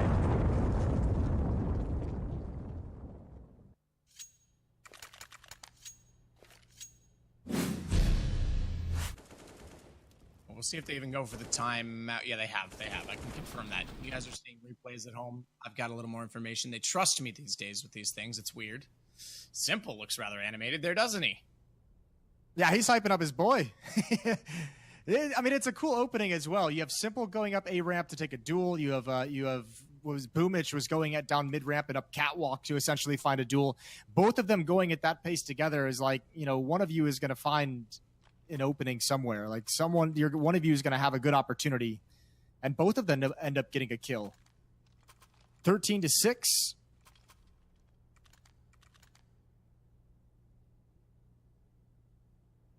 Gambit's fully invested. 2 M4s dropped over to Exile at Inters. Hobbit and Nafany dropped down to the FAMAS with utility. 2 kits as well. So they've scraped together actually a very strong defense for this round.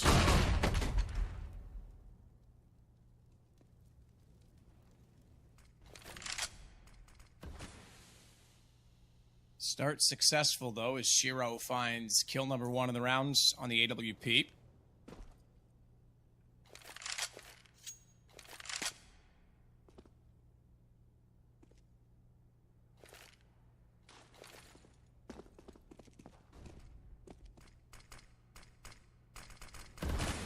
For jungle, Nectar, and Ticket, standard A-take formation.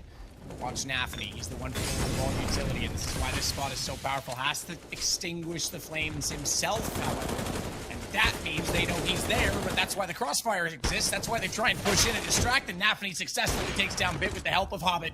But it's Perfecto and Electronic that respond immediately, and Shiro tries to get up on top of the east stairs, can't find the kill immediately and has to back away. Exile only good for 1. Simple trades him, and it's on to Hobbit to hold from the back of the site, but they've done it. They've held on just enough, chaotic as it were, and a lot of that comes down to Hobbit staying alive, able to push through the smoke and just distract as they wanted to wrap onto Nafany.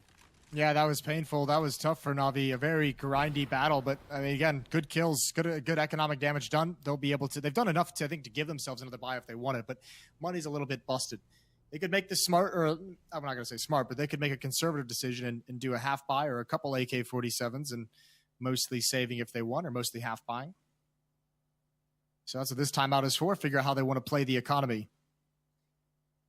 And Gambit, that's just the first of many steps they have to take to close this gap. 13-7.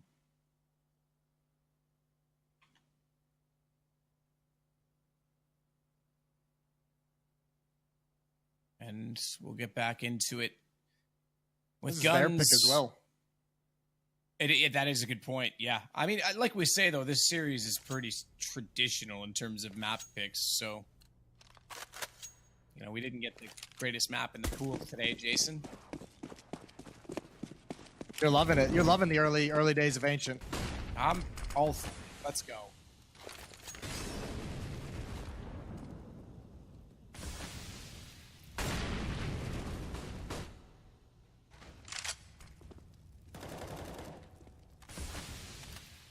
Perfecto will go through the underpass.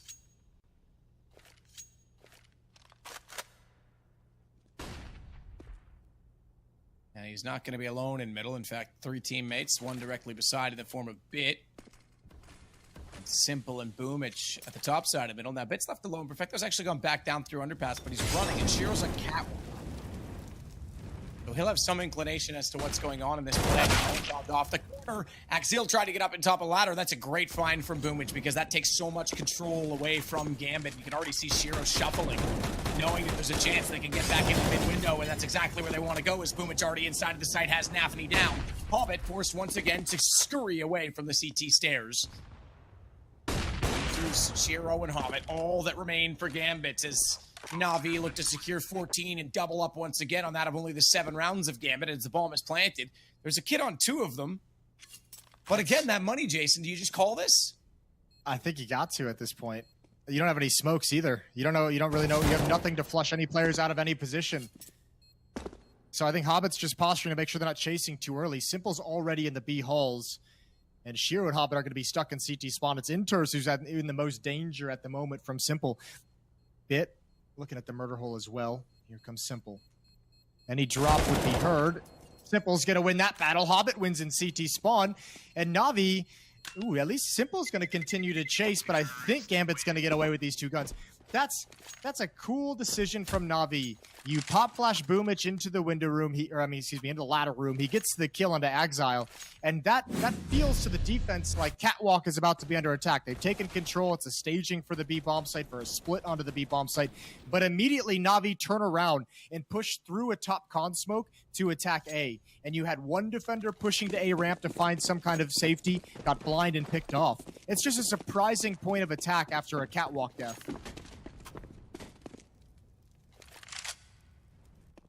Perfecto looking to line up a smoke toward the A side. The bomb is dropped over by the stairs at B.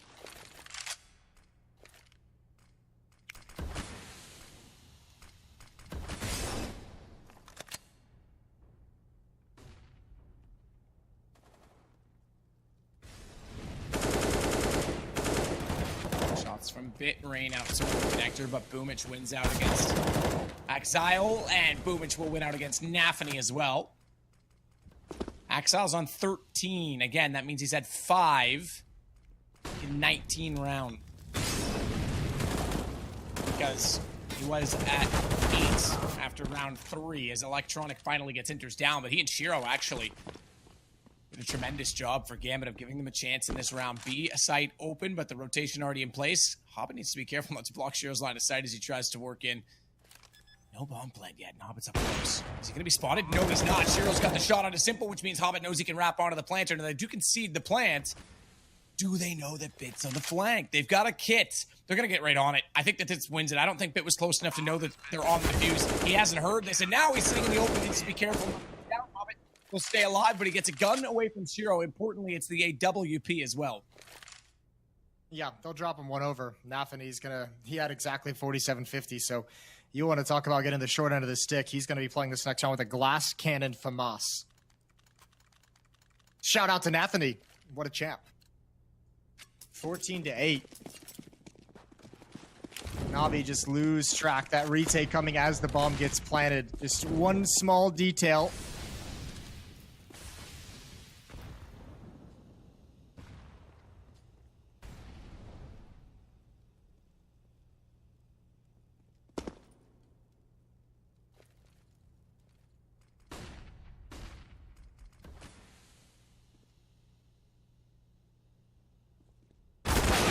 In a good position, but Exile, that's exactly when he wants to jump up on the windowsill.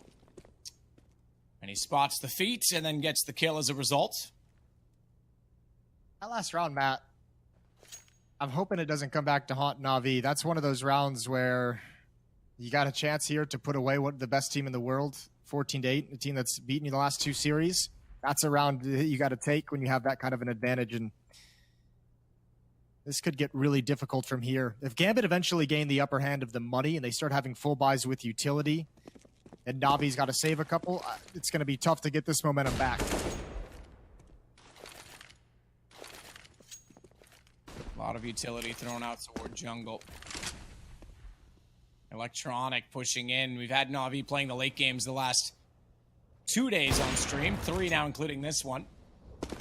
They made short work of the other two, but today's opponent much more promising, much more prominent, and yet still the score going their way this round. Perhaps not, though, as it's down to Electronic with 20 HP versus 3 Gambit members. And 2 of them in fantastic health. He's just thinking one more kill. That's his goal. One more. One more. He almost had it. Almost had the chance, but Hobbit snaps over fast enough and not enough HP to continue to take that fight. 14-9. And Gambit's finally done it. They've taken the buys. They've taken the rifles away from Navi. So should be an easier time for them to get at least to double digits. As Navi have got to sit back and let this losing bonus put some more cash in their pockets moving forward.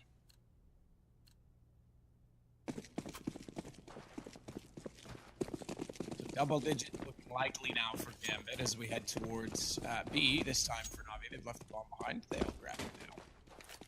Or they won't. They'll just put it into the key. The locked door.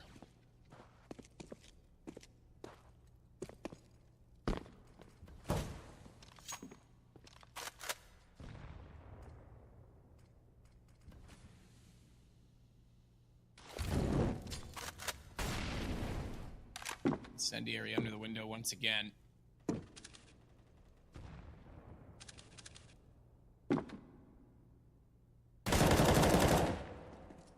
Corner boost nearly catches out Navi, but he gets the shot back on a bit before the Glock can do any, or excuse me, rather the Tech 9 can do any damage as Shiro finds Boomich instead. And should have another one. Good find on Simple. Using the elevation of Ticket Boost to his advantage. I think it was just in standard procedure. I need to stop making predictions, Jason. Or as Murray Walker once said, I don't make predictions, I just say prophecies that are immediately proven true. Oh, that's fair. Who's that? Some Canadian sportscaster? What? Are you kidding me? Say the name again? Murray Walker, the greatest sports commentator of all time, passed away this year, actually. Oh, I'm sorry to hear that. Yeah, it's fine. He was like 98 years old, so. Hockey, I'm assuming? No, Formula One. Ah. Well, I guess there's a reason why I didn't recognize the name. It's fine. He actually is a legend. It's cool. Now I understand why your casting's not so good, Jason. You've been looking up to the wrong people. I've never looked at Murray Walker. Been watching too many damn baseball commentators. Oh, well, that explains everything. 14-10. Simple with the AWP. Shiro with his as well, obviously, and a little bit of money, a little bit of a cushion behind Gambit's buy for the first time probably in this whole half. Here we go, round 25. Simple looking aggressive towards the B-bomb site, not going to commit. Molotov's even going to force him away. Deep Molotov, and Boomich has control of top mid. It's a 2-1-2 for Navi.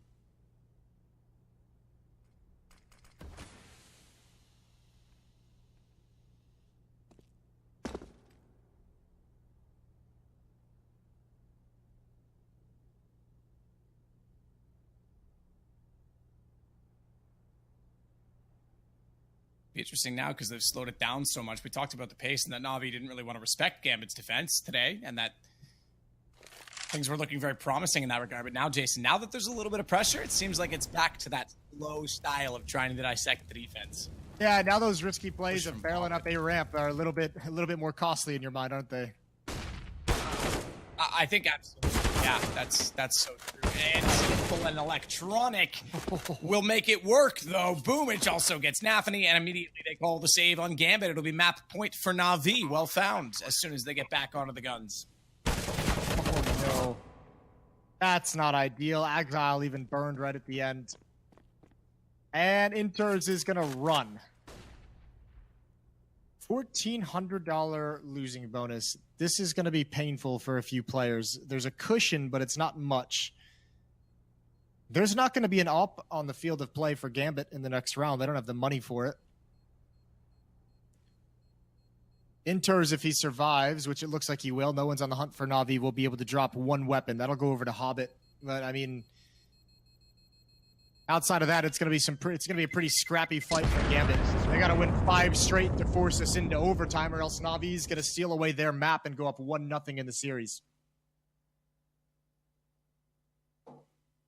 Yeah, which is, I think, very significant. And, you know, as of late, the trend has been in favor of Gambit, but you go back to DreamHack and Navi, it's not like they can't beat Gambit. It's not like they're not capable of it. It's just lately Gambit's been outdoing them online, and we know that Navi wants to get that #1 spot in the world back. We know they've got a point to prove against Gambit, and even though this is a group stage match, not the final of this event, they want that ranking, so every match to them is extremely important against these two.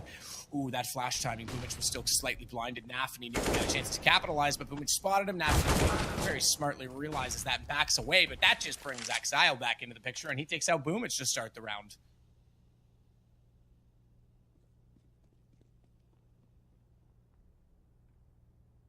That's been the mid presence for Navi for most of this half. And they're content with a 5-on-4, backing away.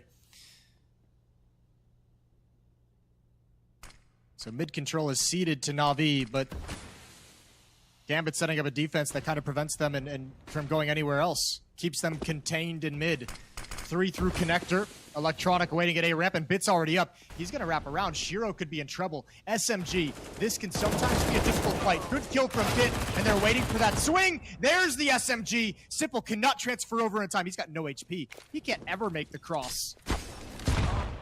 It's going to be even worse now because all the nades in the world get thrown in his direction. They had to take him out of the round.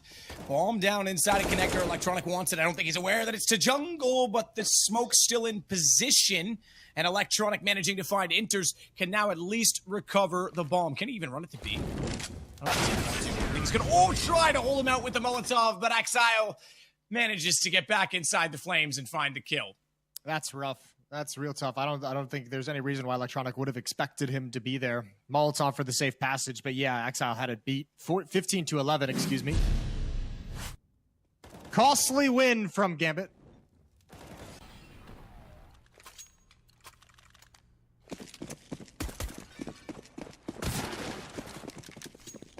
Costly win indeed. Now we'll see what sort of response Navi can come up with, because this is the last buy for a while. They've got a few rounds still in the buffer, but they're going to want to wrap this game up immediately. Yeah. Exile again with a good entry, this time traded, but Shiro does one better and finds none other than Simple. We snap him out a little earlier than I thought. The headshot available to Perfecto. Instead, though, Hobbit has the kill. Perfecto, now the only one left alive versus 3, needs an ace in the round. No, excuse me, Boomich got 1, so he needs 4 in the round. That's how that works. Maths. This is a great win from Gambit. And these last 2 rounds, they've been really aggressive in the early stages towards middle. They're trying to at least make it costly for Navi to take control of that part of the map. Not really fully committed to denying it altogether, but they're happy with the 1 kill and to dip away. This time they got 2 with some of those extended fights. And 45 seconds for Perfecto to work with. Again, kills, name of the game for Perfecto, but that silver lining isn't mattering as much. Look how passive Gambit is.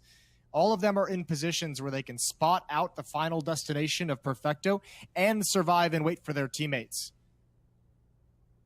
Inter is perhaps the most committed to his position, but that would be a tough ask for Perfecto to hit this shot coming up catwalk. I mean, if he does, he not only can get a bomb plant down, but he's got a 1-on-2 that's very winnable. So team overall. Oh my goodness, I thought Inters was going to get caught out. The fact that Perfecto spotted him. Yeah, it's a tough angle. All right. Yeah, it's a tough angle. It's super tough, but just something in me, Jason. Yeah. Something in my loins said that was very believable. You could feel it in your plums. My plums don't feel often, but they did there. That one. 3-round lead now for Navi. It's dwindling.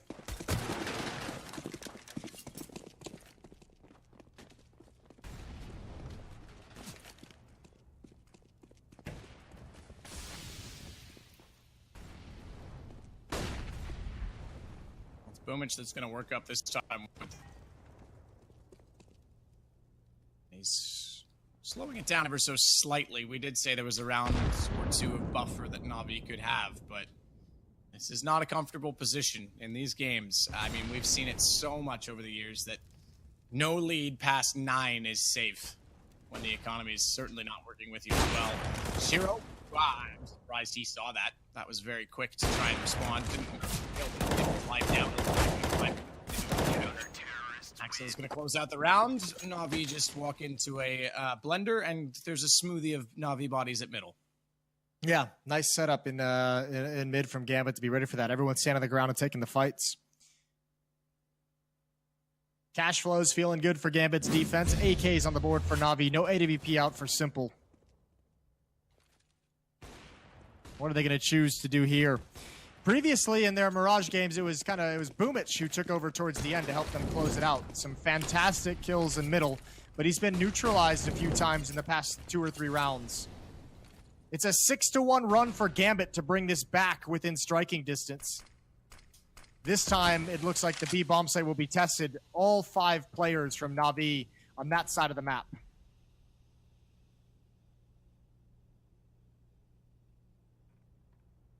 Still trying to back away. He was so instrumental in the early rounds to the first half on this part of the map.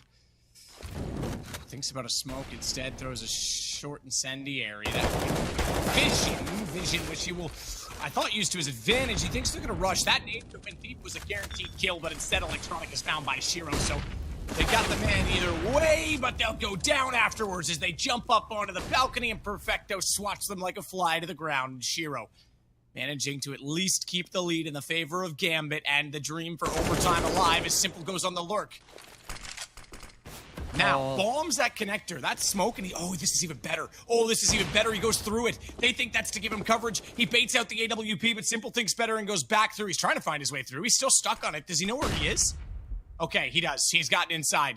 Because the bomb wants to go back over to B, and it's caught. If he hadn't been able to cut off the rotations, it would have been one thing, but he knows he needs to get the plant with 29 seconds.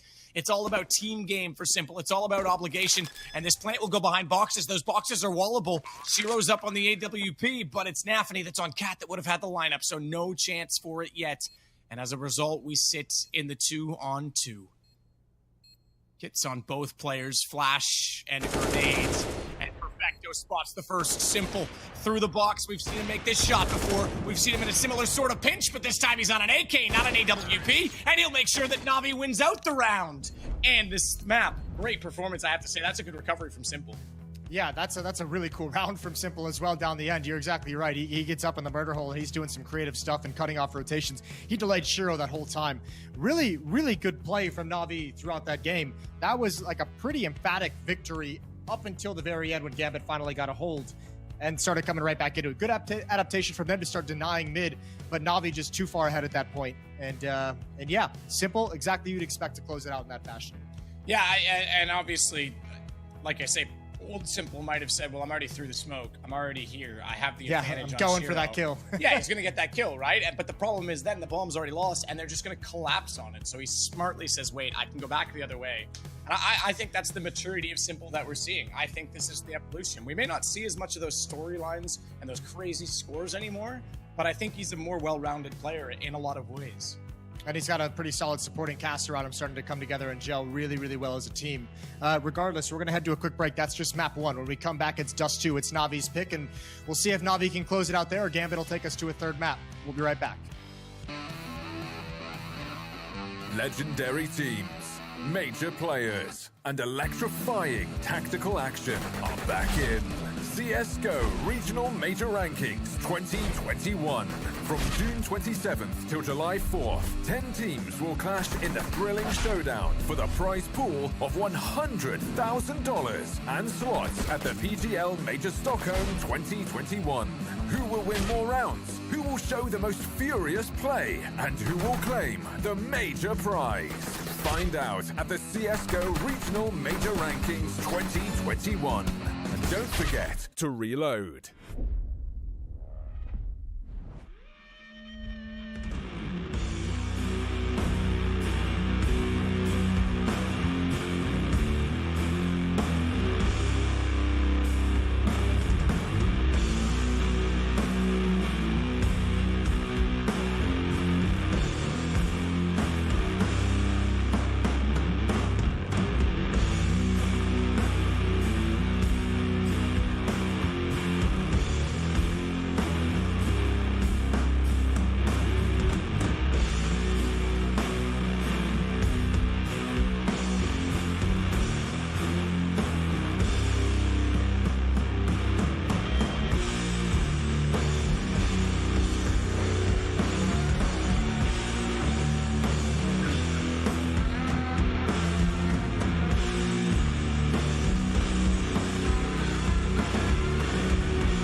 Legendary teams, major players, and electrifying tactical action are back in CSGO Regional Major Rankings 2021. From June 27th till July 4th, 10 teams will clash in the thrilling showdown for the prize pool of $100,000 and slots at the PGL Major Stockholm 2021.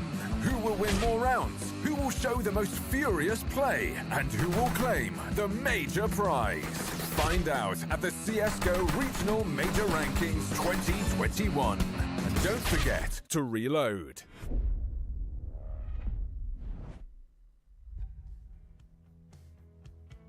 Ooh, baby. Number 1 versus number 2, and Navi is up 1-0. They take Mirage over Gambit. We're going to move on to Dust 2. What's up, Matt? How was that first map for you? That was great, actually. That was, look, it's been fun coming back and being involved in Counter-Strike again. Last week hosting, this week casting, but that was the first game that I could feel some intensity. You know, that felt like more what I'm used to seeing from the LAN days and you know, top decision making, some good intuition mid-round. Seen lots of skill from other players this past week. Yep. Obviously saw Furia last week, and but yeah, this overall for me, that was the first full-on game that I've had the chance of witnessing as Gambit. This map is all green, despite they're only a 65% win rate with a 58.8 apparently of Navi. Yeah, they seem to have the upper hand. Now, Navi has had a tough time this week. Namiga, that loss stands out. Yeah. Fours, they just barely won that, and then obviously 2 of these losses are to Gambit. Yeah, it's going to be an interesting one. Either way, we don't have to chat too much about it. I'm glad we got to show all that green and red because we're live into the pistol. Simple has pushed up into lower dark. CZ in hand. Ooh, this could be multi-kill written all over it. Hobbit and Inter's about to walk into some fire. There's the first. Oh, and he controls it for the second. He's got teammates on catwalk, but they can't finish off the final kill. Oh, yes, they can. Nade lands on Nafany's feet. Yeah, it does. He's gone. He's exploded in this round as Shiro now back toward T-spawn, trying to look down middle. Bomb is being corralled at this point in lower tunnels. Now, they don't have control of A or catwalk, so it's not like they can completely surround that bomb, but they've got a good position that will force Gambit to have to fight. And fight they shall. Unfortunately, not for long. Boomage, that's a lovely shot, and I'd say that secures the round in itself. Shiro does have the P250. He's got some armor, but the smoke's going to make things even more awkward as he's going to walk through and just be completely gray screened. If he somehow wins this round, I'll call this the best moment so far of the event. But they're going to look for him. They're going to search through. And as that smoke fades, Electronic's in a perfect position to capitalize on the fact that he's going to walk into him, and he'll get the advantage being just on the outside of the perimeter. Well, Simple starts us off with a bang. Nice double kill. Good setup as well. Ready to support him from catwalked with 2 players. Here we go. Second round out of Gambit. I'm waiting to see what their investment might be. 5 FAMAS on the board for Navi. And just 1 scout is dropped by Nafi over to Shiro, and that's it. The rest are Glocks.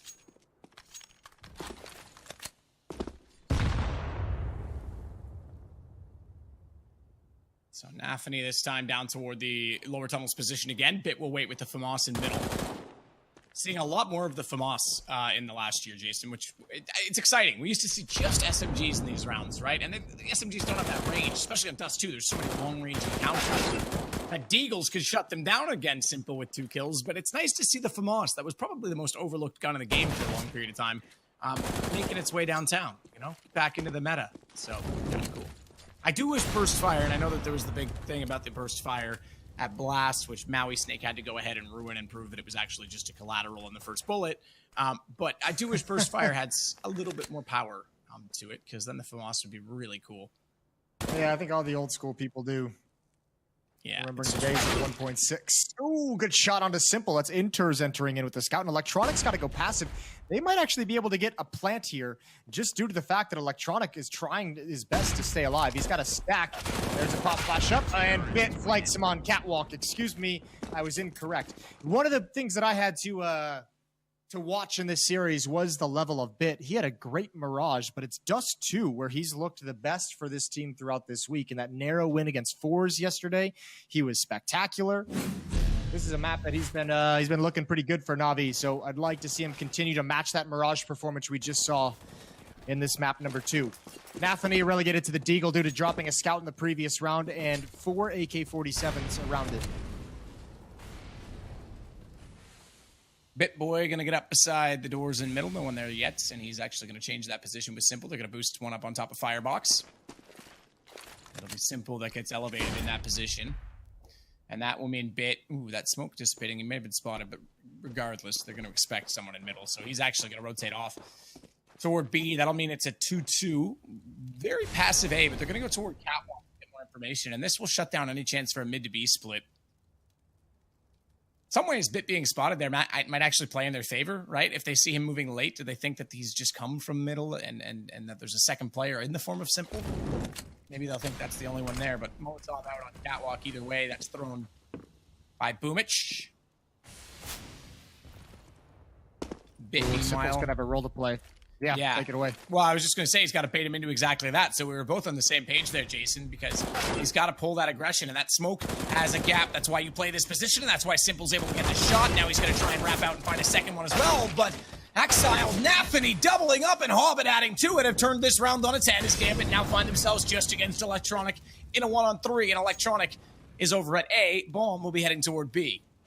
I think you just saw a good example across the map of why sometimes the FAMAS hasn't always been a very popular weapon. Just doesn't have great stopping power, especially against those AK-47s. A few dinks in there that just couldn't get cleaned up by the FAMAS, and a nice mid to B split from Gambit. 2-1 as Electronic is able to save his rifle.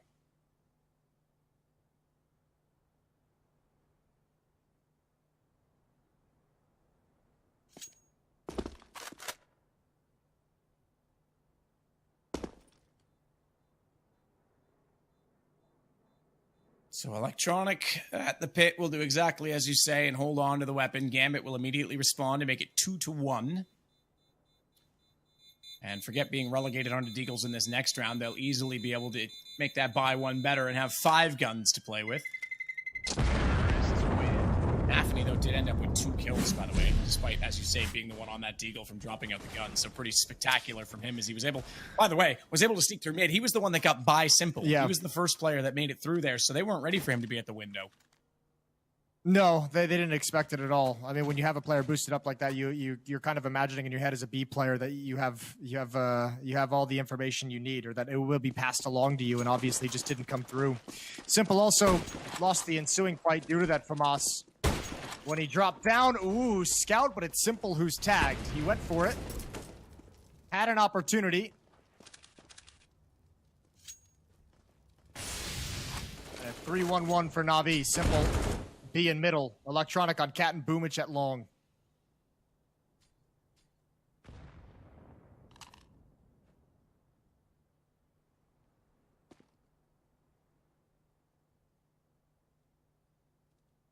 Hobbit will hold on the AK-47.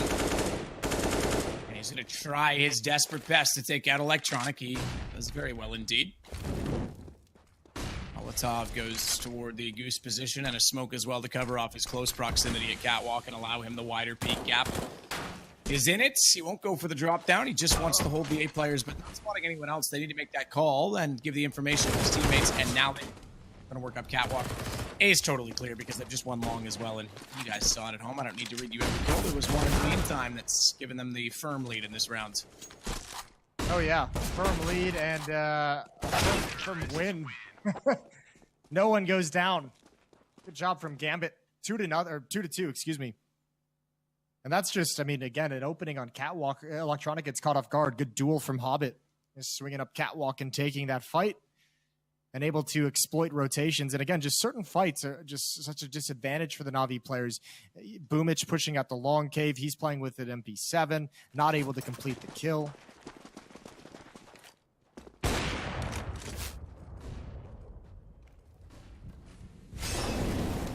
The doors bit. Okay, yep. Just don't move. Just stay right there. Just, okay, well now he's tagged by the nade, and they heard that impact rather than the explosion, so they'll know he's up close. Another nade, just trying to take him down any way possible, and Nafi knows he's got to be hiding in that corner. So good use of sound and process of elimination to get the opening kill against just these pistols so far.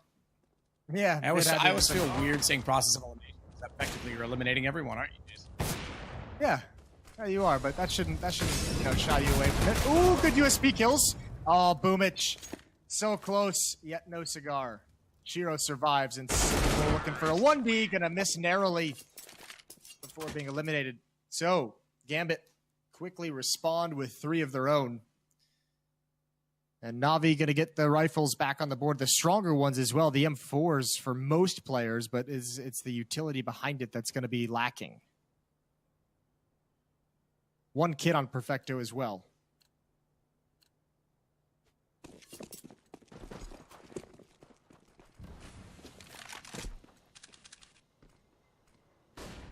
Shiro not spotting anyone yet, going toward B with those smokes down. Tries to get that position with the scout. And it's Bit that's got to be careful. I say scout, excuse me, he's on an AWP. What silliness am I speaking, Jason? It's blasphemy. Blaspheming. Nafany, deep angle to CT spawn. It is right on the other side of that wall, but Navi actually has a long setup at the moment, so they're going to be so far from being able to help this split. I don't think they realize they're out yet. Nafany and Hobbit are walking. There goes Perfecto, and just now Bit's aware he's got it all to do, and he's got nothing. Yeah, that's 1 tough. kill, but that doesn't matter. That's pretty clever from Nafany just walking out like that. And as you say, they had a long setup. There was no chance. If somehow Bit could have sprayed down 2 at the window, I'll throw in an extra 10%. But no chance after that. Bomb down, and Navi going to have to save their weapons. So we're going to go 3 to make it 4 now for Gambit. And that's 4 in a row. Connect 4. Yeah, Dust 2's looking good. A reminder, it's Inferno is the 3rd map if required.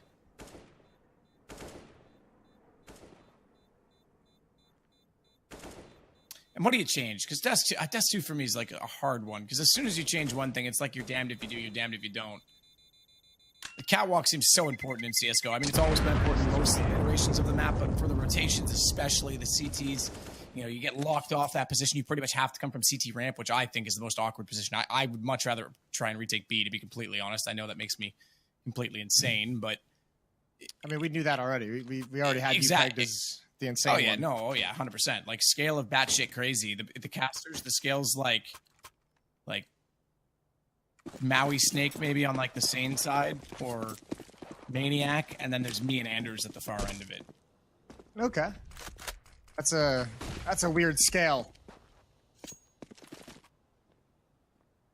On a scale of Maui Snake to Sadokist, where do you fit in? Yeah, where do you fall? There's no good answer. It's a trick question. Navi relegated to some pistols. Electronic and Boomich going to be on Catwalk, M4 and FAMAS.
sprays them both down, and the Bit watch is on, baby, because now he's got a defuse, and it'll go to 7-4.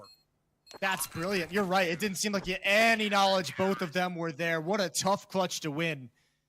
Nicely done from Bit, even coming out into the open with an empty AK-47. He gets away with one there, but well done. The transfer over behind those barrels is so difficult. 4-7. Boomich is happy. Couldn't tell by that shot of him, but he is happy.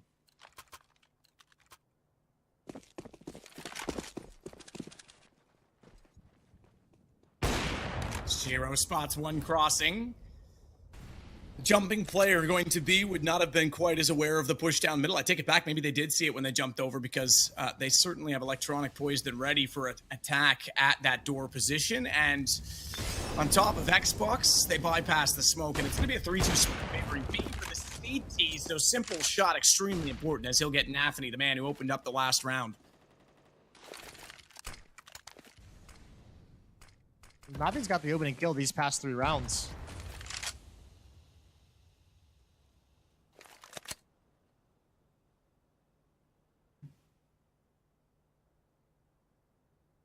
Force catwalk back. Simple at railing with an alt. Boomich close up to the doors at long. Could maybe have a flank if he wants it.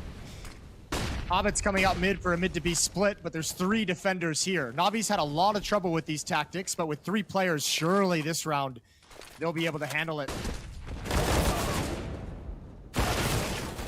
Exile gets bit down. Perfect. So electronic. And then Perfecto actually got 2 in that situation. I was hesitant to say that he would, but Simple closes the round on rotation. So that all starts with Simple, and it'll end with him as well. And that's important, again, because, again, they were favoring that 3-2 toward B. So the op is starting to come alive, and Navi will pull this back to within 2 rounds now. Yeah, this is nice for Navi. Problem is, what really kind of sucks is that run, that 7-0 run, obviously is tough because it's 7 rounds for Gambit, but they barely got any kills. We saw it towards the end of that streak. They had 3 players at 16K. So now, no matter how many you win in a row, there's just always cash there to burn through. They're going to have so much money still by the time the losing bonus hits its maximum. And they've still got, you know, after this buy right now, after losing 3 rounds in a row and just reinvesting, 9,000 on Inter, 7,000 on Exile, 6,600 on Nathany, Gambit's fine for the rest of the half. So Navi's doing this the hard way. And if they can continue to string rounds together, fair play to them. It's not an easy thing to accomplish. Round 13 underway. And to contrast how good the money is for Gambit, we see 4 FAMAS and an AWP for Navi. They just want the utility. But Simple's got a fast boost and an opening kick again. Yeah, he's starting to come alive now, which is brilliant. As Boomich will stay behind the doors at long. He's going to be in a good position as well. They're not going to check it. This is exactly what we're talking about with trigger discipline. Oh, he does! He does check it! And that is so unlucky for Boomich because he played that perfectly, and the FAMAS can't capitalize. Again, another dink that goes nowhere. The AK wins out in the exchange, and credit to Axial for having great reactions. Double take and still finds the headshot. This time, Simple's not as accurate as Electronic will get the shot onto Inters. And they'll start to work back toward the site. Nate, Nathany's on 16. The second need never comes through, and Electronic gets taken down by him, but still have to be so careful because he's fighting for this position. The bomb, all right, it's going to make the right call. It's going to go through middle and go toward B because they know they can't hold that position, and Shiro doesn't even care. He just goes for the kill instead. Oh, that's really unfortunate for Electronic. I think he got forced into a fight he didn't want to take by the Molotov. It's maybe not unfortunate, but good play from Gambit. He's out in the open. And yeah, Shiro getting that bomb towards top mid. He fell all the way back, and there's no running to B when your teammate's fighting 2 players, and you know where both of them are on spawn ramp. Shiro gets a couple nice easy pick from behind, and disaster strikes for Navi again. They're out of money. Simple's gotten up because he had some in the bank last round, but that's it. That and Electronics Deagle are the only dangerous weapons they're really carrying. An unarmored CZ on Bit.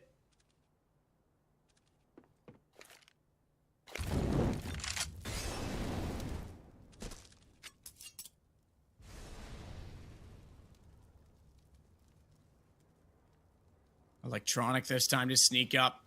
So just like that, despite that Navi are able to win 3 in a row and finally start to look like they're coming back into this half, their money gets limited again. But But the pressure doesn't, because they still want to put 2 toward Catwalk. Boomich, quick pre-fire with the USP. Not able to find any headshots. Shiro will get him back on the AWP. His bit in middle will get taken down by Inters. And I think this round is going by the wayside. We'll see if Simple can at least hold on to the AWP for round 15, Jason. As the lost round bonus is still at 2 rounds. Oh, there's no way Gambit lets him hold on to it. They're gonna throw everything at him. They might even hold off the plant, you know? Yeah, we've seen that before, right? You don't plant to let them push. Yeah, and that's exactly what they're doing. Oh, I take it back. Hobbit's going to put it down, but they are a lot closer to B. I was going to say, they didn't plant until they got in position to really, I mean, this is 35 or whatever. This is a lot of pressure. All right, that's a lot of years of Counter-Strike just glued into my brain. It's okay. I can tell that there's a lot in there, just by the shape of your head, Jason. As Simple takes down Axile and enters to Perfecto. Simple does get erased. They tried so hard to get there. It was protected for a while, and he manages to get 3 kills overall in round 2 at the end, but that gun is gone. Simple's on 14. Look at the rest of the kill totals on his team. Where are they? Yeah, it's rough. It's rough out here. In fairness, as well, I wouldn't even necessarily point the finger and say they're not like playing while they're missing shots or missing plays. Gambit's just playing this so good.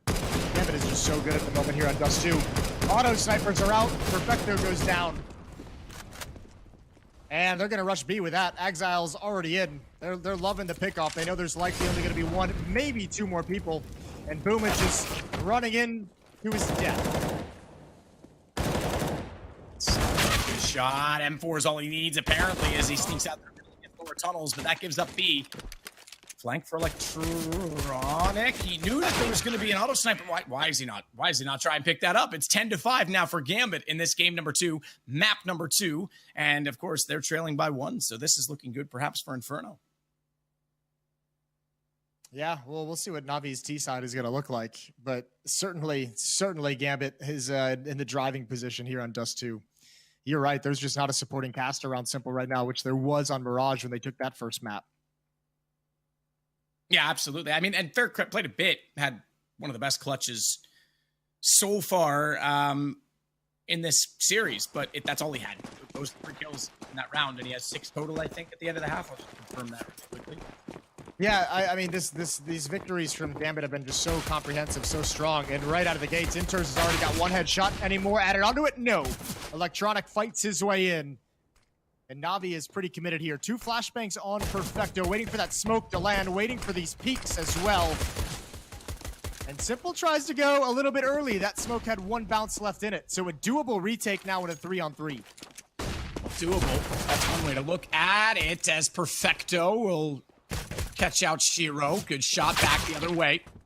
Bit's got the better of the exchange, though, with the block in hands. Axel into Perfecto. That's down to just Bit versus he. It's a 1-on-1. This is going to be extremely tight. Bomb's not planted, but it may not matter. There's a minute. This comes to a kill. Undoubtedly. USP trying to pick apart Exile as he's got the Glock on Bit's hands and a chance to do it because only 28 to work with. But we know how menacing a 1-tap from a USB can be. And this is becoming a very contagious battle, and it's going to at least finally go Bit's way. Yeah, that's a bit awkward. I mean, Axel was even lucky to get into that fight. Bit missed a lot of bullets in that magazine before eventually he's able to reload. 6-10. Well, I mean, that's both pistol rounds to Navi at the very least. And if they can convert this second round, they inch it a little bit closer, and then they're within striking distance. But they're going to have to get through this bye. 2 SMGs, 3 SMGs, and 2 upgraded pistols for Gambit's defense. And it's going to be a brawl at long. Brawl's on. Boomich. Only good for 1. They need to do this quick. They need to do this adjustment real quick. It's an AK-47 has been picked up by Inters, and they're going to start rotating back. It's way far out of the action at the moment. And Gambit, they picked up SMGs because they wanted to be able to do these drive-bys. And it's a crossfire. 1 in CT spawn, waiting to pounce. There's the timing, but Simple's got the walkthrough. Only Shiro left. Beagle not connecting, and that should be the danger abated. Inter is going to start slowly backing off deeper into spawn. Save the picked up AK. Yeah, they overflow out of middle, and it's a little bit awkward, I'd have to say. as Inters will hold in CT spawn. That AK, like you say, picked up so early in the round, but now the only option for it is to be carried over for the next one.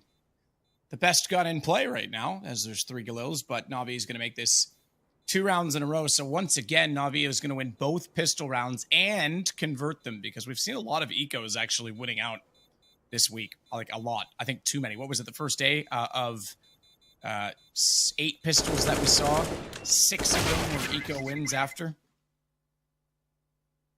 Yeah, something like that. That was an odd day, but I mean, we're seeing those second rounds converted more and more. That was just extreme. 10-7. Okay, it's good to see Navi. I mean, yeah, it's only 2 rounds. It's the pistol, and it's a round against, you know, SMGs and upgraded pistols. But it's good to see them handling business at least to start this half. Mac 10 on Boomich to try and get a little bit of cash flow built up. Simple's going to stay on a P. No, nope. He's got a Galil on the ground.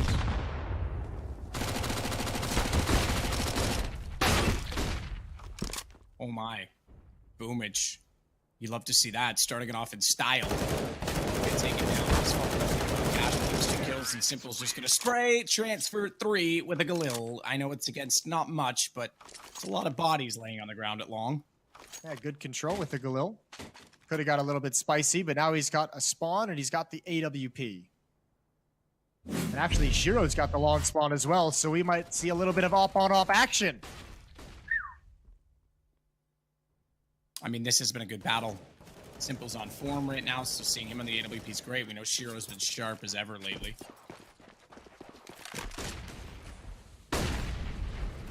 Simple's just going straight out long doors this time. He's already in position at dumpster. Perfecto, does he want to try and be hook, line, sinker, and pull him toward that position? Oh no. Molotov down. They both actually throw smokes to extinguish it, which means they wasted a little bit of T-side utility. But they're desperate to keep their opper alive. They're not very careful at middle, though, because Nathany's able to find the open door. Electronic taken out as Bit comes back in and finds Mr. Hobbits. Says Perfecto. Oh my goodness, now doubles up. He's gotten down Axel, he's gotten down Shiro, and Simple gets Nathany. It's just like that. Going to be another round for Navi. Oh man, Gambit tried to get a little bit clever. Double push off catwalk after presence was already shown. Hang on, though. This Hang flank, on. yeah, the timing of this. I was going to say the timing. If he had actually just walked down the stairs, now he should get... Okay, maybe not. Maybe. I was going to say, if he walked down, Bomb was still jumping up Xbox. He could have caught Simple and the bomb at Cat, and that would have changed everything. But at this point, I think he knew he was just looking for exits, and he's going to get Simple down. So at least the AWP, and that should be the end of it. He should back away now.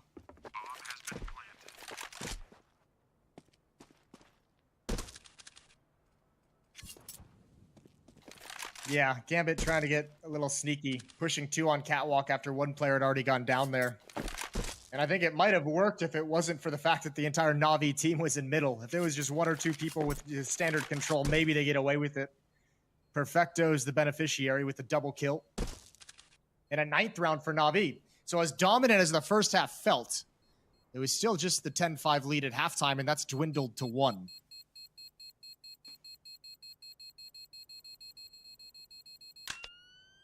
Yep, it has. And again, Navi, having won the first map, starting to apply the pressure now to Gambit.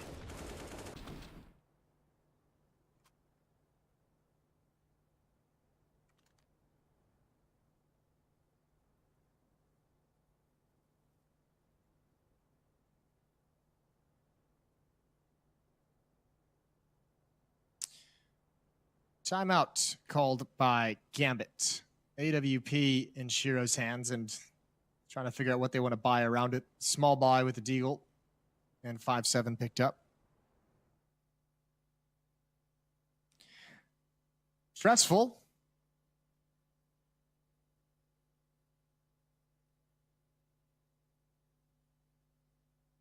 Understandable, though, this time out, though, Jason.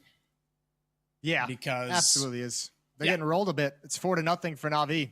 They've been caught off guard, which has got to be, it's got to be a bit surprising after switching sides. Get a shell shot coming at you. Maybe not. It's just so weird. That run from Gambit just in the score line of Navi at halftime where Simple was just like head and shoulders above all of his team just made it feel like Gambit was in such a strong position, and certainly not anymore. regardless of what it was looking like 4 or 5 rounds ago.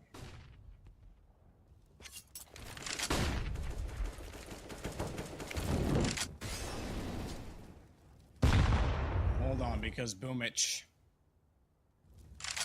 is definitely coming alive in this second half, so even though there's not a lot of guns on the Gambit side, still an important round. Simple's at 22. There's still, by the way, every single player on Gambit is out-fragging everyone on Navi except Simple, who tops frags for the entire server. No one else is even in double digits for Navi. That's ridiculous. Yeah, well, Navi's got to bail out to the other side of the map. That was a huge stack they just ran into. Shiro can put a stop to this. If he gets one more pick in mid, that smoke should stop any more damage from coming out. Now it's all on Hobbit, inside of the site. CZ, when does he pop up? Just now, immediate kill on a Boomich. It's powerful, and he still has position. And he can still go for one more, but Simple takes his head off through the box, and that opens up the site. Plant goes down, but Gambit's coming for it. Wow.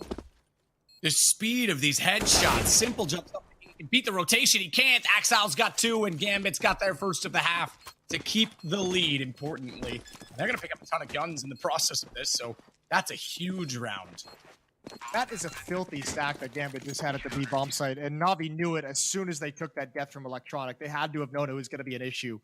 The AWP is there. One player boosted up on the box. There was even a second player ready to jump up if his teammate went down. 2-round lead for Gambit.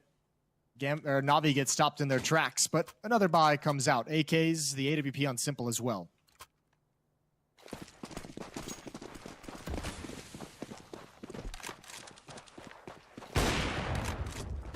Simple shoots down from mid this time.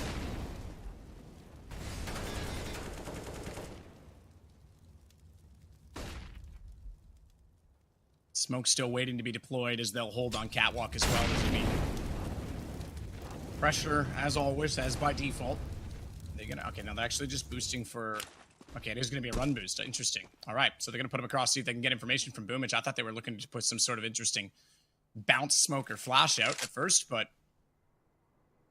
they'll go for it and realize it's clear. And so is the entire A site at this point. Remember, I say the A site, specifically referring to this the platform that we're looking at, because you do have Shiro at long, and they're still anchoring that as well with Axel. And they're going to have a rotation as well underneath, so they're still got good coverage. But the point is they have access, at least for now, to Catwalk, but that nade coming through the smoke was never spotted by Bit until it was too late, and he gets taken down to 62 as a result. The drop strategy. Who went? It was Perfecto. Gone already. Bits found by Shiro. Perfecto. He came into middle at the same time, excuse me, as our camera jumped around. It kind of threw me off a bit, but he's got Nafi down. Smokes dissipate. Doesn't matter. CT's cleared. No one's out. It's all about Catwalk. It's all about Gandalf. And again, they still have long, which means they don't have to worry too much, but Exile's head shows far too far forward of the railing, and Electronic gets at least one kill. That may enable the bomb plant and will for Navi. Oh, it's going to be tough to clear Perfecto out. Certainly it would have to be Shiro from behind, but he hasn't moved just yet. Retake is going to come in. 2 through spawn. Shiro coming back to long as we speak. This is a timing. This is a timing for Perfecto, and he's about to swing and grab surely at least 1, maybe 2. There's the tap away. There goes Hobbit. Oh, and he's got one more. Or Electronic steals it away, but that means the AWP can survive inside the site. And Navi have to battle for that one, and they've got it. They've got it all. 10-11. I honestly think that, or thought, I should say, that they had that long was all theirs. They played a very passive retake position, but Axel, he was crouching as if his head was still down, but it was clear that he was too far forward. That was easy for Electronic. I didn't think that Navi was going to win. When Shiro gets that first kill, like, Navi's kind of relying on that drop to work a little bit. They weren't layering flashes for the long op. They just threw out the one. They wanted to have the double peek with one up top at the rail and one on the ramp. And when the ramp player dies, I thought it was all over. So good recovery. Good job by Electronic. And an opening out at long. Bit is stuck at the moment. Smokes everywhere. And they want to go bail him out. And it's costly. 1 kill from Hobbit, 2 from Shiro.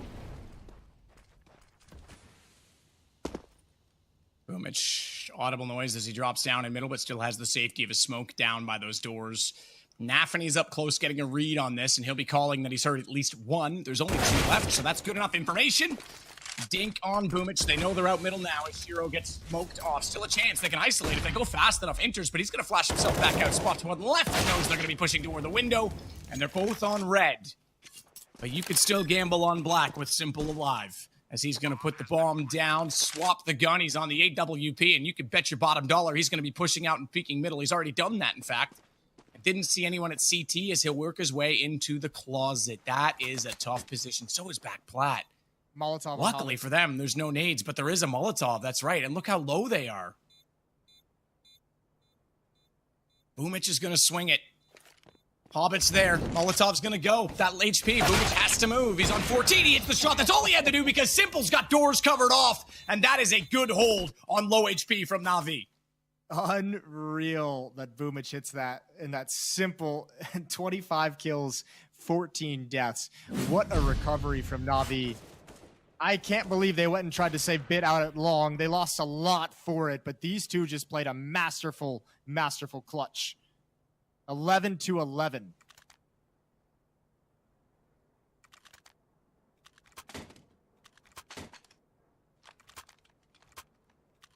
That's the money. This should be a lead being taken from Navi. Armor picked up, P250 Deagles. There's 3 nades for a nade stack. Exile, Nathany, and Hobbit. It looks like they're going to be heading towards long, at least those 3. And same with Electronic and Perfecto. So Electronic's got to be careful. He might be eating a couple AGs here. There they come, bouncing off the walls. Ooh, they go a little bit too far. Electronic still just going to go to the corner, hold the trigger. 2 frags for him. And long control for Navi.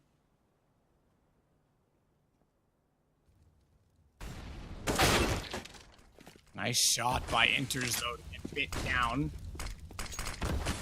Simple. 2 smoke. Oh, gap. 2 smokes. They make it by, though, but that's information from Shiro. They'll have, I think, spotted him in return. They're not actually putting any utility onto Elevator.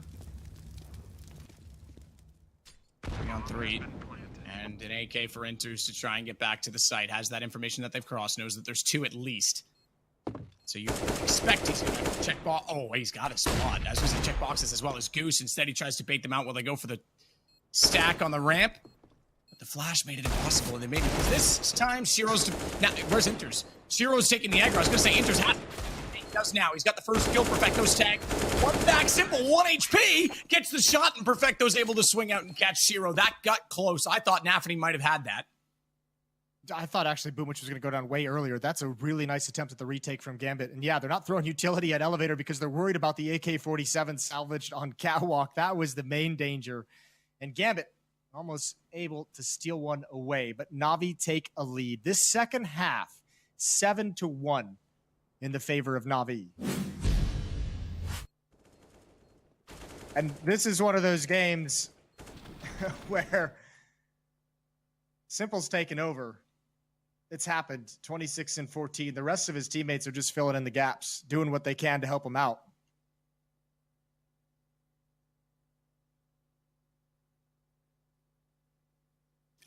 I mean, they've come alive a little bit. You're right. Simple has taken over, but Electronic's now up to 14, whereas 2 rounds ago when I highlighted that, I think he was only on 9. Perfecto in the last round as well looked really solid in that supporting role at long. So they're getting there. Simple's bought them time, but he still needs his teammates. And they're starting to wake up, which is encouraging as they take their first lead since being up 2-0 in the pistol, really. So pretty significant. First half pistol, that is, just to clarify as well.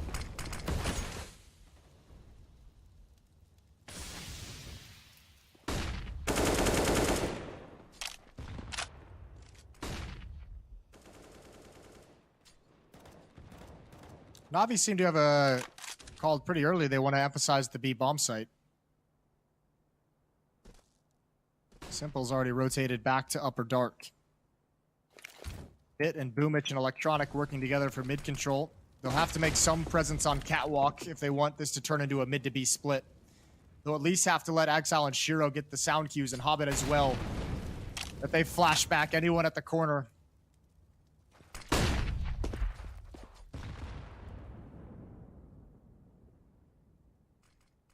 Hobbit to hold. They want to sneak in. Electronic goes, checks tight into the door. But thankfully for Electronic's sake, Bit is immediately behind him and able to get the trade.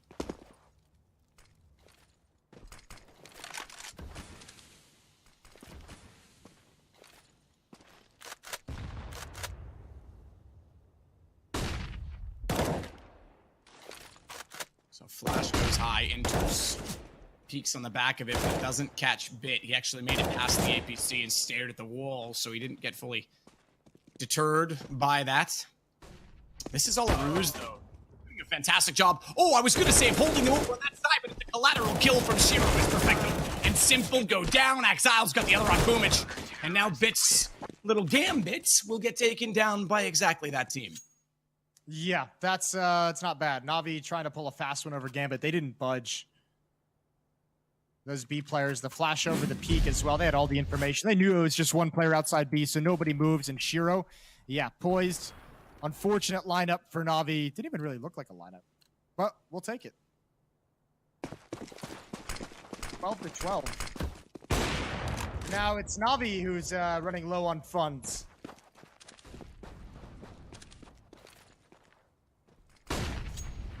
I mean, such is the nature of this back and forth affair. I mean, I say back and forth. Obviously, this half hasn't been quite that, but it's the kill totals, right? They've been keeping it very honest. That's a tough find. Good shot from Simple. Shiro gets caught out in the open. Nafany's got to be careful next. They have that came from spawn. They saw their trajectory, but actually it bounces right back at Nafany. It almost turns into a mid to B smoke. Bit's gonna get back into cover because he's blind. The man enters. He's the only one on this half of the map, and he's got so much to do. He's delivering for the moment, but it's too much to ask. And Hobbit tries desperately to push back inside of the smoke, expecting that there was no one else inside of the door. He wanted to cover off lower tunnels. Little did he know that he was actually walking toward his own death as Bit gets the kill, and Exile's just going to save this. So Navi holding on again, 13-12. But what a match we've got going on Dust 2. Remember, Navi's already up one. In case you're just joining us, they stole away Mirage, and I say that because the last two times they played Gambit on it prior to today, they'd lost 16-11 on both occasions. So this could be a series for Navi, 2-0 to return the favor of the last two times they've played.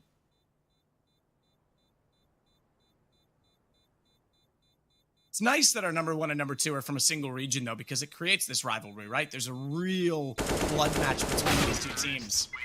Simple is absolutely having that control of it himself. Yeah, it is pretty cool. But I mean, man, the amount of CIS teams in the top 20 right now is pretty wild. I think there's six of them, 5, 6, something like that. There's blood feuds everywhere you look. 1 round lead for Navi, 13-12. Simple knocking on the door of 30. And just like the first half, he's found some opening picks here and there that have gone a long way for Navi. And Gambit, unfortunately, on this defensive side, and just not able to put 2 rounds together. It means the money's always just been a little bit rough. They've had some solid buys, but they've never had cash flow for any stretch of the half. And certainly if they're to lose this round with this kind of an investment, everyone at $200 or less after the buy, it's even with the full loss bonus, it's not going to be fun. Navi knocking on the door of a 2-0 win in this series to close out Group A.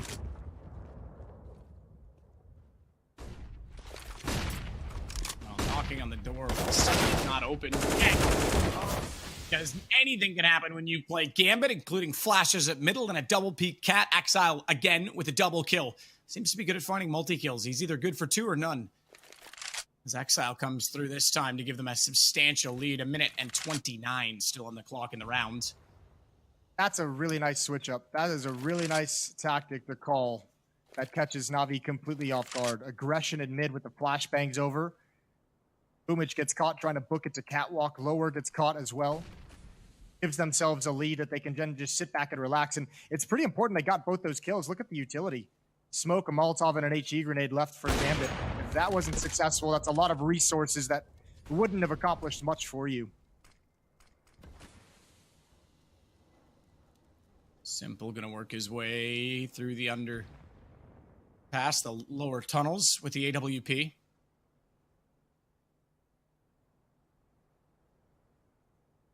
Exile nearly spotting him. This is a bit awkward between the two of them. Electronic as well going back. If Exile takes one more shoulder peek right now, he could spot them, but doesn't want to do that just yet. Doesn't want to give himself up too early. Knows that they've got A locked off, or at least Cat locked off. They've got A covered as well, though, I should say, with Hobbit in position at car, but they don't have any information as to B, and this is going to be a save. 20 seconds, they're just not even going to bother trying to battle out the mid to B or directly through tunnels itself, and we'll go 13-13. Yeah, you can have another buy with this kind of a save from Electronic and Simple, especially because Electronic's got decent utility still built up behind him. Simple can drop at AK-47. Bit will be able to buy himself. It's Perfecto or Boomich might get stuck on something a little bit lesser.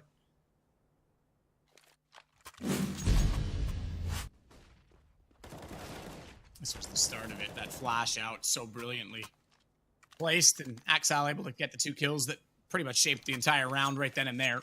So tie game again. Gambit really want to force this series to Inferno.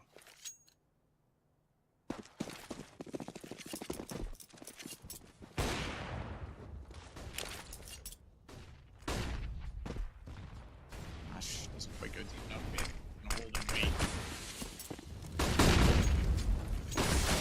Axile's gotta be careful this time. Smoke hits the corner, but he was in the open and fully blind. Thankfully, there was enough utility to cover off the doors that Navi couldn't come through and absolutely charge over top of his position, but they're gonna commit to this. They've got control of long. Send 4 through just to get 1 in the form of Simple in the pit, and he'll see if he can spot anyone toward A. The response is to push up Catwalk, and right now that's exactly where Bit's playing, and we can see it in the smaller image on your left side of the screen. He's gone, so they at least take back position, and that's a good response from Gambit. That's such an important kill as well. There has to be a gap. Hobbit knows it. Yeah, they messed those smokes up terribly. Flash from he has to look away, and he knows to spray because they're going through. Peeks back out, and Simple's ready for it. No, he's not. He got Nafany instead above, which means Hobbit at least gets trade, but Simple found 1 in a rather tight and timely situation, and Hobbit staying alive, though, is the problem because that gap is inviting, and he'll go through to find Electronic. Gambit have a chance with a 2-man advantage to retake, but not unless Perfecto lives up to the name. He finds Hobbit and enters, and she gets him down, but Boomich, on the wrong side of the box. Gambit's got it. No bomb plant for Navi. No bomb plant, and that's hard-fought win. Exile makes the winning play. Bit is throwing that Molotov to prevent anyone from pushing on Catwalk. They want the Gambit defense stuck at the bomb site, stuck at the Gandalf or the corner boxes. They want them trapped there. And Exile steps in front of the Molotov to eliminate that part of the attack. It's a huge play. I don't actually think that gap was a mistake, by the way, Matt. I think they actually designed that to cross over and have Simple peek behind it with that gap deep towards CT spawn. Entirely possible. I mean, we've seen things like that before. The problem is that it gave Hobbit just so much to work with, and the fact that Simple can only get 1 of the 2. Run. Yep. Yeah. Yeah, absolutely. And Simple A did do a great job of hitting the player on Catwalk as a result of it, which means the bomb has more access to the site, but they never even got that plant. Yeah, that was tough. Good kills from Perfecto. I thought he would bring it right back. Unfortunately, 2 stunning headshots, all he could pull out. 14-13. Yeah, this is what kind of, not kind of, it really does suck for Navi. You gotta basically save this round. You can't invest a whole lot. You've only got a 2-round losing bonus. Even what they've invested right now is kind of pushing it. $2,400 is what they'll get in the next round. That means, what, Boomich is gonna have 3,900.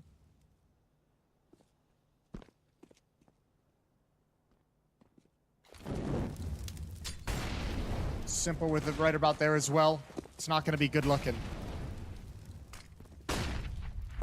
Lost round bonus as well. It's only on 2 at this point, so 3rd after this round, but bomb plant almost essential. To get a complete buy, although Simple's just got Nafany now with a Deagle. That'll give him a bit more purse to work with. I'll give him 30. 30 on the map. And surely he doesn't do anything magical here. 1 more headshot and he might crack this round right open. Unfortunately, they only have Glocks around this Deagle.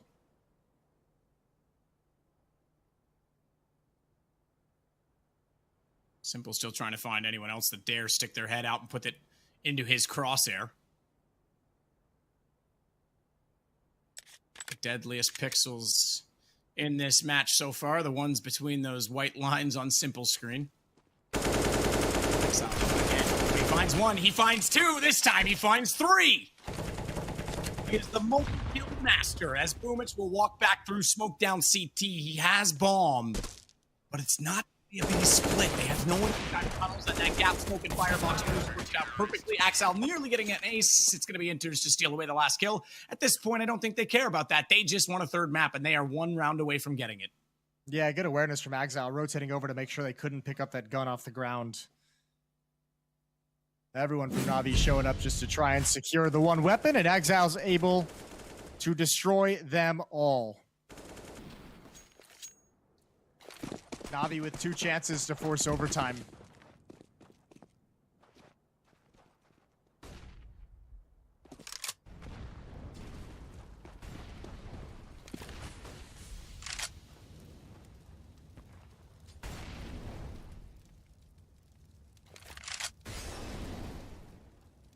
Exile instead, though. This round is going to be tasked with holding out at long. Shiro with the drop off at Cat.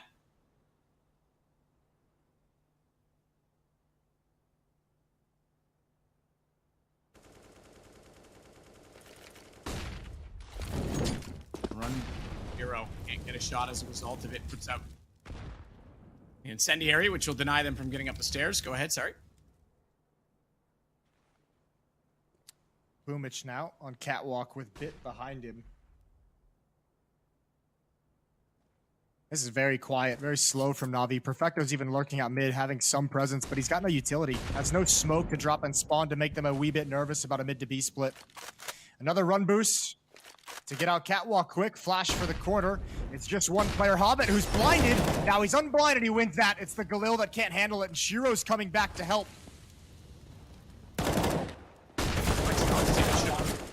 Box. Team Flash. Apparently, I thought it came from the T side, but it was Shiro trying to give Hobbit help that actually cost him his life. Perfecto with a late lurk in middle, trying to get Gambit caught out as Exile again on catwalk. When there's one, there's two, but there's Perfecto on the backside, and now it's all down to a rotation. And man advantage, they've got long as well, and it's going to be Nafany with the kill. All electronic, finds the first shot immediately. Smoke down, second as well, and he has to know it's toward long. He can't get it. Shiro's one out the map. Gambit will force Inferno. Yeah, that's a grueling battle, and man, everyone from Navi, they didn't have utility. Everyone from Navi was dedicated toward making sure they could take the bomb site, the A bomb site, and that's opens up Axile for such a huge flank. Another double kill, instrumental in winning that. And Gambit, listen, that got close for how dominant their first half felt. Navi delivered an equally dominant offensive side, and Gambit's fortunate to get away with that one, but that brings us to the third map. That brings us to Inferno. It does absolutely bring us to Inferno to decide what's going to happen at the top of this group, but what a match we're having. We're seeing some heroic. Simple looked excellent. Team came alive late. Axel certainly turned things on in the end, and he is so good in those multi-kill situations. Look, Jason, I'm not going to waste any time. We've got to cool down before we heat up on Inferno, I think. Map 3 coming up, and this is a grudge match between these two. So I think with that said, Jason, we'll go to a break. Yes, sir. Legendary teams, major players, and electrifying tactical action are back in CSGO Regional Major Rankings 2021. From June 27th till July 4th, 10 teams will clash in a thrilling showdown for the prize pool of $100,000 and slots at the PGL Major Stockholm 2021. Who will win more rounds? Who will show the most furious play? And who will claim the major prize? Find out at the CSGO Regional Major Rankings 2021. And don't forget to reload.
Legendary teams, major players, and electrifying tactical action are back in CSGO Regional Major Rankings 2021. From June 27th till July 4th, 10 teams will clash in the thrilling showdown for the prize pool of $100,000 and slots at the PGL Major Stockholm 2021. Who will win more rounds? Who will show the most furious play? And who will claim the major prize? Find out at the CSGO Regional Major Rankings 2021. And don't forget to reload.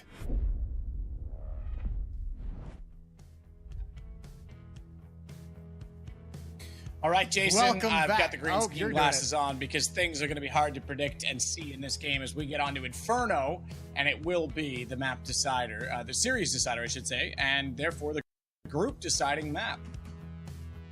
Your glasses aren't working. I want you to know that. They just look like Yeah, they're regular really sunglasses. scratched, okay? Look, they're a little... I'm done. Just go with it, please, next time. Yeah. For me. Yeah, well, I just didn't want you to be wearing those thinking that, No, look, you know, Ukraine was Jason, going to be lighting we up your can't- eyes the whole time. No, I get it. We can't all be as good as you, all right? You've never even had a bad hair day in your life, so... And that's true. I haven't. It's been a while as well. Yeah, third map, Gambit Navi. Series coming down to it. Two really, really good maps of Counter-Strike between these two teams, which is everything we expected. We didn't think we'd see anything different. This third map is going to be Inferno. You can see the stats up here, and at least this one, the previous two maps showed a lot of red for Navi, a lot of green for Gambit. This one's at least equal. Yeah, this one is very equal. And worth noting as well that they don't have a head-to-head in their last 5 on it. Now, that doesn't mean they haven't played each other, right? They certainly have, but both teams very successful.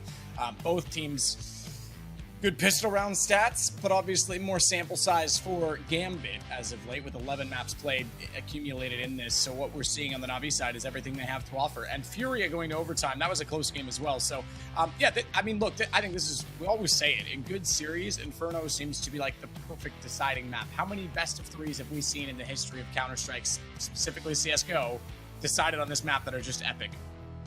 Yeah, it's a thing of beauty. Also, I mean, the crazy thing is, yeah, we have the last 3 months, Navi's played this 5 times. They've only played it twice in the past month. It's been a while since they've had a match on this map. So it's going to be interesting to see how they handle that coming into it. I think it still should be good. This is a map they've always enjoyed. They've always been solid on. So I don't expect to see any ring rust or anything like that. I'm just straight up, honest to God, I'm just really excited to get this underway. After the previous 2 maps, I don't really have a whole lot of detail to dive into or things to go into. This has just been a fun series. Really good showing from these two teams. I hope we get another good match out of Simple like we just had on Dust 2. He's going to need some other people to step up with him as well. I completely agree with that. I hope that they can get it going a little bit earlier on. I hope that Simple doesn't cool off by any means, because I think it's always great when he's playing that way. He's able to open up rounds. He's able to dictate rounds in a lot of ways. But yeah, you know, we need to see more. It's been the one I've been looking at, and you highlighted that at the start of this series. Interestingly, it would have been Electronic in the past, but now Bit is really stepping into his own, and he's coming of age in this team, and I think it's been very, very cool to watch. He's just becoming so consistent in these situations. Yeah, he's done some good work on. I mean, he was 21-16 on their win on Mirage, just on Dust 2 there. That one was pretty quiet. He had some impactful rounds. He was 13-22 on Dust 2. They'll need him to be closer to that Mirage performance to get there, and we'll just find out if that's going to be in the cards. We're getting live into the pistol round right now. All tied up at 0-0, obviously. Utility picked up by both teams. Bit has dropped the CZ over to Boomich, and it's a nade as well, and then nade flash smoke on Perfecto for the T side, nade smoke flash on Nathany and armor otherwise. Okay. Bits will at this point just sit back and toward the arch to watch for him to be the fast rotation. The reason I point that out, obviously, Perfecto is solo 1v4 at B. Should they, or sorry, 1-4 split, should they go that direction? Simple at Graveyard, Electronic and Boomich to play a trade position at the apartments, and Boomich has the automatic pistol in this round, the CZ75. And Electronic will get the information with that sliver peek.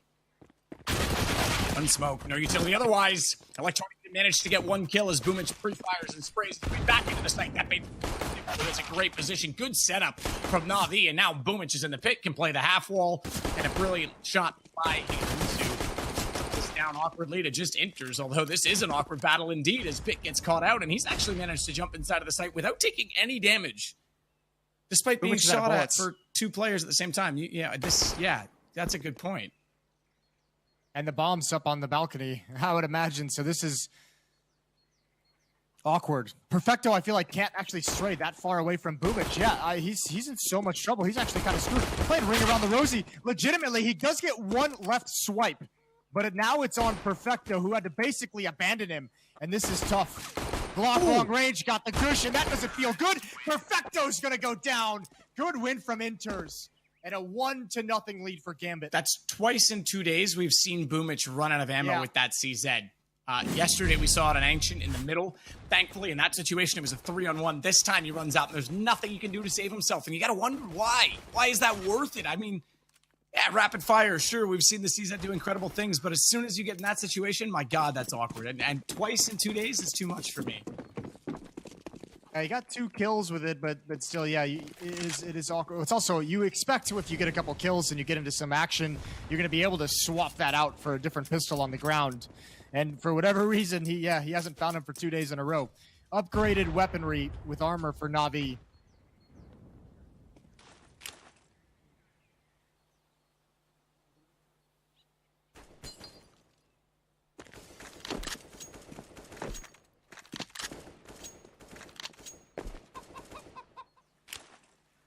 Everyone just waiting. Everyone just chilling. It's like they called a truce on the map. Simple and Bit going to be far back on Pit and Balcony. They're going to get some action headed their way. Gambit is readjusting on the map. Throwing out a little bit of utility at the B bomb site. Boomic and Perfecto know it's absolutely nothing. Electronic and the Cubby at mid. It's going to be all on Bit and Simple to be able to control this pop out halls. I don't think they have the ability to do it. They could with some fortunate shots, but no utility to slow this down or make it disjointed. So Bit waiting, trying to be patient, trying to get a headshot in the site, can't do it. And Simple will at least get one on a deagle, but really overwhelmed as he gets caught off and they jump in. Hobbit, he'll follow in the act as well and get involved in the action by taking down.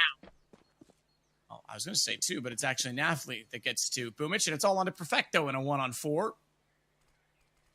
Exile only has 1 HP, so don't look for him to be too aggressive in this pursuit of kills. This pursuit of Perfecto. Starring Will Smith. Ah, nice. So 2-0. Yeah, I mean, good start again for Gambit this time. Last time, I remember they lost both pistols, so now they're going to be, I think, pretty happy with this. We're back to what we saw in Mirage from them. Now, mind you, they did.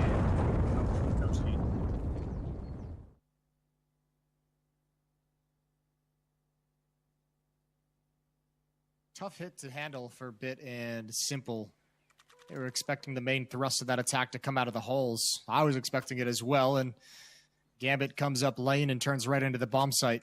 Those weren't the fights they were looking for. Just Perfecto with the upgraded CZ from the previous round. A little bit of utility added in for good measure. Some smokes to be able to delay and try and funnel, but a whole lot of danger.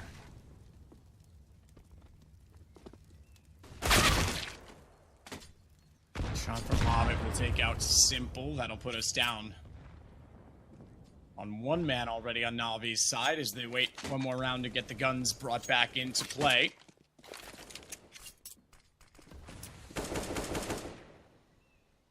Hobbit again just swinging around at the top side of Boiler. Has Navi working alongside him, going inside of the apartments. Bomb waits at the bottom of Banana at this point in time as they look for further information, and they're going to try and stack this toward B. Having lost Simple already, their best plan, or at least best thought of a plan, is to stack up at the B site and hope that they'll head that direction. But so far as we see it, Gambit is not anywhere near there, and deploying utility on the A site, they'll take no chances and slowly dissect the map. You like to see this, Jason. We talked about yesterday the different schools of thought, you know, sending one player and trying to find these stacks, or just going with it and not risking giving away a gun when we know there's deagles as well in play. So this is them kind of going with the team mentality, but also throwing a full execution in just to be sure, even pre-firing corners.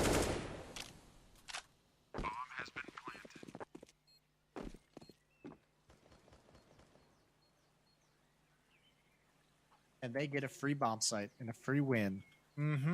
Perfecto is keeping the light armor of a cheap upgrade to the head armor in the next round. So yeah, everything according to plan for Gambit so far. You're exactly right. Just a full-blown execute, eliminating all the danger. And away we go. And this isn't so much a save from Navi, because I know it seems weird why they don't have anything. They have a Deagle, whatever. They're going to buy guns next round. There's 2 SMGs in play, and you don't want to let them farm up cash against you. So you have nothing to lose, but you also have really nothing to gain. So there's no point in giving away that money to Gambit. Especially where they're going to use all that utility in the eco, or anti-eco, I should say, from their perspective. You know, that's a little bit more money they have to spend. There's no need to give that back to them. Right. Well, here we go. Simple with an AWP. Bits relegated to the FAMAS, but he's got a kit, so does Perfecto. Still some SMGs on the board for Gambit, so things could get a little bit weird. Simple's going to go for an early pick down mid. No one swinging into that crosshair. And backs away on timing.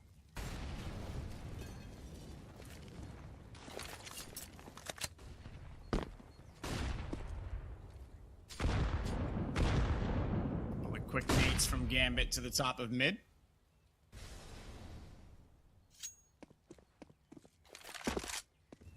No one getting aggressively toward those right now.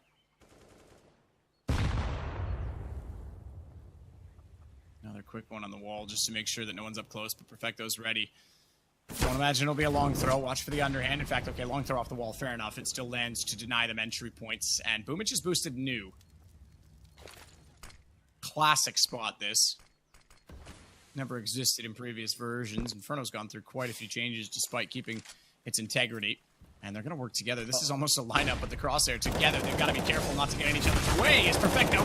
He doesn't have anyone in his way except for dead bodies. He'll take down now 2, excuse me. I thought it was 3 of the round. Got 2 in the inside of the smoke.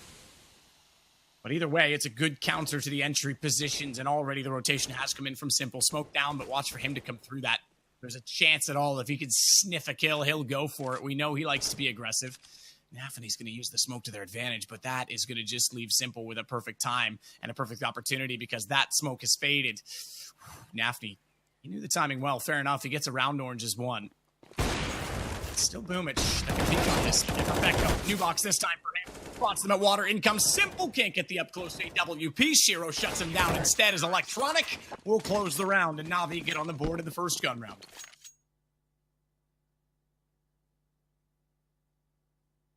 Nicely done. Good defense from Perfecto. Stepping up, and actually, I think Gambit might be like, why is he not blind? He actually stepped up and he saw the flashbang coming up and was able to turn away.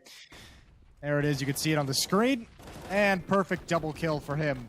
And that was the main strength of that attack from Gambit taken away. First round on the board for Navi and another buy for Gambit. Full investment.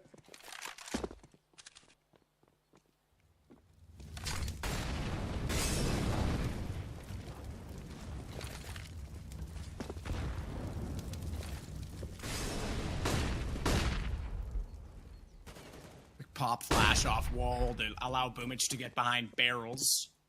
Saw on day 1 as well, they were having trouble holding that position together, he and Perfecto. So this time, they seem to be a little more in sync with each other. They're pushing together, using utility. Boomich even checking behind barrels this time to get further information down, but they're on the same page so far, it seems. That last gun round certainly suggested it, as they both played very efficiently and allowed the tees in when they needed to, and Perfecto even started it off brilliantly with that spray down.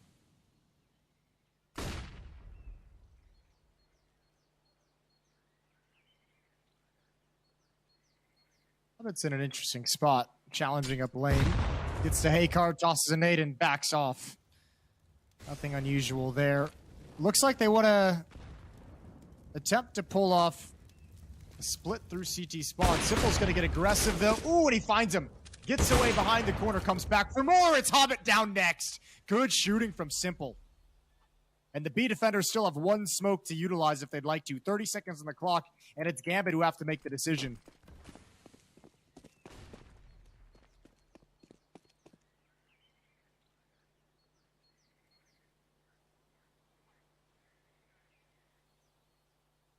Simple now rotating all the way back around to the library position as well. Electronic will sneak out. Simple's got the other. Throws to get the response, and he's doubled that up as he finds Bit.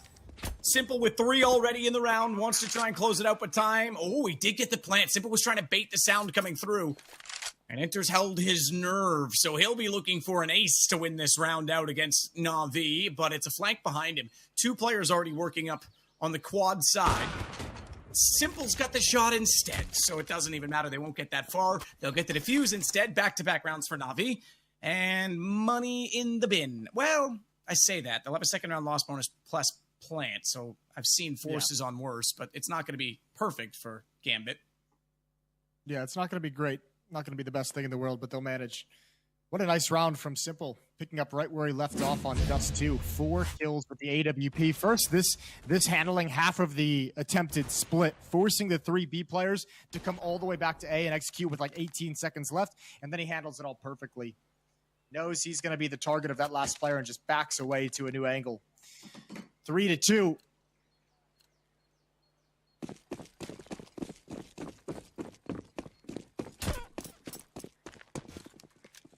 I like how they take the time to remodel the chickens in CS. That was a priority.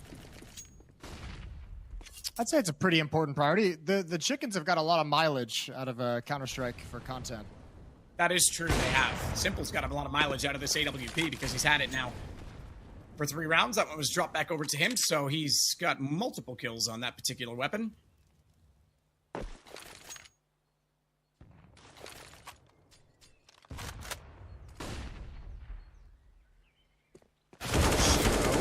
Checks close. That's a good response. Boomich needed to be faster there. Shiro survives, by the way, with 1 HP. Yeah, that's going to be an easy double up, you'd hope, later on. He should turn into some kind of lurk or flank and maybe in a position of Hobbit, although Hobbit's pretty dedicated himself. They're going to back away from the B-bomb site. Probably making the educated guess that Navi's going to play a 2-2 split, being in an equal man situation. Electronic's got a smoke that he can put down. He's going to do it right now. Simple's got information towards top mid, periodically peeking towards Boiler. Oh, Electronic could be in trouble. Repositions. That's smart. Shot again from Simple. Hobbit's the one that goes down. Electronic will wait below in the pit. Simple 12 HP to work. Forward of the smoke, going to be aggressive, dodges the flash, sees it all coming in terms of utility, but can't hit the quick scope up close.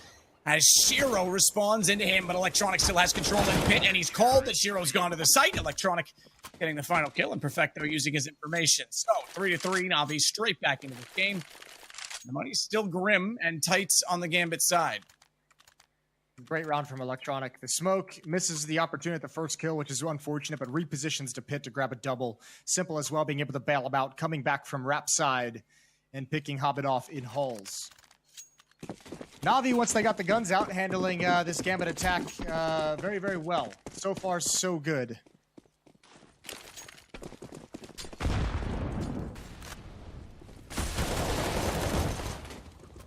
That's a decent exchange. Look at this 4-man train toward B. Make it 3, though. He's got Nafni down, and the nade did considerable damage onto poor Hobbits, who's now going to die to Bit. Bit's been very smart about this. You get that many guys up Banana, get the call, run down. Make a banana sandwich, Jason. Banana sandwich with peanut butter? Little peanut butter, banana, some honey on there as well. A little bit of honey? That is a sandwich. Now we're talking. Yeah, that is... I'll bet the Zoomers don't even know. Nah. He'll get there, though. Oh, someday. Bit's done perfect work that time to take away the map from them, and he'll get 3 kills in total this round. So it will be Navi now that leads the way with 4 straight rounds on their side, but Gambit will go back onto weapons. Shiro's already bought out the AWP.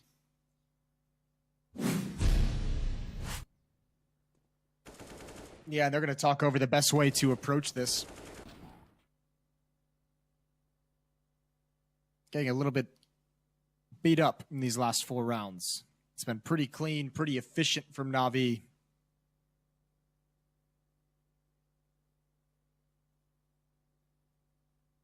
I'd like to know where they're going to how Shiro's going to play this with the AWP. That's what I'm going to keep track of this round.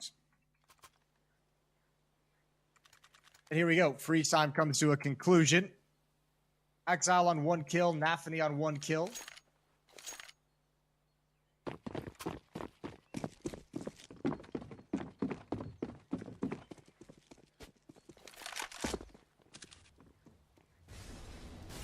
Simple going to be looking down middle. And Boomich.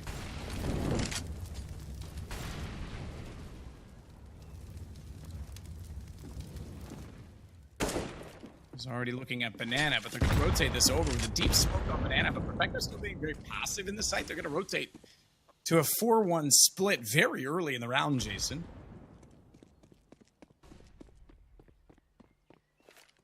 At the moment, content to just chill with what little control they have. Hobbit getting some information in holes, setting up as if they're going to be taking Brackets control. Molotov smoke left mid and a flashbang. So Nafi just trying to give away the impression. But no commitment yet anywhere, and this is a lot of utility being used for the T side and not actually attacking any position. 3 smokes and 1 flashbang left.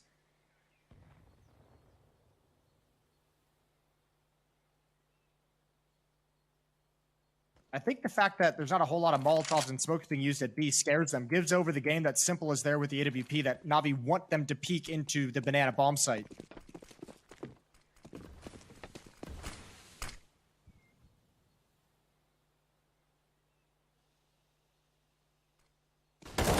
Getting a little bit aggressive to Nafi. I think they lost track of each other in the smoke. They were shooting walls beside one another, but it's Gambit to start off with the entry.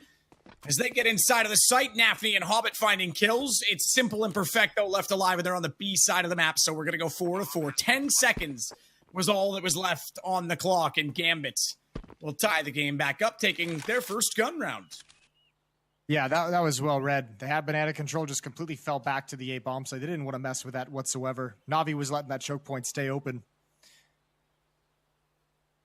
And that's a lot of space they got at Brackets as well. That might be something Navi want to address in the future. They do have some bracket space setups that they can run if they want to control the top mid portion of the map. But going to be all tied up at 4. And Simple's got plenty of money. So does Perfecto.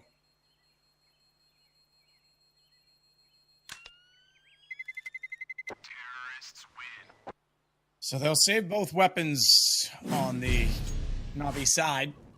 And that will be beneficial, considering they've got a good amount of money built up, but this will buy them essentially another round by just keeping those 2. Important save.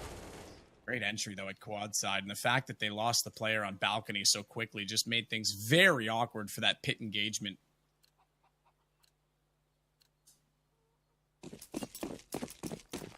Very awkward, Matt.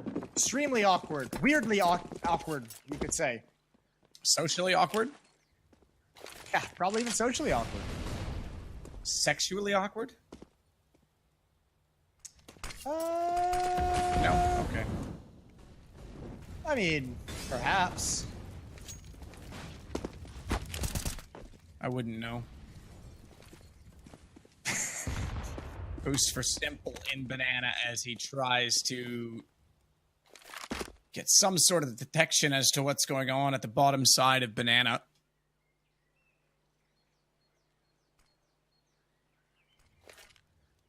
Simple, the one with the smoke, to put it deep this time as well as he doubles up. Underhanded nade by Electronic out in the top mid position at the wall. Boomich in good position to capitalize. Now they know he's there, though he needs to be so careful because the smoke down quad side means there's no trade potential. And Electronic will hold now inside pit. They back away from it. Nice shot, Hobbit. We saw those shots raining out from the door just above. That catches a bit in front of Library. That'll be the go. This will be the take, and Electronic has to be perfect. He's got so many players in front of him. He's already got one with a headshot. Perfecto's able to help him out getting through the smoke, but it's Hobbit who emerges from the balcony to find the kill. And Shiro walks through the sights to get the shot back into Perfecto, and it's all on Simple. It's only a 1-on-2. And for Simple, anything is possible. As he walks in with the AK-47, Shiro's on very low HP, and Hobbit's trying to play a trade. They don't want to reveal anything, and he suspects one will be in the pit. That's a natural conclusion, given years of time on the map. Now he'll confirm there's not because he's tried to flush it out with grenade, with the incendiary, and that's a perfect play. So one's to sacrifice, Hobbit to kill. Oh, they almost held on to that. They almost held on to that bomb site, Navi. That was so very close. Gambit even maybe gets away with one. Navi got away with one with Boomich in middle. That pop flash thrown from deep back in mid. I think it landed on top of the roof, so Boomich wasn't blinded at all. So they'll have to go back and clean that flashbang up, but they have a one-round lead out of it. And these late A hits are starting to look real powerful for Gambit. Simple still has an AWP. Out of cash, though. Shiro has his.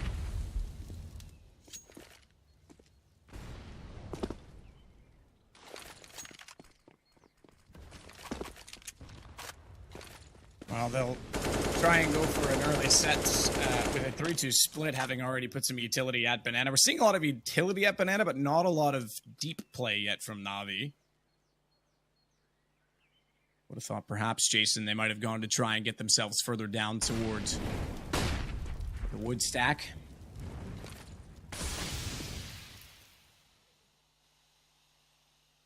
Boomich is trying to bait out as much utility as he can, but the problem is they don't have a lot left on the CT side themselves. And no one at Arch, so no rotation immediately.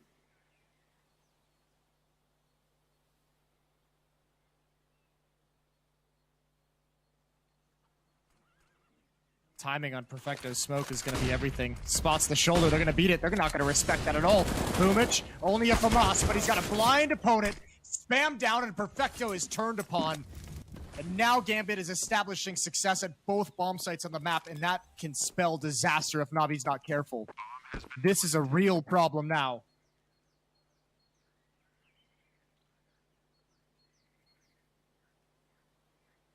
So Simple trying to hold on to the AWP, goes toward the library. That way he knows if they're coming, he can at least potentially catch off one player, and they won't just get locked in the backside of the A site.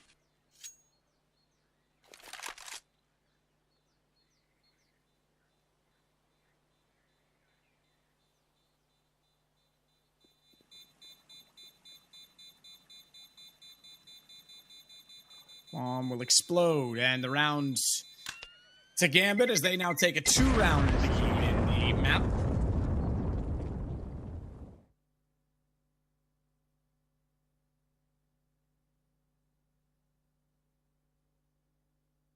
This is dangerous. It feels like Navi's. I'd like to see them go for some early kills. Like one of the successes they were having with Simple's AWP on Dust 2 was all the opening kills he was finding on the CT side. That's what kind of stopped the Gambit run after a certain amount of time, was Simple started opening things up, giving Navi a lot of 5-on-4s to work with. It doesn't have to be Simple, but I feel like there's a lot of ground being given up all across the map, and I'd like Navi to at least show some presence.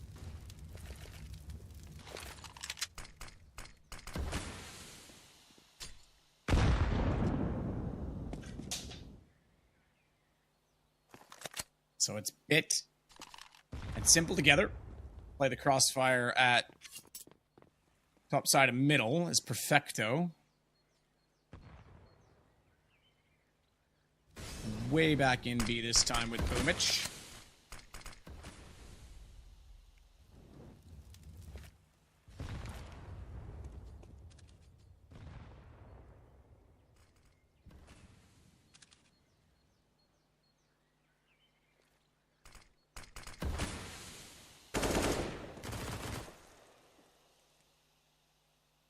All right, to B-bomb site we go. 5 players in Banana for Gambit. Excuse me, 4. And just as I say that, they start to back off a little bit. Nathany sticking around close. Shiro. I think they're going to throw a little bit of a fake now that they've had success at both bomb sites. There's the entrance into B. There's Boomich with the kill. So the fake has failed, and now Simple's going to get one just walking easily into his crosshair, and all of a sudden, just like that, it's a 5-on-3. Yeah, you try and throw a fake, but then you actually go back to the most powerful weapon on the man who's been playing so well and Simple, like you say, gets a free kill. Shiro gets a shot onto Perfecto. We saw that off site. That's at B. Now, hang on. 14 seconds. Yeah. They can do this. They can, but Boomich, it's an MP9. He doesn't have the range. They absolutely can get this down. 6 seconds on the smoke, inside of the site, just barely getting there with a second to spare. There was nothing to cut it off. Single smoke as well. And suddenly, Jason, they have a round to work with as Boomich desperately had to watch that happen. Oh, utility usage here. Where's Electronic going to toss it out? That's a good one. Molotov going to force the op into the open. Huge win from Bit combined with Boomich. Shiro's burning all. Bomb site. So Shiro with the op is posted up, and it's not just the SMG, it's that Boomich can't even get close to like establish any kind of a staging area for that retake. That could have been real dicey. And I mean, even Perfecto leaving the site, thinking, he'll come back over toward the A side, or at least play more passive CT. He gets caught. That allows a bomb plant that's still going to get Gambit more money. So that's a success in its own right, considering what the round looked like just 14 seconds before the end of that. Simple with the incendiary down toward middle. There's a second one deployed, as we saw. It's actually a Molotov and an incendiary inside of Banana, so they are contesting this time, and Boomich is out at the sandbags position. Needs to be somewhat careful. Has Perfecto in sight, and you can see, based on the flash being brighter on his HUD than all the others, that he is ready to flash his teammate in. Simple as well. Good benefit from a flash.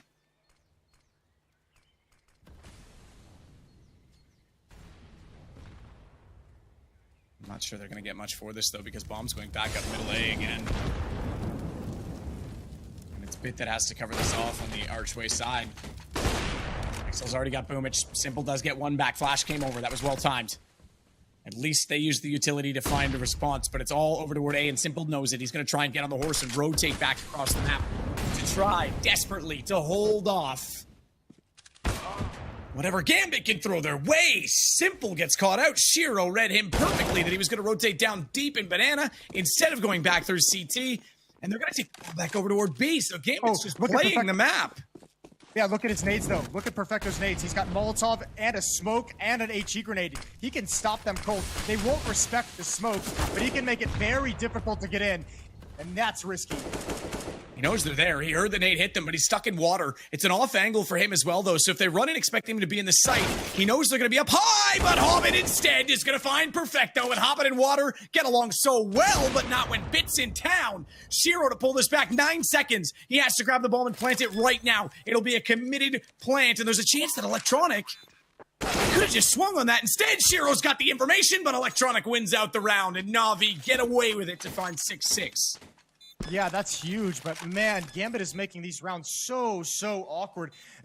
Look at all the pressure. Hey, go back and watch this demo at some point and just watch this round. You can see how many nades they're throwing and how much presence they have at A, at brackets. That's making all of Navi call out that it's an A exec, that they're committed. And that pulls Simple down on the flank, and Gambit just hits the brakes.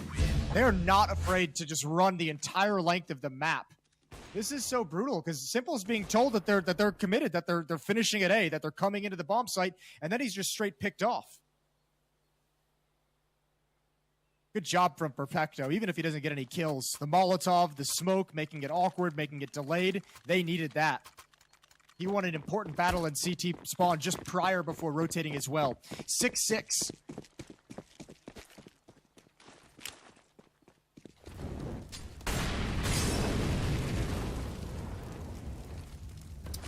Again, it's two-way utility inside of Banana from both teams to try and hold off the position. Meanwhile, though, we've got Simple again working out from middle. Bit's gonna find a response. Trades go both ways, though, and even though Nathany's lost, it's Inters to make amends with the situation as Simple will sneak inside of the site with his AWP in hand.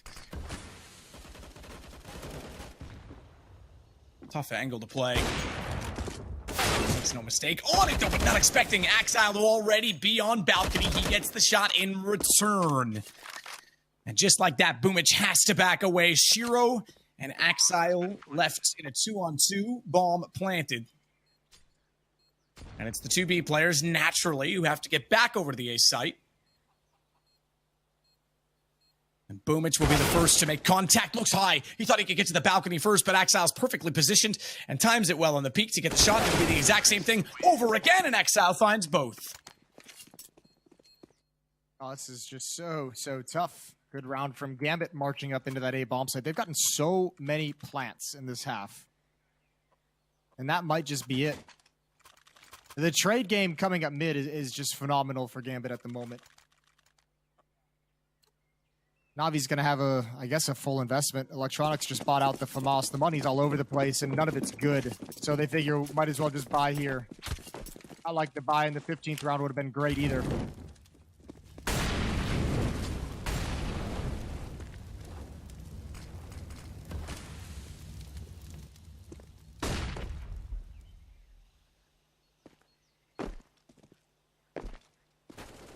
So Boomich will hold on. So the top side of Banana using very little, just the CZ75. We saw Hobbit's position already. He's the most forwardly positioned right now of anyone on Gambit, and he's got company. Might look like a cozy room, that nice yellow armchair and reading lamp beside, but it's not a great position to be in if you're Hobbit right now because there's some invaders in the hall who want to evict him from that said apartment, and Electronic is able to do so. Now put the Molotov down behind sandbags, and Perfecto rotates back over to give extra support to Boomich because so far they're 1-1 on kills. And with Hobbit going down, they're potential to get a weapon and work with it, but they've actually lost control of that, that boiler position altogether. As Simple turtles inside of the site, and Electronic is in a great position in pit, but not in a great situation, I was going to say, with low HP, but he makes no mistake in finding yet another kill on Axile, and this could be an eco win from Navi to tie us at 7-7, but with 28 seconds left, and cross over, Simple still in the corner. Simple's doing stupendous things as he gets one kill and is enough of a distraction to allow Perfecto into the picture. Oh, I can't believe they've gotten that one. Well done from Navi. Going into the last round as well, keeping themselves alive, and Gambit going to be hurting for cash.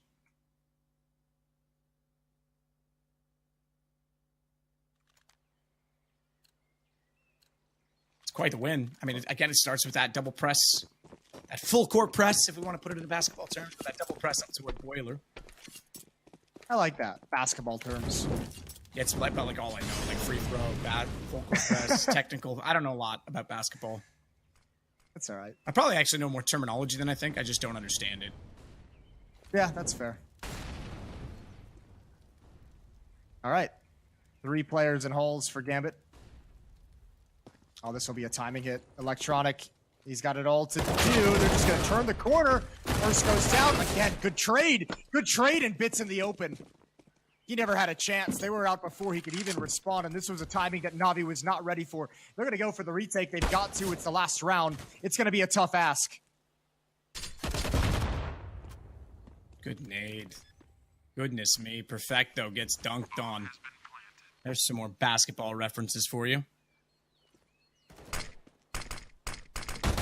Smoke in. Shiro tries to cross over. He won't be able to spot out Boomich, but there was certainly an exchange between the two of them. And yes, you're right, Gambit has gotten into the site and made this very awkward. As Simple brings his AWP back around. Boomich tries to push back the door just in case. He's dinked.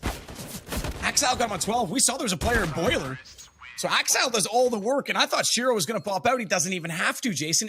8-7, Gambit win the half, but what a back-and-forth affair in the middle of that. Yeah, but Gambit had some really, really cool calling, and once they established the fact that they could take A and take the B bomb site essentially at the same exact time, what a difficult thing to recover from if you're Navi. It felt like they were on the back foot for that entire half, so in some way, I'm actually pretty impressed they managed to get 7 rounds together.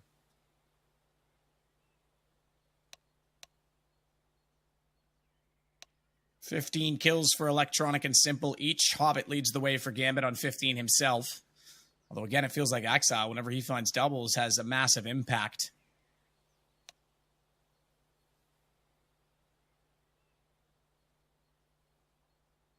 Three kills only for Nafany. Boomich as well, only on 6. That's the other problem. Perfecto has 6, or 7, excuse me. Boomich has 6.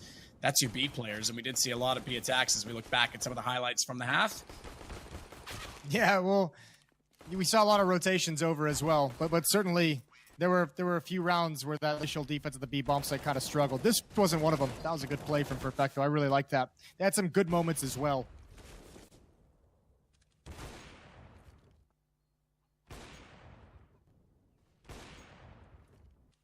Simple does look sharp in this series, which is always a treat.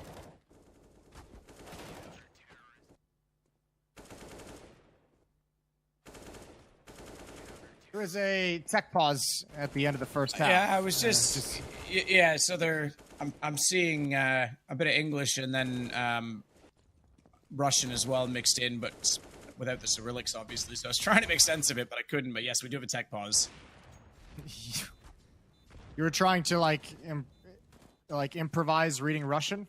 Well, I was trying to see if there was because there's no. Yeah, basically yes. I was just gonna make it You're up, like, Jason. oh, as look, I go. foreign language. We have a tech pause because the gerbil has drinking soda. That's what I figured out. So I was gonna go a different direction once he brought out gerbil. No.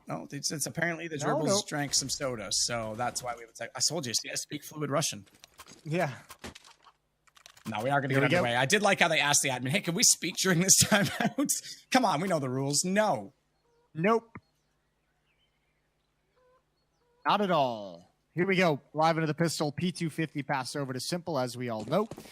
Smoke flash on Boombla. And Hobbit's got a double flash for the CT side. Dualies are out in full force. Love to see that.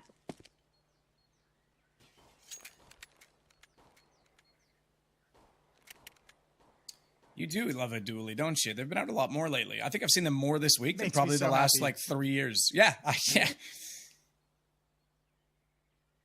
They're fun as heck to use, to be completely honest. Shots from Inters takes down Bit.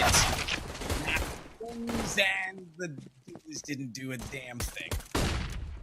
Not a damn thing, as it's Perfecto and Simple to combine for 2 more frags on the way into the base site. Shiro's going to have to rotate around. Good timing on that smoke, as he can't get the USP in any position of range and power. He's the only one over there still, because a delayed rotation from Axel waiting for a potential lurk. So Navi looking to respond and get the second pistol. They'll split them 1-1 if they're able to convert this, and Shiro sneaking in. Might have something to say of it, but no kid on either player means that this is probably too far gone already. Yeah, I don't think he has anything to say about it at all. They've got a flank coming in, all the meanwhile. Unaware just yet. Good shot from Shiro. But there's way too much time ticked away. He's got another one. Perfecto now. Again, bomb is gone, and there's finally the flank coming into play. Perfecto just buying a little bit more time, sinking deeper into the darkness before Electronic shows up. And it's 8-8.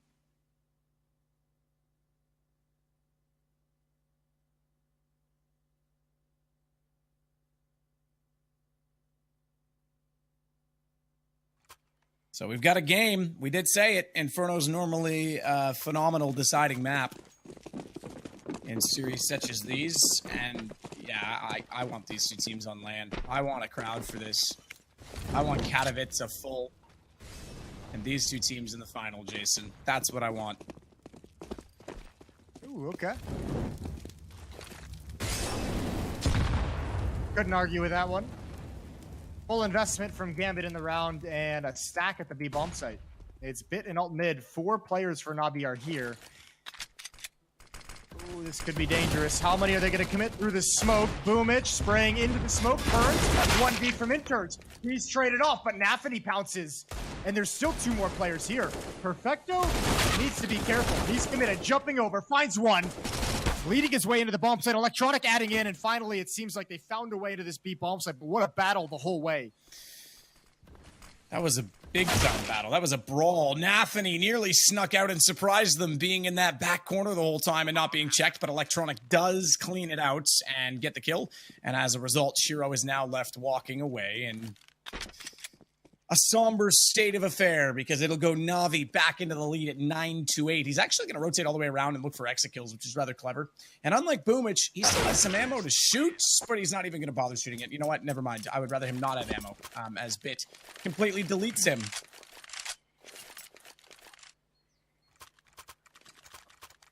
All right.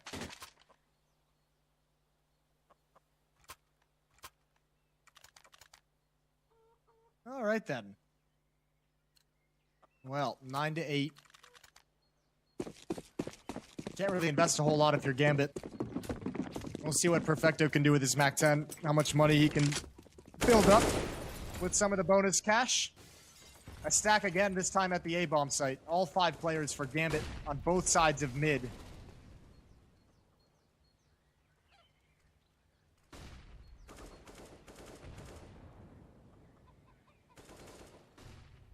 Electronic wants to sneak around the top side of the middle. Simple. He had no choice.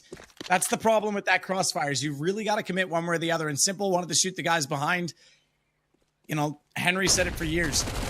If you don't not kill your teammate at the expense of losing out on a chance for an offensive kill, and worse still, if he doesn't shoot and they both go down, you just look foolish. So Simple really had no choice in that situation.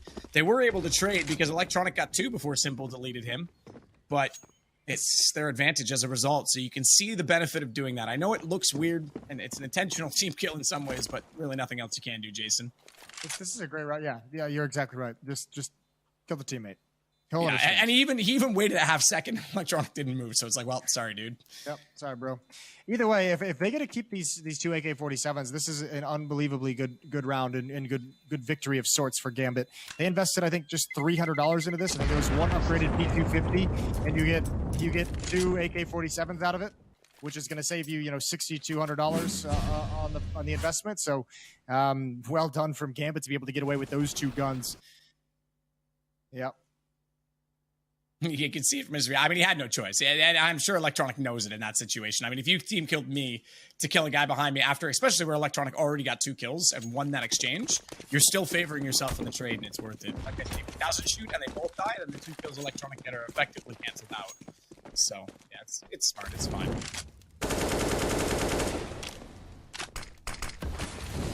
Well, smoke will go down, and Inters is covered off by that as Electronic wants to get to top middle. There is a 7-second delay in him getting there because of a Molotov in position, but he'll rotate instead up toward below Boiler, but then into Boiler. That's what I was trying to say. I think here comes a pop flash play from Gambit. Perfecto is so blind. And Boomich steps up to the plate. They knew the op was there as well, and he still goes for the peek by half wall. Long after his teammate is dead, and that's a fumble from Navi's B players, banana players. Bombs on the ground. Gambit gets to sink back and be passive as they'd like. Electronic, though, with a good shot. Oh, does he spot the fact that Inters is still in sight, dancing at pillars? Bomb's still in banana, so if he can get one more, which he should on Nafni as he looked back that direction, this might force a rotation of at least one player, but Inters gets the kill, and now they're going to know he's alone. Gambit, I think, have held on enough, but Simple's in a 1-on-3. Does he cut back? Nah, he's just going to go for it here. Try and find this kill, try and get a bomb plant. I'm surprised Electronic didn't see the elbow. I thought Simple might rotate back toward Arch just to catch off the rotation and then wrap to the side of A, but you're right. He's just going to go straight up, and yeah, fair play. He does get tagged considerably now, though, as he's on 6 HP, but a site that belongs to him. And then a bomb that's planted, smoke as well. Does he try and get into Sword Graveyard? No, he's going to sit on the boxes because he knows there's a chance they're going to wrap him from quad as well. About 12 seconds on that smoke, and he's going to get aggressive instead to try and find headshot. Hobbit's close. They're not making any noise. Hobbit's close enough, and baits out a shot that the pistol will do the rest. That's not a whole lot of good places Simple have gone for that 1v2. It's good on him to get the 3rd kill and the plant, though. That's good economic damage. Like I said, this is where that 3rd round comes into play, where Gambit's able to take 2 AK-47s away. It's actually that many losses in the round don't hurt nearly as much because they already had money built up behind them. So still a very strong buy out of Gambit. Still some cash flow going in. And a 1-round lead for Navi.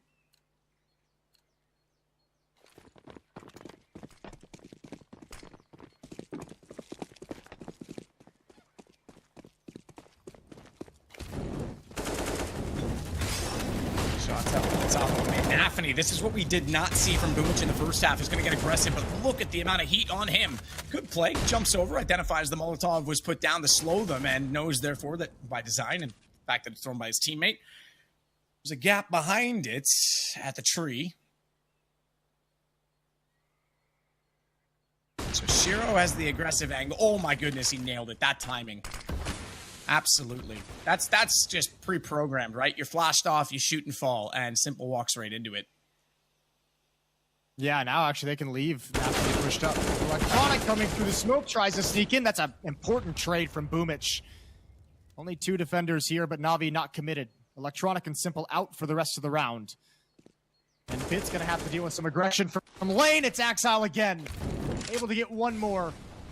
And then back away into the site. 2v4. Flames at the door of the apartments.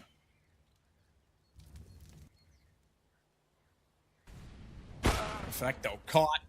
Timing. He thought he could look back in and support Boomich as he wanted to clear toward the crack in the wall at Pitts. And then Boomich needs to back away and try and retain that position, but can't do it. Shiro's got both kills. 10-10. And just to note on that as well for Shiro, he's starting to get things coming alive as he's up to second on the team with 15 kills. Remember, that's what Hobbit had at the end of the first half. He's only on 18. So this is Shiro's AWP becoming a massive factor. Oh, yeah. And I really like the way Axel's playing over at the A-bomb site right now. He's not content to just let them have control. He wants to go find some information. He doesn't want to let them have access to lane and access to brackets as much as they want. He wants to harass.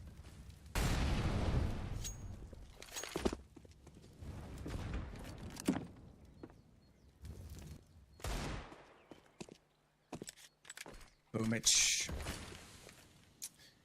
Still waiting at the bottom side of an end with Perfecto. Boomich has the bomb.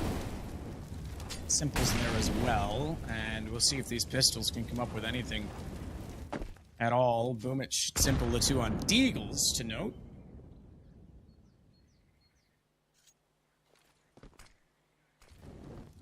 Man, there's some obnoxiously bright colors on these skins these days, Jason. Which one you looking at?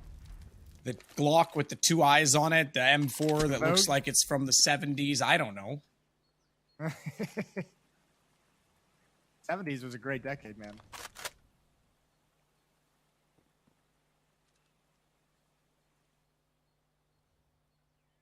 Here we go. 2 flashbangs to work with. Should be a slaughter. Shiro's op is... It's like Duck Hunt, you know? The ducks, they don't fight back. They just try and get past. Hobbit's there to keep space. And Shiro's got another. A nice flick over. This round's done with 11-10, and Gambit don't lose anyone. Problem with Duck Hunt, Jason, was you could just put the gun like 3 inches from the screen, and you'd hit every shot. That's cheating. That's not cheating. There was no such thing as cheating.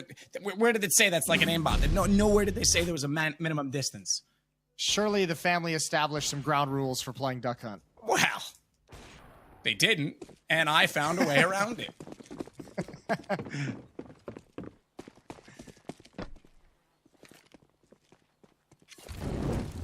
feel like it'd be harder now with like bigger TV, right? Because back then you used to play on like tiny. Yeah, although technology's probably better. Look at this push in towards Halls. Exile's there with Shiro. You want to talk about that AWP having a huge impact in the second half. Might get a chance again. Although Exile gets a freebie. Electronic didn't expect any kind of Halls aggression. He didn't even consider it as an idea. Nice bait out from Bit. The shoulder peek forces Shiro back after a miss, but they're happy with the man advantage.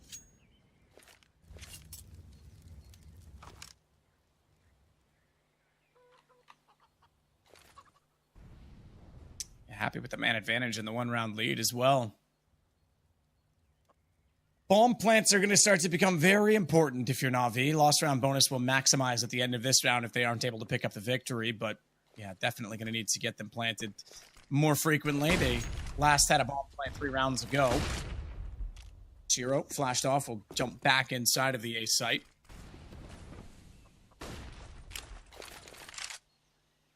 And a smoke deep toward library. Shiro shuffles his way back inside of the pit. So looking all over for defensive positions as he gets passive aggressive rather than straight down their throat at mid. Axel's made his way inside of the site to help support. He needs to support quicker. Good read. Gets himself against the wall so he's not exposed from those coming in from apartments. He lost Shiro in the process, but leaves it to just Simple. Bomb is grabbable, but they're going to push through on this surely. 2 on the smoke. They'll go for the trade. They're not even going to need it. Nafny's already on top of the case. And at least, as I said, they get a bomb plant on the Navi side because now they'll be able to buy in the next round again, but it's going to be close. 3,400 plus the plant, so yeah, they'll be able to get AKs.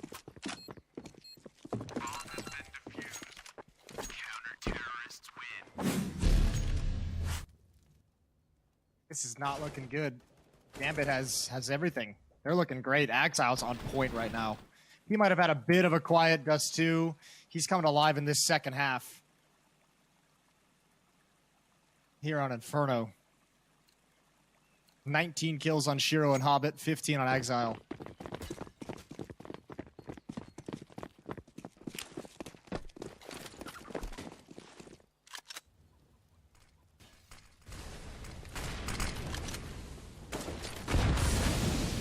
Smoke inside of Banana. There's one down as well at tree position. Silently, so Nafi's able to find him eventually inside of the smoke as they kind of danced around each other.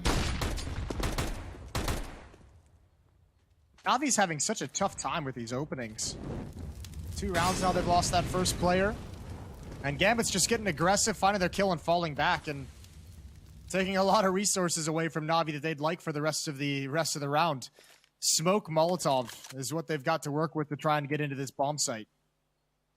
That's it.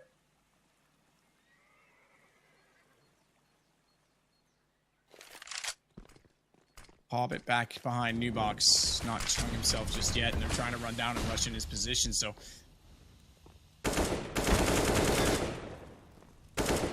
Wait and walk back out. Doesn't eventually get Boomage. Simple again with the only AK as they elected not to go full force. Is still alive in this round, but he's got little to work with, and he'll be removed just now as no bomb plant once again. 13-10, and we said Navi did very well to finally redeem themselves on Mirage, having lost the last 2 engagements between these two teams, 16-11. But Dust 2 slips away very narrowly, and now we're seeing potentially the same thing happen on Inferno. Yeah, although this is...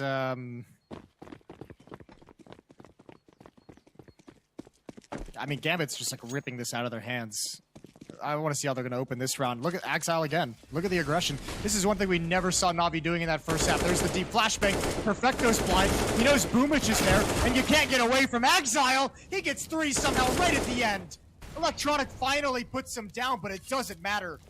This round is over in the first 10 seconds. Man, Exile is the king of the multi-kill. I swear, every single time. I don't think we've called his name once. In terms of, like, just saying 1 kill and that's that. He's so good at finding multiples in those situations, and Bit will be found by Shiro, 14-10. And again, no bomb plant. Great defense so far from Gambit. Yeah, and it's got to be frustrating if you're Navi, because I feel like, you know, regardless of what they're calling, I mean, think about it. What this was a push down mid. Last round was a push down banana. The round before that was a hall setup. No matter what Navi is calling, Gambit's disrupting it before they can even get into the tactic. Right? They're finding at least a kill, or they're causing Navi to have to use way more utility than they'd like to. They're not giving away any real estate for free. And Navi, I feel like at times is just having difficulty getting to like phase 2 of the round.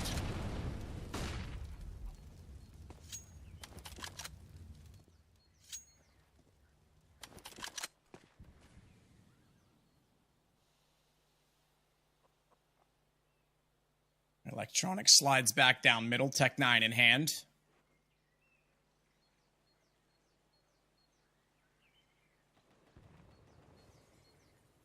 Hobbit with the incendiary, ready to throw that down as soon as he has any inclination that they're outside of Banana, and he does see the utility being thrown over, so he deploys it immediately. There they go on this. Double Molotov back toward New Box. That'll push the position, but they aren't going to walk through the smoke just yet with just these pistols to work with. Hobbit's actually rotated all the way around to Chapel, and Nafi is still at New Box. Hobbit gets one as they try and jump up on the balcony. Good read. They smoked CT and wanted to flank. Simple's got the shot in return, though, jumping and sliding. That is the exact way you need to bait out an AK in that situation. And now Navi get a bomb plant down. They pick up an AK in the hands of Simple. There's a second one there. He could throw this one back over to his teammate and try and pick up the second one, but so far they haven't elected to do so. I'm surprised they haven't. I'm surprised they haven't tried to get that gun into a better position. But Bit doesn't want to walk out and get caught from CT, so for now they'll just stay put. And Simple, 20 bullets in this one. He can try and switch that off if he doesn't get enough kills, but he's got to be quick about it. He's going to reach for the second one. No, he's got time to get the reload in, and Bit's going to peek out while they try and chase him down. Shiro now on the AWP with it all to play for. Has Simple been the hero in this round? 3 kills. He's starting to flank through the Chapel, and Shiro with nowhere to go and an up to lose. Tries to at least get both players down. He will go down with the bomb. A win for Simple. It'll leave their money tight, but it's one more on the board, and they avoid overtime point. Yeah, but you can't be happy about that one. You could see just a deep breath from Simple, because that's just like, okay, thank God we stopped this run. Thank God we got a round on the board. Thank God we're not letting them get to 15 when we're only way, way far back at 10. And that's pretty desperate. Even it almost even felt like Gambit was going to be able to shut that down. That crossfire from new boxes to coffins is so deadly. And if not for maybe just one missed shot, that would have been a complete shutdown. 3-round lead for Gambit.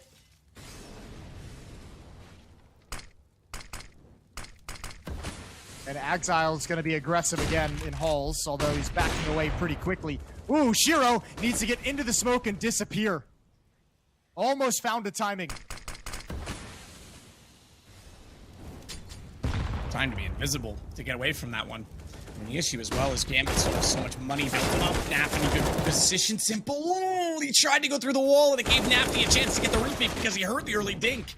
He heard that head get hits as Hobbit and Naf, and he still hold Banana. It's down to Bit and Boomich, and this will be a 1-round reset. Remember, it's not a full reset anymore. It counts down by 1. I know it's been that way for a while, but it was just before the online era hit that started. So just to make that clear, if you haven't been watching as much, but it's Shiro that's going to close this out, and it's map and series point and group points for Gambit. Yeah. That's a thing. Group points. Yeah, it is now. Group point with an exclamation point. This has been a strong showing on Inferno. Once the guns came out, it was all Gambit. 7-1 run right now on their CT side.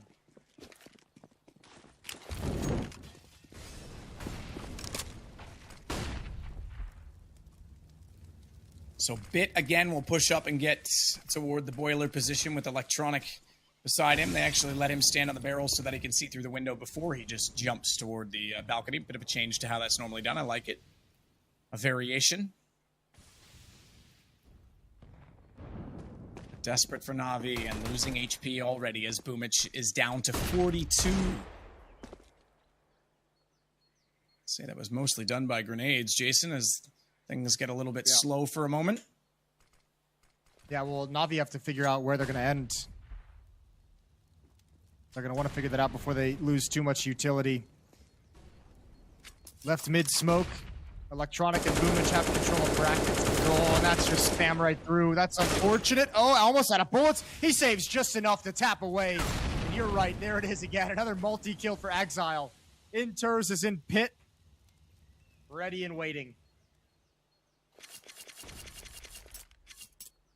And Navi better start praying for a Gambit mistake.